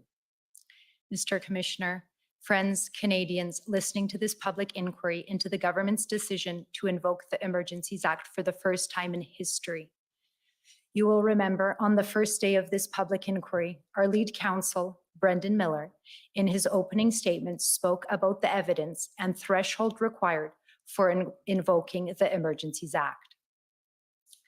Mr. Miller set out each element of the test for invoking the Emergencies Act and then predicted that there would be no evidence to support any of the factors required to invoke the Act. I would like to restate Mr. Miller's opening statement and add to it what evidence in fact came out. It is our view that there was no justification whatsoever to invoke the Emergencies Act. The Emergencies Act requires several things. One, it could be invoked due to espionage and sabotage. Did you hear any evidence about espionage and sabotage? The answer is no. Two, it could be invoked on the basis of clandestine or deceptive foreign influence, or foreign influence that involves the threat to a person. Did you hear evidence about that? The answer is no. It also could be invoked on the basis of threats or use of acts of serious violence against persons or property. Did you hear evidence of violence against persons or property? The answer is no. Lastly, it can also be invoked if there is a group or persons trying to destroy or overthrow by violence the system of government of Canada. Did you hear evidence about individuals trying to do that? The answer is no. And the answer is there was no reasonable and probable grounds to invoke the Emergencies Act, and the government exceeded their jurisdiction both constitutionally and legislatively in doing so. In using the Emergencies Act, which gives the government with extraordinary powers, the government of Canada chose use of force, that is state violence, over peaceful negotiations and democratic engagement with the Canadian people. The sad irony is that the protest in Ottawa was fundamentally about government overreach. Canadians felt that the current government had gone too far with the COVID-19 mandates.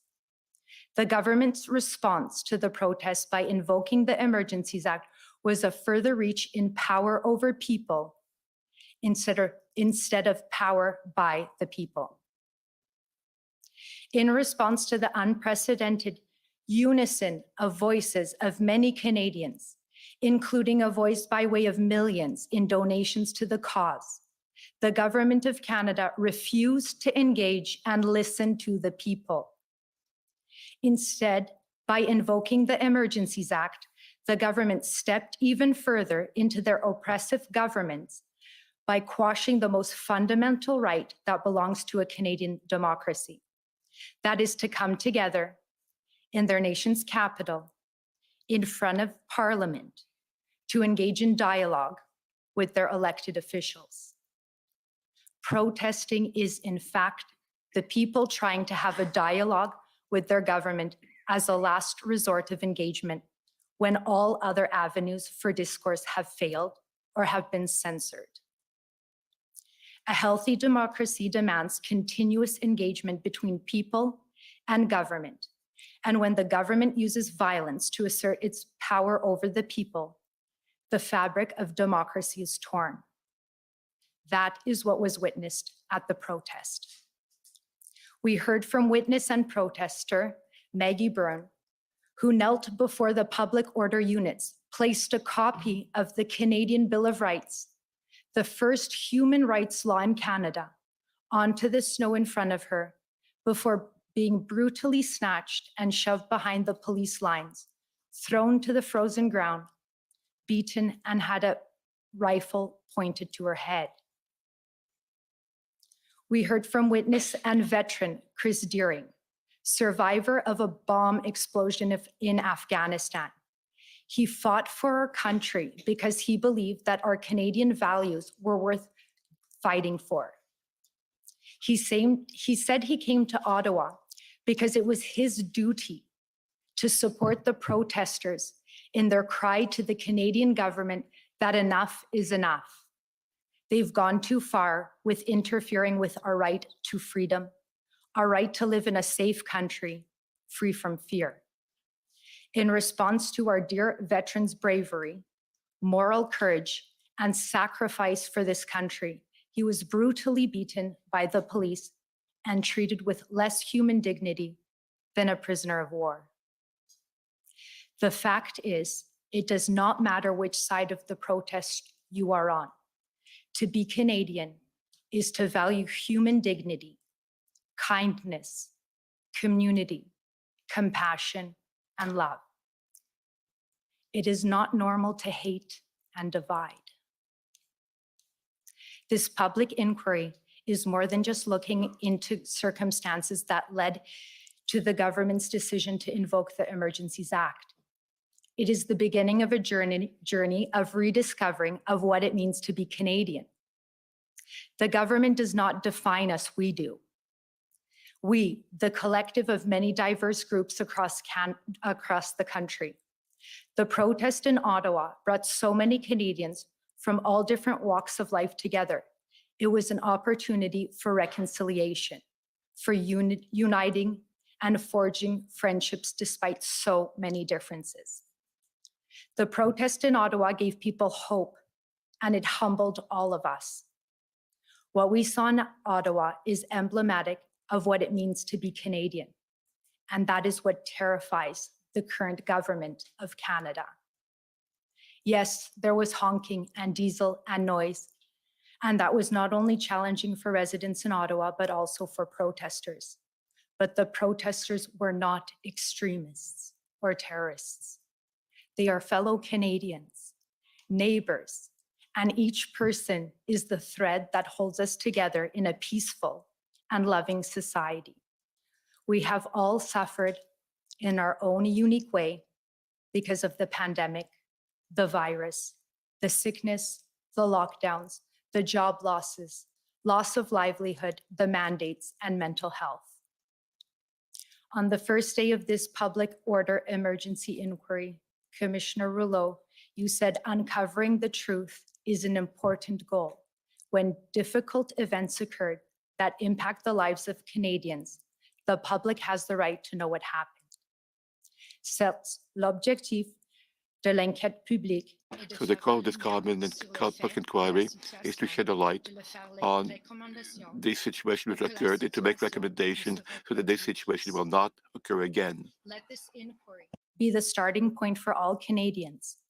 And that means all Canadians, including government leaders, to hold the executive branch of Canada to account.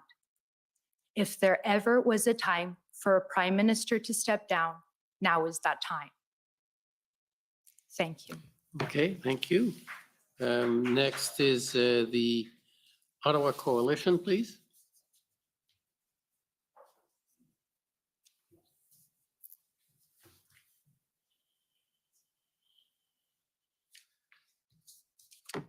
Thank you, Mr. Commissioner. Paul Champ for the Ottawa Coalition of Residents and Businesses. I'm just going to try to focus, if I can, Commissioner, on the key points of evidence that I think are questions that you're going to have to try to determine in all the testimony and exhibits you've received over the last several weeks.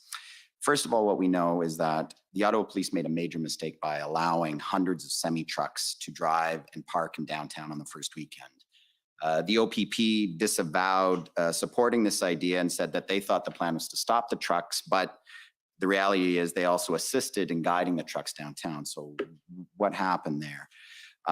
Also, the Ottawa Police made a mistake in believing that they were only going to stay for a weekend.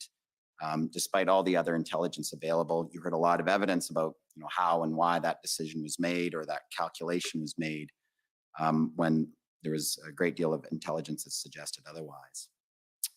But most significantly, Commissioner, by Monday, January 31st, the Ottawa Police already realized on that day that they had made these major mistakes, and they acknowledged internally that they were overwhelmed, did not have the capacity or the resources to police or manage these protests. They knew that. They were already calling it an occupation on Monday, January 31st. And from that day forward, they were trying to get help from other levels of government and from other police services. Now, what was going on after that? Well, we know that the Ottawa Police refrained from enforcement in most cases because of officer safety, including bylaw officer safety. And if the officers aren't safe, how can citizens and residents feel safe? They cannot, and they were not. Reports to police were not being followed up on, despite people calling repeatedly. You, of course, heard the circumstances, the context of downtown Ottawa, not only the dangerously loud horns that were going on all day and into the night, the blockaded streets that were obstructing traffic, public transit, and even emergency vehicles, the diesel fumes of hundreds of congregated and continuously idling semi-trucks, the street harassment, the threats to public officials at all levels, our mayor, our chief, our health officer, our federal politicians. Businesses were shut down with loss of profits and wages of $10 million per day. There were open fires in our streets on almost every corner in this downtown stamp, with gasoline and propane and fireworks going off beside them. On some days, our 911 lines were being jammed deliberately, and our hospitals were getting bomb threats. The situation was one of lawlessness in Ottawa. And that situation prevailed for a long time, and the people and residents and businesses of Ottawa felt abandoned. Using the words of the Police Services Act, the Ottawa Police could not provide adequate and effective policing out of the gate. They were just barely maintaining a baseline level of policing. And once it reached that point, and it really was very early, what happened? How did different levels of government respond? First and foremost, resources were delayed. The RCMP and the OPP were on the ground in small numbers early, but they withheld larger numbers because they were dissatisfied with the OPS plan. So you'll hear a lot of evidence about why those delays were happening and what happened. So you'll have to, I think, make some decisions about that or factual findings. And what did others know about that dysfunction? Other levels of government, and what did they do about it? Whether it's city officials, provincial, federal, and who was the responsible authorities who could do something about that situation? Was it the OPP? Was it the Ottawa Police Services Board? Was it Provincial Solicitor General? And then the other piece of evidence that we heard is that caused the delay is that once the Windsor blockade happened, it was clear then that Ottawa dropped in priority because the OPP simply did not have the resources to deal with both of those major events at once. Windsor was the priority. Until that situation was addressed, Ottawa would be left to wait. So the final piece on evidence or questions you might that you're asked to determine or decide is how was it possible for the convoy organizers to bring it together? How did they organize and come to our city and occupy it? Because they did. I mean, the definition of an occupation is when an invading force enters into an area and takes control over that area, which is what they did in downtown Ottawa. It was organic, I think we heard. We heard there were people attracted for a variety of different reasons, but some of the leaders who we heard testified, I think were animated by a variety of different issues of misinformation. Some of them absolutely took some pleasure in what was happening to the people of Ottawa, that it was funny that people were unable to sleep. We heard evidence like that. And also that they felt justified in inflicting that harm on the people in downtown Ottawa because they had suffered. And I think we've heard that in spades. There's no question that the people, when the convoy protesters, they had all been experiencing all kinds of hardships and stresses for 2 years. So that's the last issue I think you're going to have to decide, Commissioner.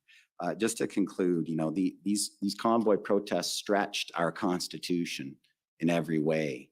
Our Canadian Charter of Rights and Freedoms and our cherished right to protest, was it stretched too far? I think clearly it was. But the fact that our authorities showed so much tolerance for so long in the residents, I think speaks a lot about our country. But our Constitution, also federalism, was stretched right out of shape. I think you're going to grapple with the evidence and the different levels of government, how they are interacting, and why it wasn't more seamless, which is what we would have hoped.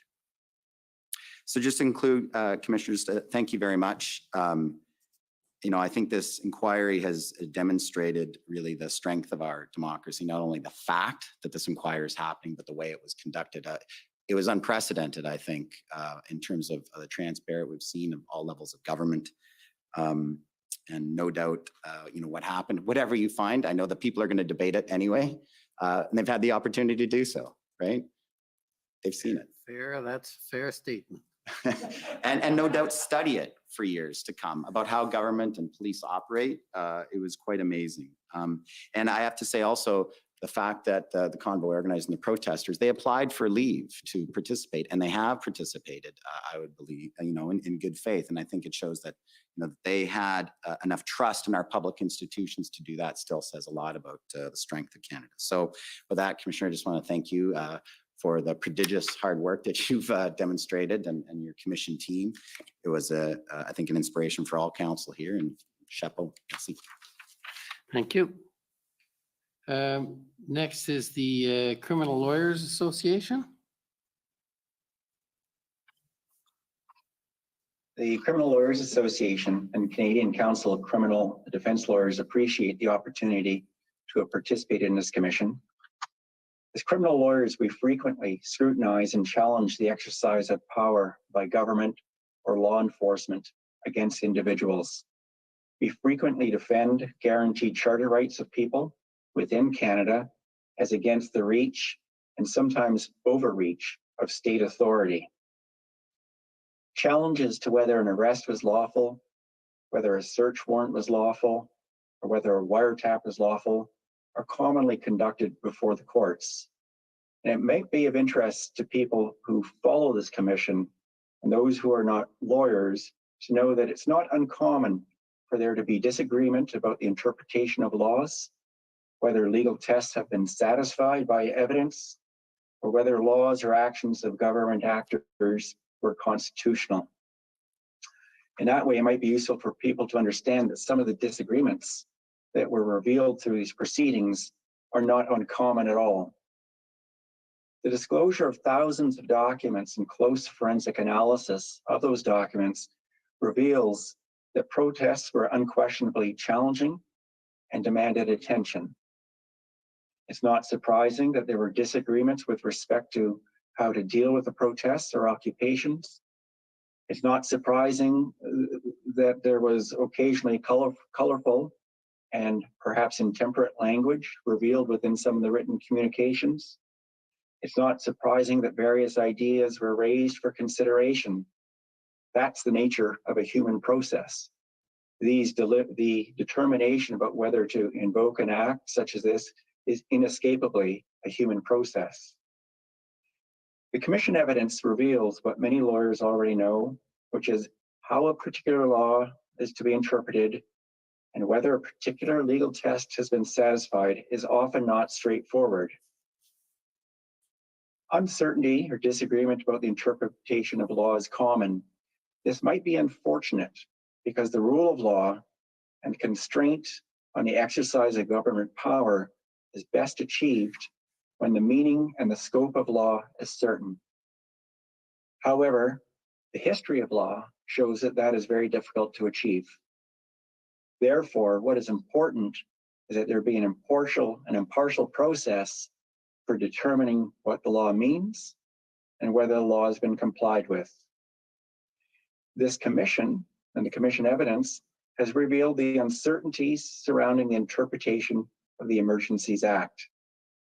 A central question is whether the test within the Emergencies Act, the important test, the extraordinary powers only be used as a matter of last resort, was satisfied on the facts as presented themselves.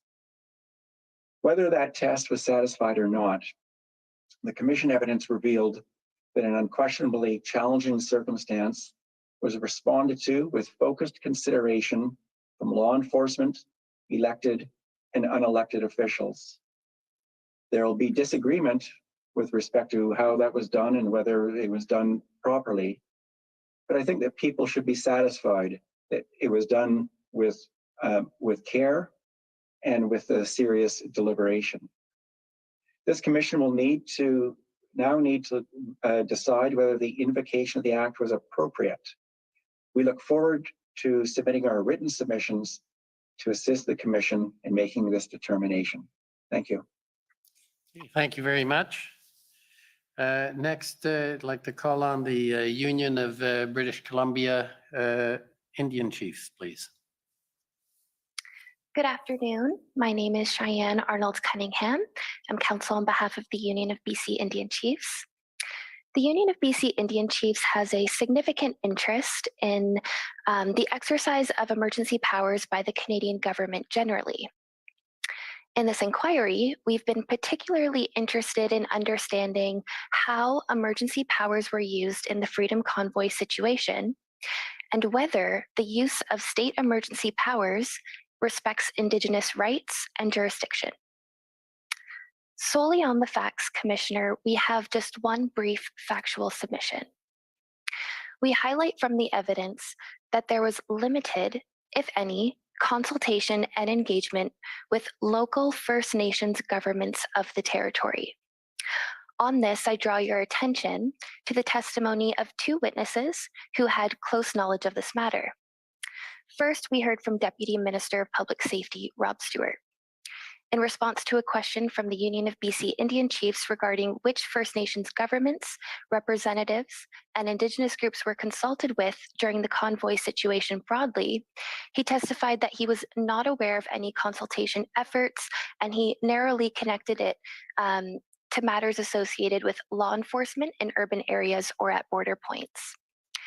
He also testified that he was not aware of any efforts on behalf of the Government of Canada or police services to consult with First Nations of the territory. However, it was later noted by Counsel for Canada that Canada did engage with Indigenous leaders specifically regarding blockades. But none were First Nations leaders of the territory where the events occurred. This is factually significant to us. This was further confirmed in the evidence of RCMP Commissioner Brenda Lucki. In response to questions from the Union of BC Indian Chiefs about whether First Nations of the territory were consulted, she testified that she was not sure. She noted it definitely did not occur in the Ottawa area, but there may have been efforts to do so in British Columbia, Alberta, and Saskatchewan. But overall, she was not sure. Commissioner Lucki's evidence seems to suggest that, generally speaking, engagement with Indigenous peoples in these contexts occurs when there is Indigenous involvement or if the event was on Indigenous land, but noted that there's special teams that exist for that purpose. The Minister of Public Safety, Marco Mendicino, confirmed that it is important for Public Safety Canada and police services to engage with First Nations of the territory, and that it's also important for this to be built into the response to public order emergency events across the government broadly. Minister Mendicino also emphasized that this type of engagement requires relationships to be built with Indigenous leaders so that we can move forward with reforms inspired and governed by the United Nations Declaration on the Rights of Indigenous Peoples. Commissioner, the evidence in this inquiry illustrates that there was a lack of recognition of Indigenous jurisdiction in a public order emergency event, and a lack of respect for Indigenous rights, specifically including the obligation to engage properly with the First Nations governing body that is a representative of the traditional territory or territories where a public order event occurs. This is noteworthy and important, as the coordination of jurisdiction and authority must include First Nations governments and representative leaders from the territories impacted. We thank you for the opportunity to be part of this inquiry and to provide our submissions on the facts today. Thank you, Commissioner, Commission Counsel. It's been a pleasure participating in this inquiry alongside the parties and their representatives, and we look forward to our continued participation in the upcoming policy phase. Thank you. I'm not sure, have we got the National Crowdfunding and FinTech Association or online? Not seeing them, not hearing them. Okay, so we'll go to the National Police Federation, please.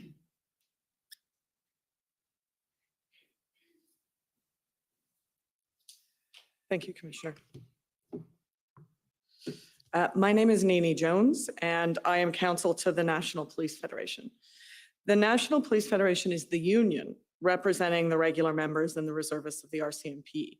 And so while we're obviously here because we're focused on the policing response in January and February 2022 in Coutts, in Emerson, in the Lower Mainland, in Windsor, and of course, primarily in Ottawa, we're also here because these are our members' working conditions.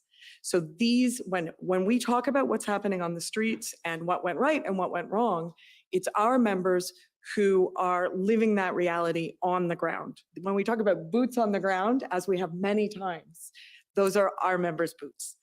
And so we also know that in the future, at similar protests, at similar occupations, our members are going to be the ones called upon to respond in similarly dangerous and uncertain working conditions. And so what the NPF wants for our members is to be deployed into these exigent circumstances with well-constructed, strong policing plan and in adequate numbers to perform their public order safety or public order functions in a way that is safe for the protesters, for the community, and for our members. Now, the evidence here has been essentially undisputed that in the January and February protests led to a significant failure to maintain public order in our nation's capital. And there are a number of pieces of evidence that we will be reviewing in a great deal of detail in ours, or more detail anyway than I will today, in our submissions, and that you will be hearing about from all of my friends. But we know that there are a couple of key things from the NPF's perspective. First of all, Parliament is a frequent and regular target of political protest. We know also that the Freedom Convoy was a different kind of protest or occupation, and we heard evidence that it was a paradigm shift in terms of protesting and represents a change in what are likely to be future protest tactics. We also know that the surge capacity of police, that is the number of police officers who are available and able to be deployed quickly, is a crucial, perhaps more accurately, the crucial component of protecting a key site like Parliament Hill and the Ambassador Bridge, to use two key examples. The Ottawa police in Ottawa were effectively the only police of jurisdiction charged with the circumstances that arose in January and February 2022. And in Ottawa, one of the themes throughout this proceeding, throughout the evidence, has been that these federal democratic institutions, the ones right next door to where we are and further down the road, are in fact of extremely high value, symbolic value, as well as, of course, practical value and in the moment value. And that there are real questions about whether they should be outside or beyond the jurisdiction of the federal government, the federal government for policing purposes. In fact, it was a surprise to many of the witnesses, including some of the federal government witnesses that we heard from, the ministers. It was a surprise to many that it was so far outside of their reach. And we also know that there is an absence of a policing presence all along this strip on this side of Wellington, which may not show up very well in the transcript, but I'm sure we'll all remember where we're standing when we read it later. So as its status as the only police of jurisdiction, the OPS was left in a position to develop its response and develop its plan on its own. And you heard some evidence about in what I like to call the old days of a handful of years ago in 2018 and 2015, when the RCMP policed this side of Wellington, that the RCMP would have been joint responding police of jurisdiction with the OPS. So we know that the OPS made the decision ultimately to allow the protesters to bring their vehicles onto Wellington and into the downtown core. And the NPF's view is that that was a terrible mistake. And the evidence in our submission shows that the RCMP, given their experiences with other large-scale events, would have made different planning decisions, including from the outset and including specifically on that point. Now, we recognize, of course, that our colleagues and our friends, members of the Ottawa Police Association who were on the ground, were doing their very best to maintain public order in extremely adverse conditions, particularly at the beginning when they were on their own. But the Ottawa Police Service was overwhelmed almost immediately, and there was friction, confusion, and delay in the ability of the Ottawa Police Service to obtain and deploy additional police resources. So much so that even here now, no one's exactly clear on how many police were eventually provided to Ottawa and at what, when, and at what stages, and frankly, in what roles. There was a lot of disagreement and finger pointing about that. And so in the NPF submission, we can draw a very sharp line from Ottawa to Emerson and to Coutts and to the Lower Mainland. And where we see that surge capacity being available to the responding police of jurisdiction, in all three of those cases, it was the RCMP who was the responding police of jurisdiction, but they were able to draw on those Article 9 resources that we heard evidence about to ensure that they could immediately and seamlessly provide that policing surge capacity on the ground in the moment it was required. And it was done in a way that provided for consistency of training, consistency of communication tools, and consistency of command structure. And so we heard evidence that the RCMP is uniquely positioned, given its size and its resources, given its cross-national status as Canada's National Police Service, to respond to these kind of public order emergencies. But the shortcomings in the legal and institutional framework through which policing was administered or is administered in Ontario, and particularly in the National Capital Region,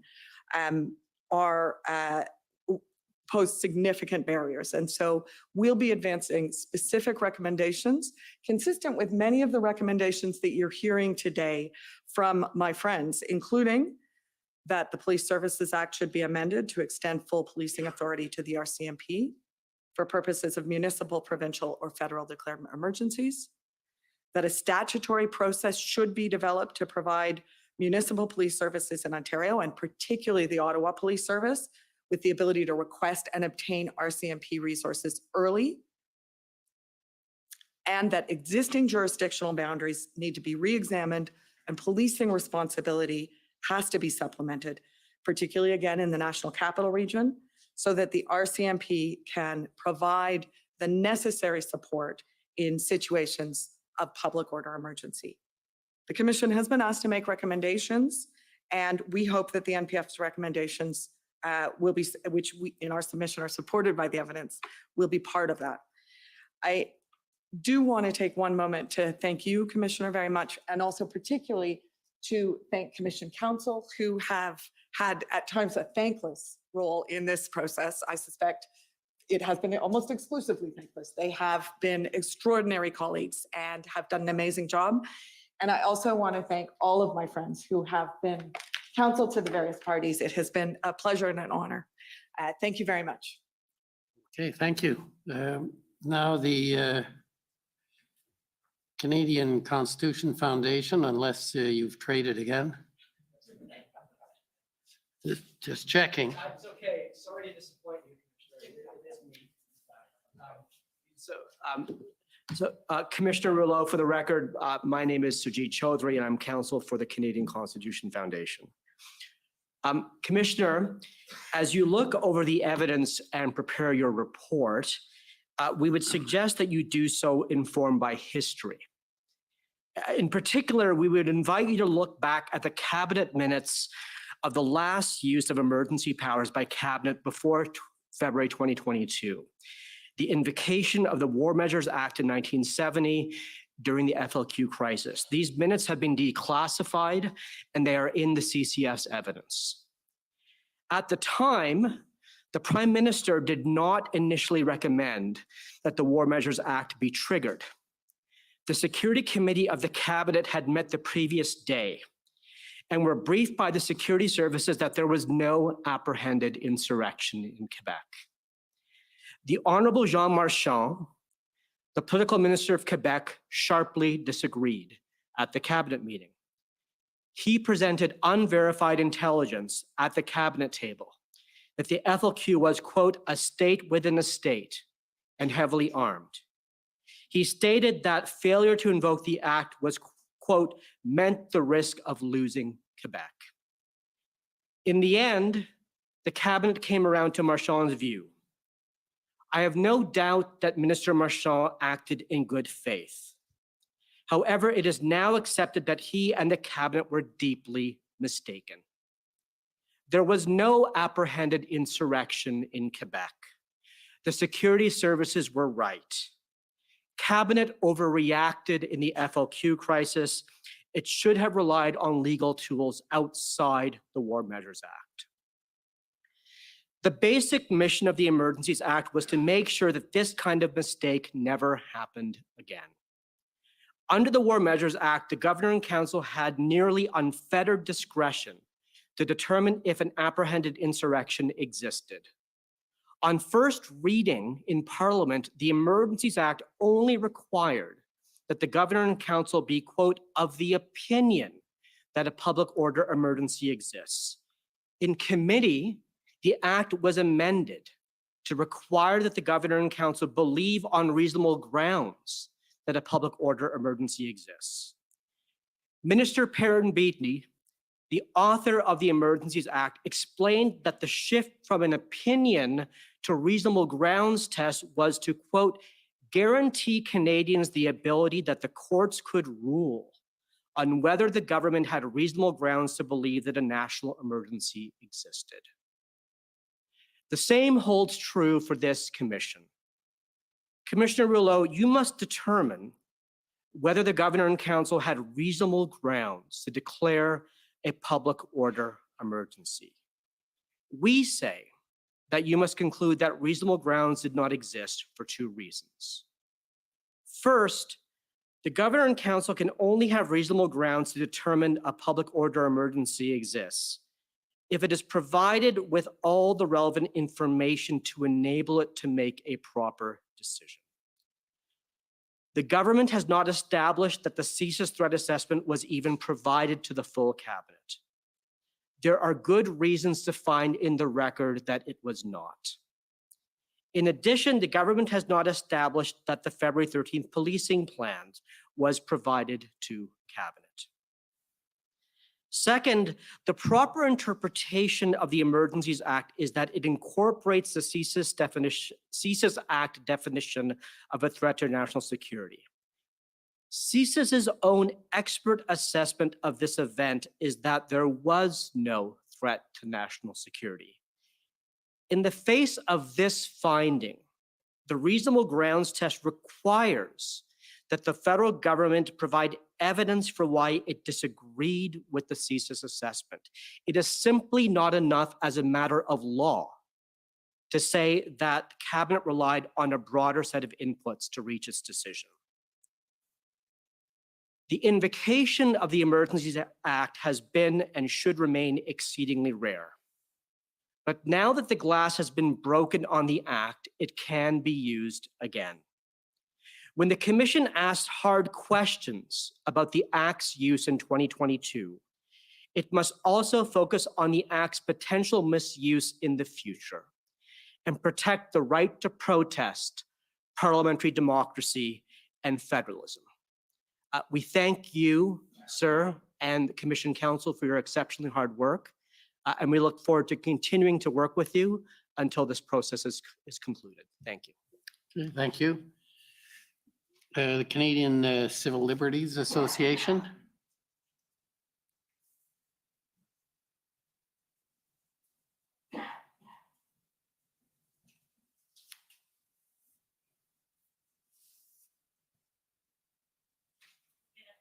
Commissioner. Kara Zwiebel on behalf of the Canadian Civil Liberties Association. In February of this year, for the first time, the Government of Canada declared a public order emergency and put in place emergency measures that restricted the rights and freedoms of all people in Canada. These measures placed broad restrictions on the freedoms of Canadians to assemble and protest. They allowed for the government to compel the provision of services and for personal assets to be frozen with no notice and no due process. These orders handed law enforcement agencies and financial institutions extraordinary powers. The government may have intended these powers to be used in targeted ways, but as drafted, they gave law enforcement across the country measures whose application went well beyond the blockades and could easily have been abused. I have three submissions. First, the Emergencies Act does not allow for the suspension of charter rights, but without the existence of a public order emergency, the measures that were enacted would most certainly be contrary to the charter. In the absence of circumstances amounting to a national emergency, they would constitute serious restrictions on fundamental rights and freedoms that are neither reasonable nor justified in a free and democratic society. So the question, was there a national emergency that justified these measures, is a crucial one. The Canadian Civil Liberties Association respectfully submits that this question is important, not only for what it says about the events of January and February of this year, but also because of what it signals to future governments about when parliamentary process can be bypassed to allow the government to rule by executive order and when extraordinary powers can be used. Second, the Government of Canada has offered a range of justifications for its decision to invoke the Act. Its primary justification, articulated when the Act was first invoked, is set out in its Section 58 report to Parliament. Although that justification has evolved over time, its core elements are relatively simple and remain mostly intact. The justification focuses very heavily on economic disruption and harm. It also references concerns about the possibility of serious violence, either because of the presence of some violent extremists amongst otherwise non-violent protesters, the possibility that the protests would provide a cover for a lone wolf attack or allow threat actors to recruit, or the concern that violence would erupt in clashes with counter-protesters. Apart from the economic concerns, the evidence on which the government relies to back up these claims is extremely thin. The law enforcement and intelligence agencies, whose expertise should help inform the government's decisions, did not assess the protests as giving rise to a serious threat of violence. The most dangerous element we've heard about, the cell in Coutts, Alberta, with a cache of weapons, was investigated and arrested by law enforcement prior to the emergency orders coming into effect, without the use of any extraordinary powers, and without setting off a chain reaction of violence amongst protesters. The Emergencies Act was carefully crafted to avoid the excesses of the War Measures Act that preceded it. Parliament intentionally identified a public order emergency by tying it exclusively and exhaustively to the definition of threats to the security of Canada found in the CESIS Act. This definition does not include economic harm or disruption, nor should it. It requires activities directed toward or in support of the threat or use of acts of serious violence against persons or property for the purpose of achieving a political, religious, or ideological objective.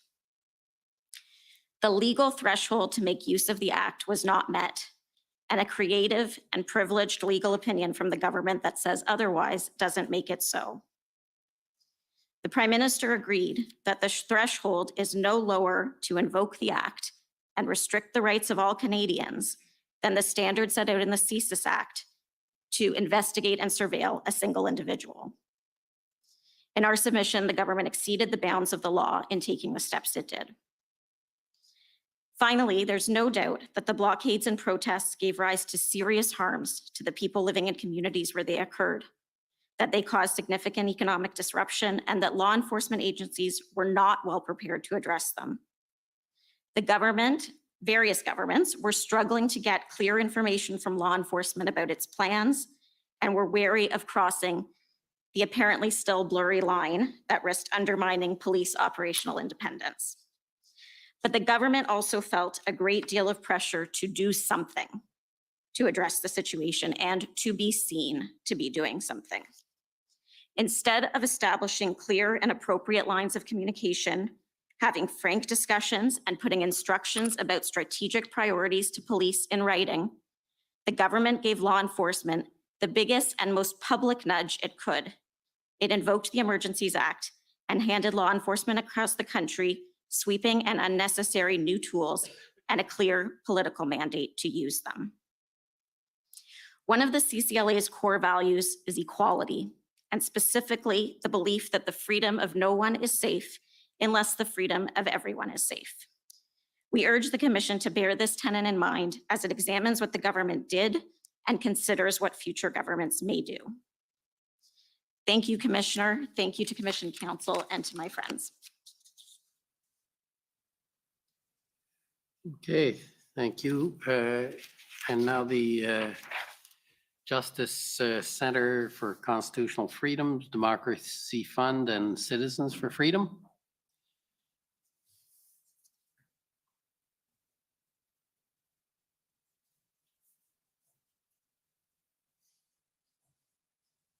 Commissioner, my name is Alan Honor and I'm counsel for the Democracy Fund, but I'm also addressing you on behalf of the JCCF and Citizens for Freedom. But we'd like to express our gratitude for this opportunity to participate in these proceedings. At the commencement of these public hearings, we stated that our goal was to get to the truth about why the government invoked the public order emergency. We wanted to hear evidence about whether the government met the legal threshold for invoking the Emergencies Act. And Commissioner, we have heard we've heard evidence on many issues, but the reasons why the Emergencies Act was invoked is the primary and ultimate issue you should turn your mind to. I won't repeat the test for declaring a public order emergency because we've all heard it so many times. But I would like to address just one part of that test: threats to the security of Canada. In one way, this is a very high threshold for the government to meet, because threats to the security of Canada means more than ordinary threats or acts of violence. The definition requires serious violence or threats of serious violence for the purpose of achieving political, religious, or ideological objective. In our written submissions, we'll be looking at, among other things, the definition of terrorist activity is set out in the Criminal Code and how it is similar to the CSIS definition. And in fact, some of the CSIS documents that were disclosed to the parties through this inquiry show that CSIS refers to Section 2C as terrorism and extreme violence. And this reference is indicative of just how high that threshold is. We submit, and the Prime Minister's evidence left little doubt, that this very high threshold is the same whether it applies in the Emergencies Act or the CSIS Act. The context, the decision maker, and the purpose are obviously different. There may even be different inputs, but those inputs are meant to answer the same question. Are there threats or acts of serious violence for political, religious, or ideological purposes? And that is the one and only standard. Commissioner, I've made reference to how high the threshold is, but in a different way, it's a low threshold. And on the issue of threats to security of Canada, it doesn't require, for example, proof beyond a reasonable doubt, nor does it even require proof on a balance of probabilities. The threshold only requires the Governor and Council to actually believe that there are threats to the security of Canada, and it requires that belief to be reasonable. Respectfully, we submit, and we will argue in detail, that the government has not even met this low threshold.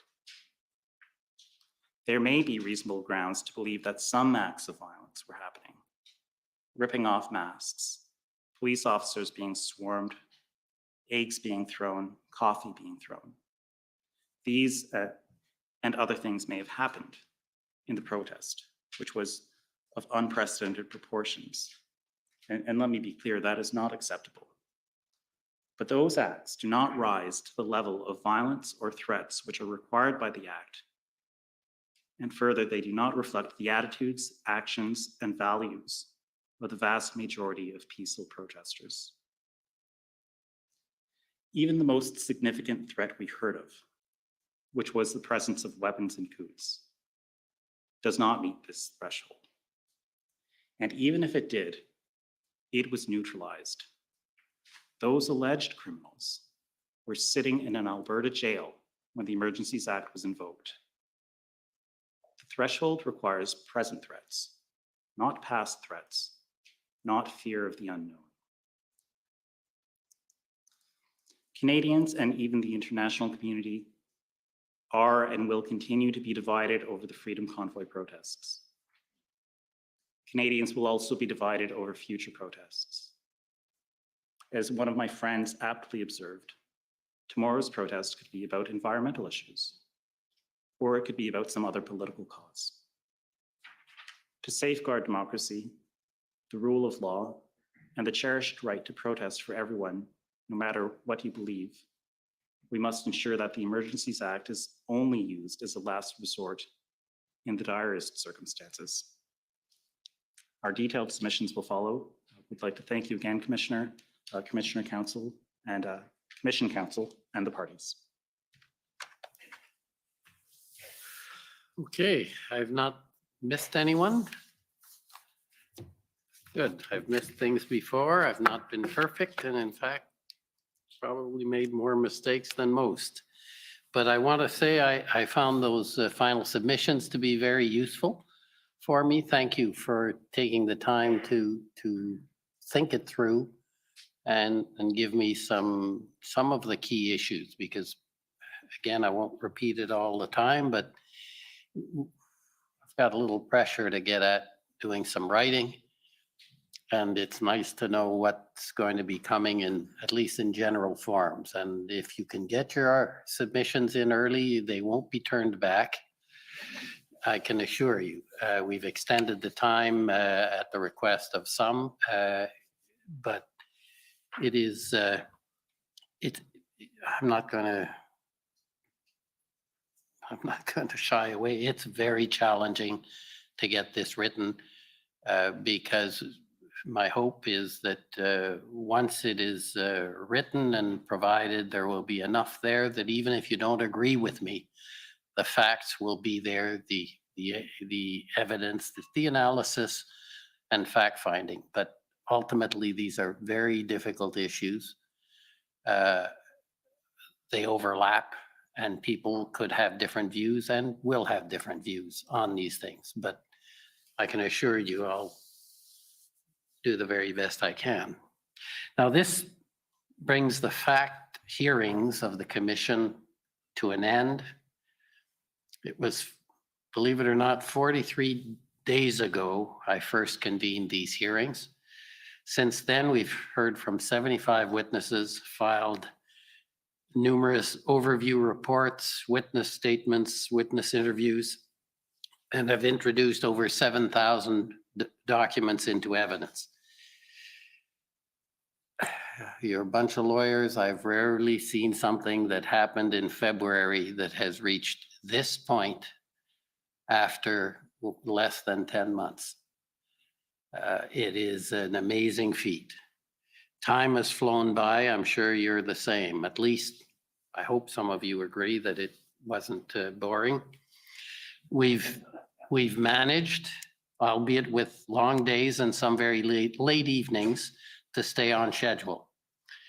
And we've met what you've probably heard me say too many times, our unique timetable. And for that, I'm most grateful. Most importantly, I'm satisfied that I now have the evidence that I need to make the factual findings and to answer the questions I've been mandated to ask. Namely, why did the federal government declare the emergency? How did it use its powers? And were those actions appropriate?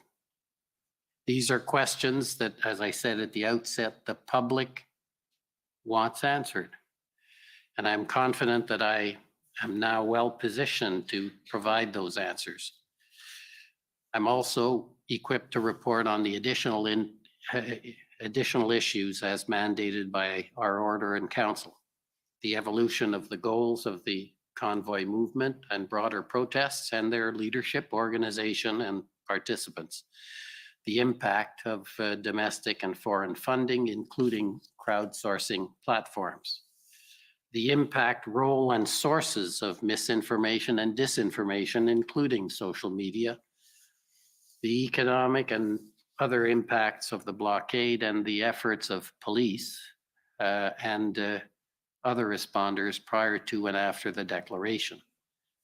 Always to the extent that these issues are relevant to the circumstances of the declaration and the measures taken. It was important for me to hear the points of view of those who took part in the events or who were affected by those events.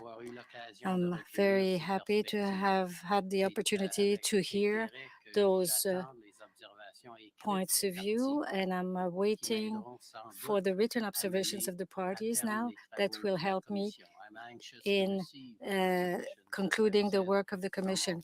I'm happy that we could lead those hearings in an open and transparent way, not only for the parties and the councils and the media, but also for the numerous Canadians who took this opportunity to see the hearings either in person or through our direct broadcasting. Pleased by the fact that these hearings have, by and large, taken place without a hitch. Commission council and all council showed flexibility, innovation, and creativity. This didn't just happen. I asked for everyone to work cooperatively to ensure that the facts and information necessary for the public to understand what happened and why it happened would be elicited. And my expectations were met. Council, you all rose to the occasion, generally, and there's a bit of grumbling, but generally without a hint of grumbling. I understand most of it occurred when I wasn't there. Now, of course, there were issues, but we were able to resolve them in an appropriate manner. Or again, some people don't agree with how I resolve things, but that's neither the first time that's happened to me. You'll be pleased to know. Time limits were almost always observed, subject, of course, to the regular. May I just have one more question? And that was perfectly fine. Indeed, it was appropriate to ensure that the necessary questions be asked and answered. And you probably have seen I was quite flexible with timelines within the bounds of reasonableness. So I want to thank council and the parties for their contribution to the success of these hearings. And by success, I mean getting to have a record that can be used. I should note that there's no question that the Commission's timeframe did present challenges. There were a staggering number of documents produced by the parties in response to the Commission's request, including by the federal government. The productions have been of critical importance to the Commission's mandate and have resulted in a level of transparency that is, if not unprecedented, I'd say it's virtually unprecedented. But the needs of the Commission to review these documents and the right of the parties to redact on various legal grounds necessarily created time constraints and challenges for all concerned. Where appropriate, the Commission challenged certain redactions, and there have been instances where the government, at the Commission's request, removed redactions. We understand there were challenges, but at the end of the day, I think the record is, as I have said, fulsome to allow for me to make the necessary findings.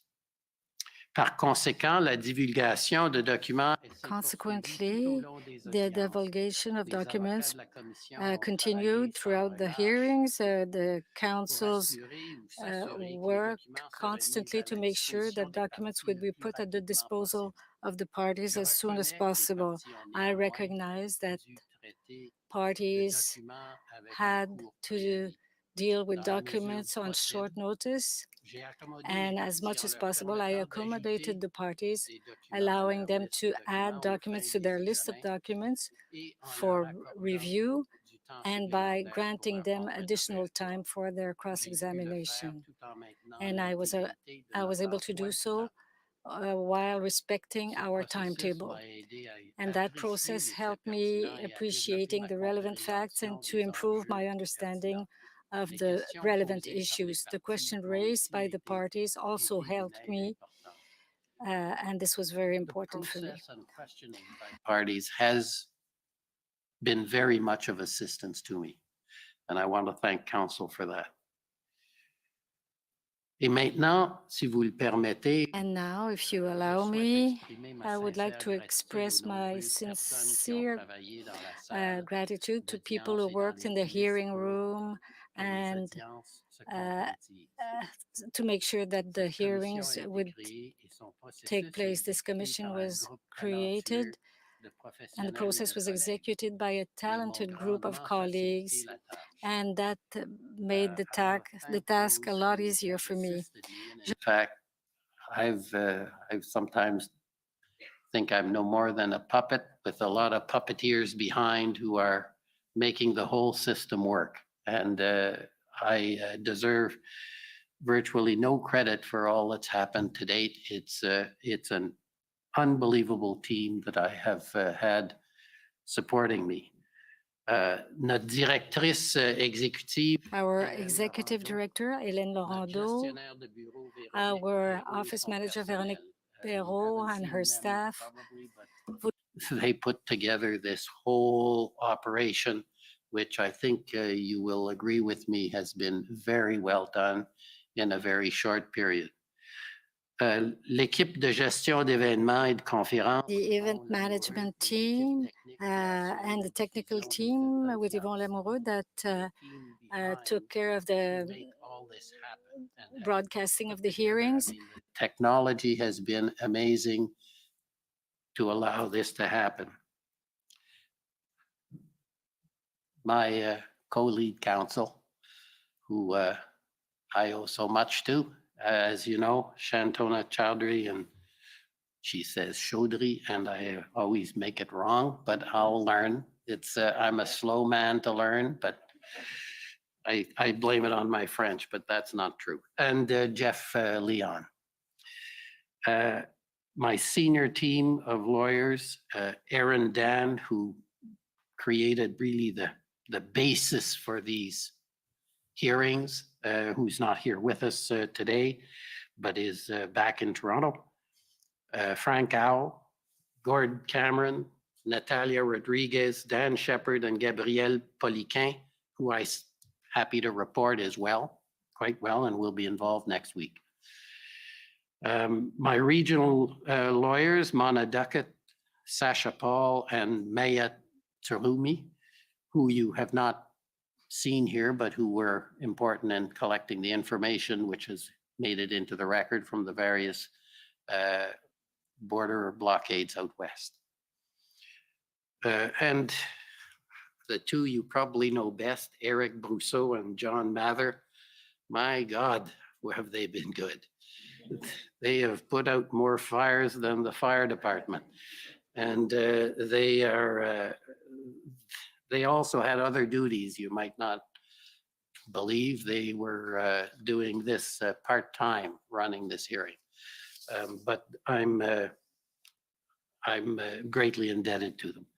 And then the team of lawyers, some of which you've seen, I guess most of them, or if not all of them you've seen, Stephen Armstrong, Misha Boutier, Sajeda Hedarali, Alexandra Hine, Nusra Khan, Etienne Lacombe, Alison McMahon, Jean-Simon Schoenholtz, Dalia Shuhaibar, and Guillaume Sirois-Gingras.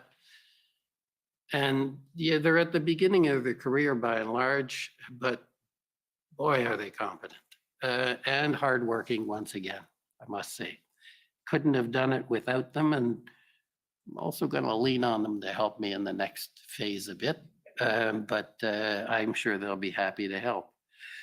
I'd also like to recognize our policy advisors, Mark Fryman, Mark Pritchard, and Mark Sandler, our communications advisors, Michael Tansey and Marie-Claude Gagné, our public input team under Patrick Pilon, Madame Registrar, Stacy Huber, Ms. Lynn Mahoney, and our document clerks from Heuristica, who amazed me with their ability. And it's to make documents seemingly appear from nowhere, but also the challenge. You don't know the half of the problems getting all the federal documents from their system to our system to what, I won't go there. Our translators, transcriptionists and interpreters, they have been incredible, and some of you made their life very difficult. You know who you are. Our research council, who guided and continue to guide the policy aspects of the commission and planned the roundtables for the policy hearings next week. Geneviève Cartier, chair of the council, Jamie Cameron, Michel Galland, Nomi Claire Lazare, Kent Roach, Clifford Shearing, and Jocelyn Stacy. And finally, our security team and the staff of Public Service and Procurement Canada and Library and Archives Canada. They've all worked to make, again, this whole hearing go well, making us feel safe, made us feel welcome and comfortable. I think that that team, those three teams are important to have to this, bringing this together. Now, before closing, I want to address the people of Canada in two respects. I was delighted that approximately 9,500 Canadians took the time to make a submission through our public input process. These submissions were most helpful to me and our council team to understand your observations, experiences, and ideas. They contributed to making this a truly public inquiry. It was important for the Commission to hear from the public and understand the views of Canadians. I now have that understanding to provide an important backdrop for the Commission's mandate. It's fair to say, if you've gone through that document, that this is a very divisive issue at the root of this whole convoy and what has come out of it. And I think this process, I hope, will be of assistance to people to understand and move forward. It is a truly humbling to me to be involved in this. I can assure you, it's I would almost say overwhelming to see the interest, the concerted response from people. I wasn't looking for fame and fortune, but I think I'm kind of stuck now to be at least a figure at some neighborhoods. Je remercie aussi le peuple canadien de l'intérêt. I also thank all Canadians for their interest in the Commission's work, and thank you for the confidence that you put in me to undertake this significant inquiry. It is a privilege and an honor to serve as a commissioner. We have a lot of work to do to prepare and finalize our report. I assure you that we will keep doing all that is possible to bring you the answers to the questions that were raised by the mandate. You deserve nothing less than that. Are possible, all that is possible, to bring forward the answers to the questions raised by our mandate. And as I said at the outset, they deserve nothing less. So thank you. and good evening. I now declare the fact hearing portion closed. I may not see a lot of you now that we move to the next phase, given that the submissions will be in writing, but I do feel I've made some friends, maybe some enemies too, but I like to think I've made some friends because virtually all of you I did not know. And it has been a very, very pleasant experience. And thank you all for tolerating me. And my I guess, difficult task is always is still in front of me. Thank you very much.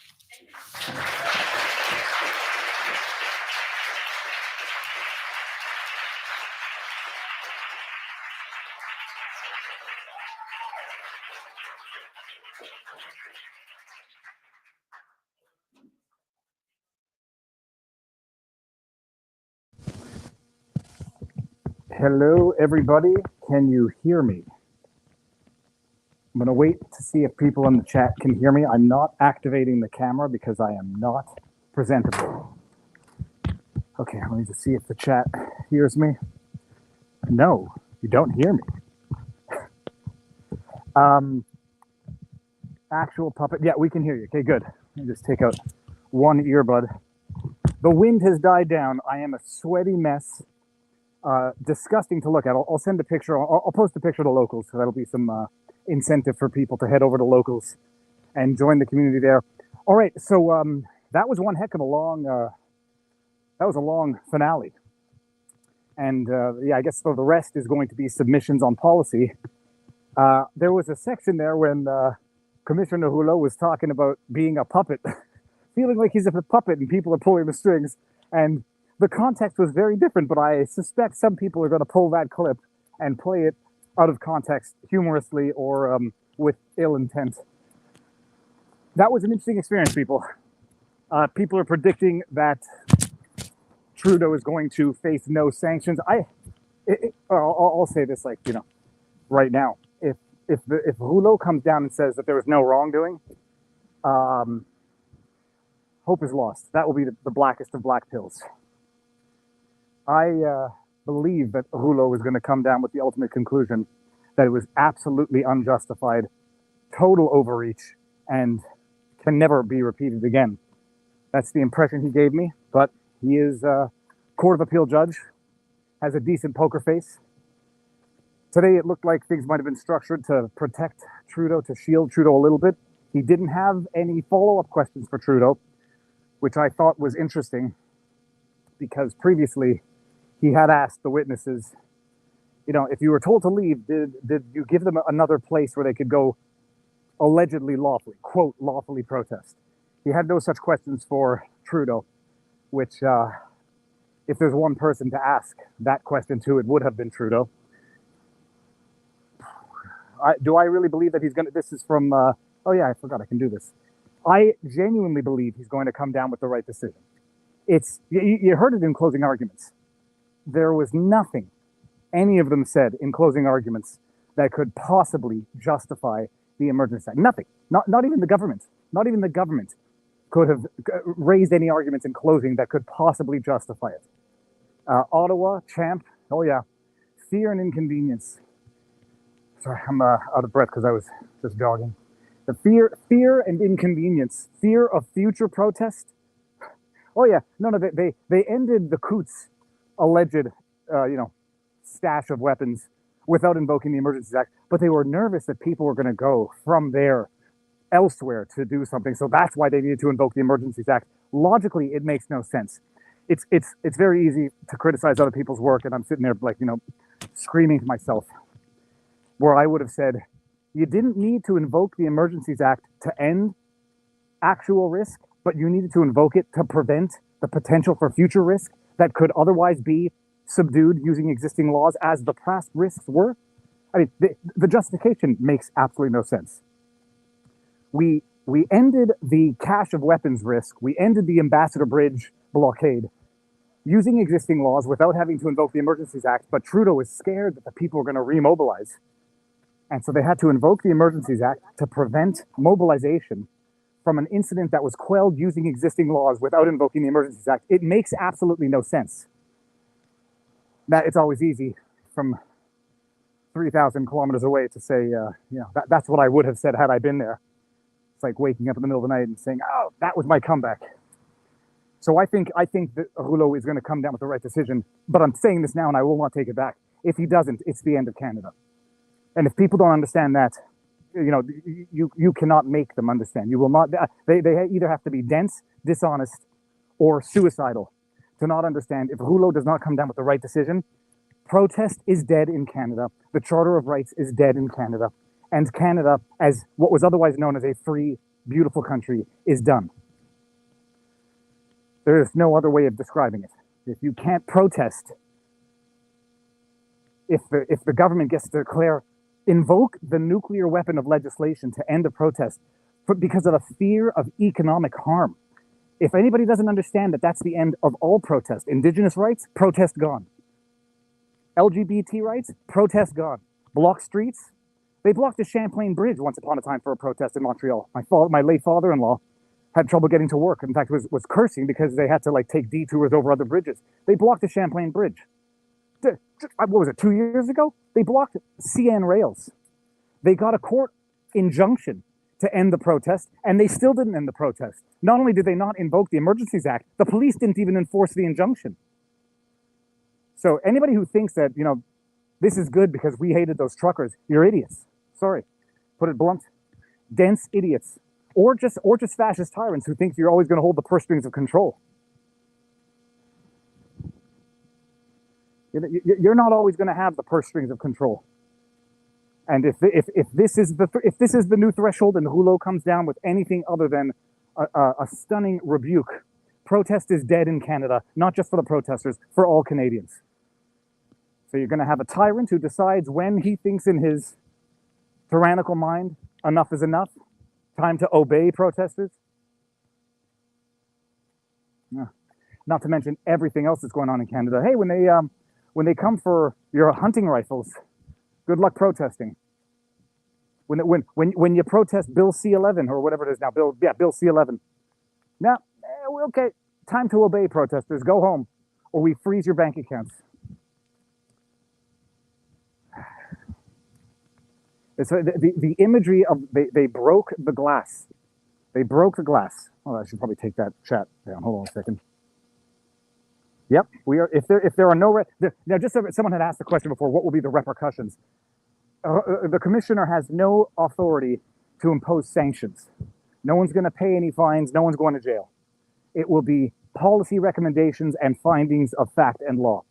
Findings of fact, absolutely no factual basis to invoke the Emergencies Act. Constitutional overreach, federal overreach. If Rouleau does not come to that conclusion, Canada is done, period. People predicting there won't be any repercussions. I would bet on it, but I'm not going to bet on something that I would feel that will devastate me if I lose the bet. The problem is there's a lot of people who believe it was justified. People who are otherwise good people who are otherwise smart people who believe it was justified. He must step down. He won't. I forgot. I posted the highlight, but I didn't post a video of the redaction bombshell to Twitter. So I just posted that. We'll see if that gets any traction. Video links get retweeted, but most people don't actually go and watch the video thoroughly and thoughtfully. So I posted a video on Twitter that'll be much easier to share. Now, as I mosey back into my studio, I'll say good night in person. If everyone would be so kind, actually, to, after this, if you're so inclined, mosey on over to America's Untold Stories. Eric Huntley and Mark Robert are live now. It'll be, anyway, what's up? We're ready to go? Huh? Okay, I got it, okay. If everyone would be so, I hear myself in the mic. Oh, I'm so wet. Hold on a second, people. Hold on. I'm gonna close.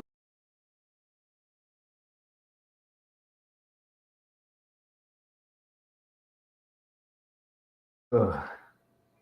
Ugh, I'm back.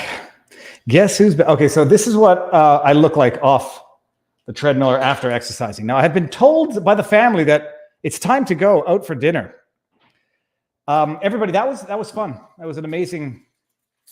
This was not something that could be streamed every day, all day for 43 working days. Is my mic? Is it the good mic? Hold on, just double check here. Settings. No, that's not right. Settings is over here. I think it's the good mic. Should be. Yeah, still a good mic. What's up, guys? So this entire day was a journey. Family got up at 5:30 to experience Black Friday. We went live with commentary from 9:20 to 1 o'clock. Went to the beach, exercised. Let's see this. Viva, this has all been theater to pacify the public. Seems like an exercise in future threat assessment. It's tough not to get blackpilled. I can't. There's no way of framing it otherwise. This was, if they come to the wrong conclusion, it's the end of Canada. My blackest of black pills, and I'll say this, and then I'll leave and go take a breath of fresh air. Even by having 43 days of commission, it almost legitimizes the legitimacy of the decision in the first place. Well, it couldn't have been so black and white for Trudeau. It couldn't have been such an egregious overreach. It took 43 days of evidence to prove, to flesh out the evidence. Just by virtue of the fact that it took 43 days and they gave it 6 weeks, they made such an important event out of it. In the minds of many, that's going to legitimize at least the idea that there was a decision in the first place. It was a preposterous, egregious, unjustified, unconstitutional overreach, period. Done with malice aforethought, what is it? Done with malice and done with reckless disregard for the well-being of Canadians, period. But some people are going to say, if it took so long to investigate the circumstances, it couldn't have been that cut and dry from Trudeau's perspective. That's like legitimizing the act through the process. The past 2 years have showed us how Nazi Germany rose. I'm not your buddy guy. I can't even disagree with that. And people are going to say, well, Justin Trudeau's not shipping people off in trains. No, he's not. Mark Twain, history does not repeat, but it tends to rhyme. Not shipping people off in trains, but enacting legislation that's going to allow 10,000 plus Canadians to end their own lives and expand that to the mentally ill with requests that be expanded to minors. Yep. No, but he was democratically, get that out of there. He was democratically elected.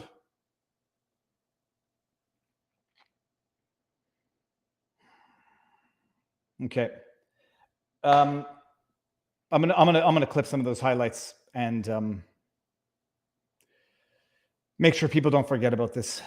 People are going to forget. People have already forgotten about the absolute atrocities and abuses of COVID itself.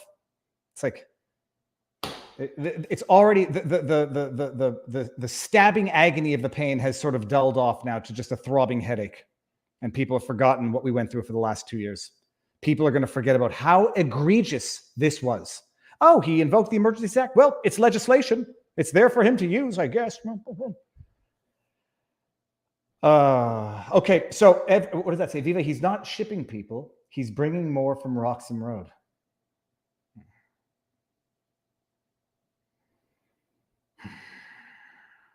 Okay, everybody, I'm going to go eat with the family.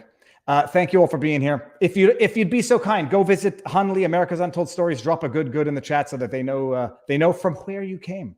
Viva, will you attend the convoy reunion in Ottawa? Depends when, depends where. Depends when and depends where I am. I'm down here for at least 3 years. 3 years as of the day one, which is 4 months ago. I do plan on coming back to Canada from time to time to the extent that I can actually get back in and get back out. But I might be bringing some of that live stream love to some Trump rallies for the fun of it. I want to see what a Trump rally looks like. So please leave these videos up. I'm leaving them up. I would never take them down. And if they're not up here, they're up. If YouTube takes them down for whatever the reason, I was worried YouTube was going to take them down back during the actual protest. They're on Rumble. Everything's on Rumble as well. Thank you all, people. It was great. It was great. Okay, go feed your kids, tabarnak. I will go. We got 5. So we got this 7-seater. this a used vehicle, what's the VW Touareg? Not a Touareg, the smaller one, Tiguan. Got 7 seats. Today, got the entire family and 2 guests in the car. It's beautiful. So we're going to go out and get some food and have some fun. All right, so that's it. Thank you all. I'll see you Sunday if I don't see you tomorrow. Tomorrow might be a Viva family vlog. There's a protest down at the Miami Seaquarium that I'm trying to get down to, but I don't know if I'm going to be able to do it. So we'll see. Okay, all right. You got 10 minutes to get to dinner. I'm already late. Go. Enjoy the evening. Thank you all. See you Sunday. Peace.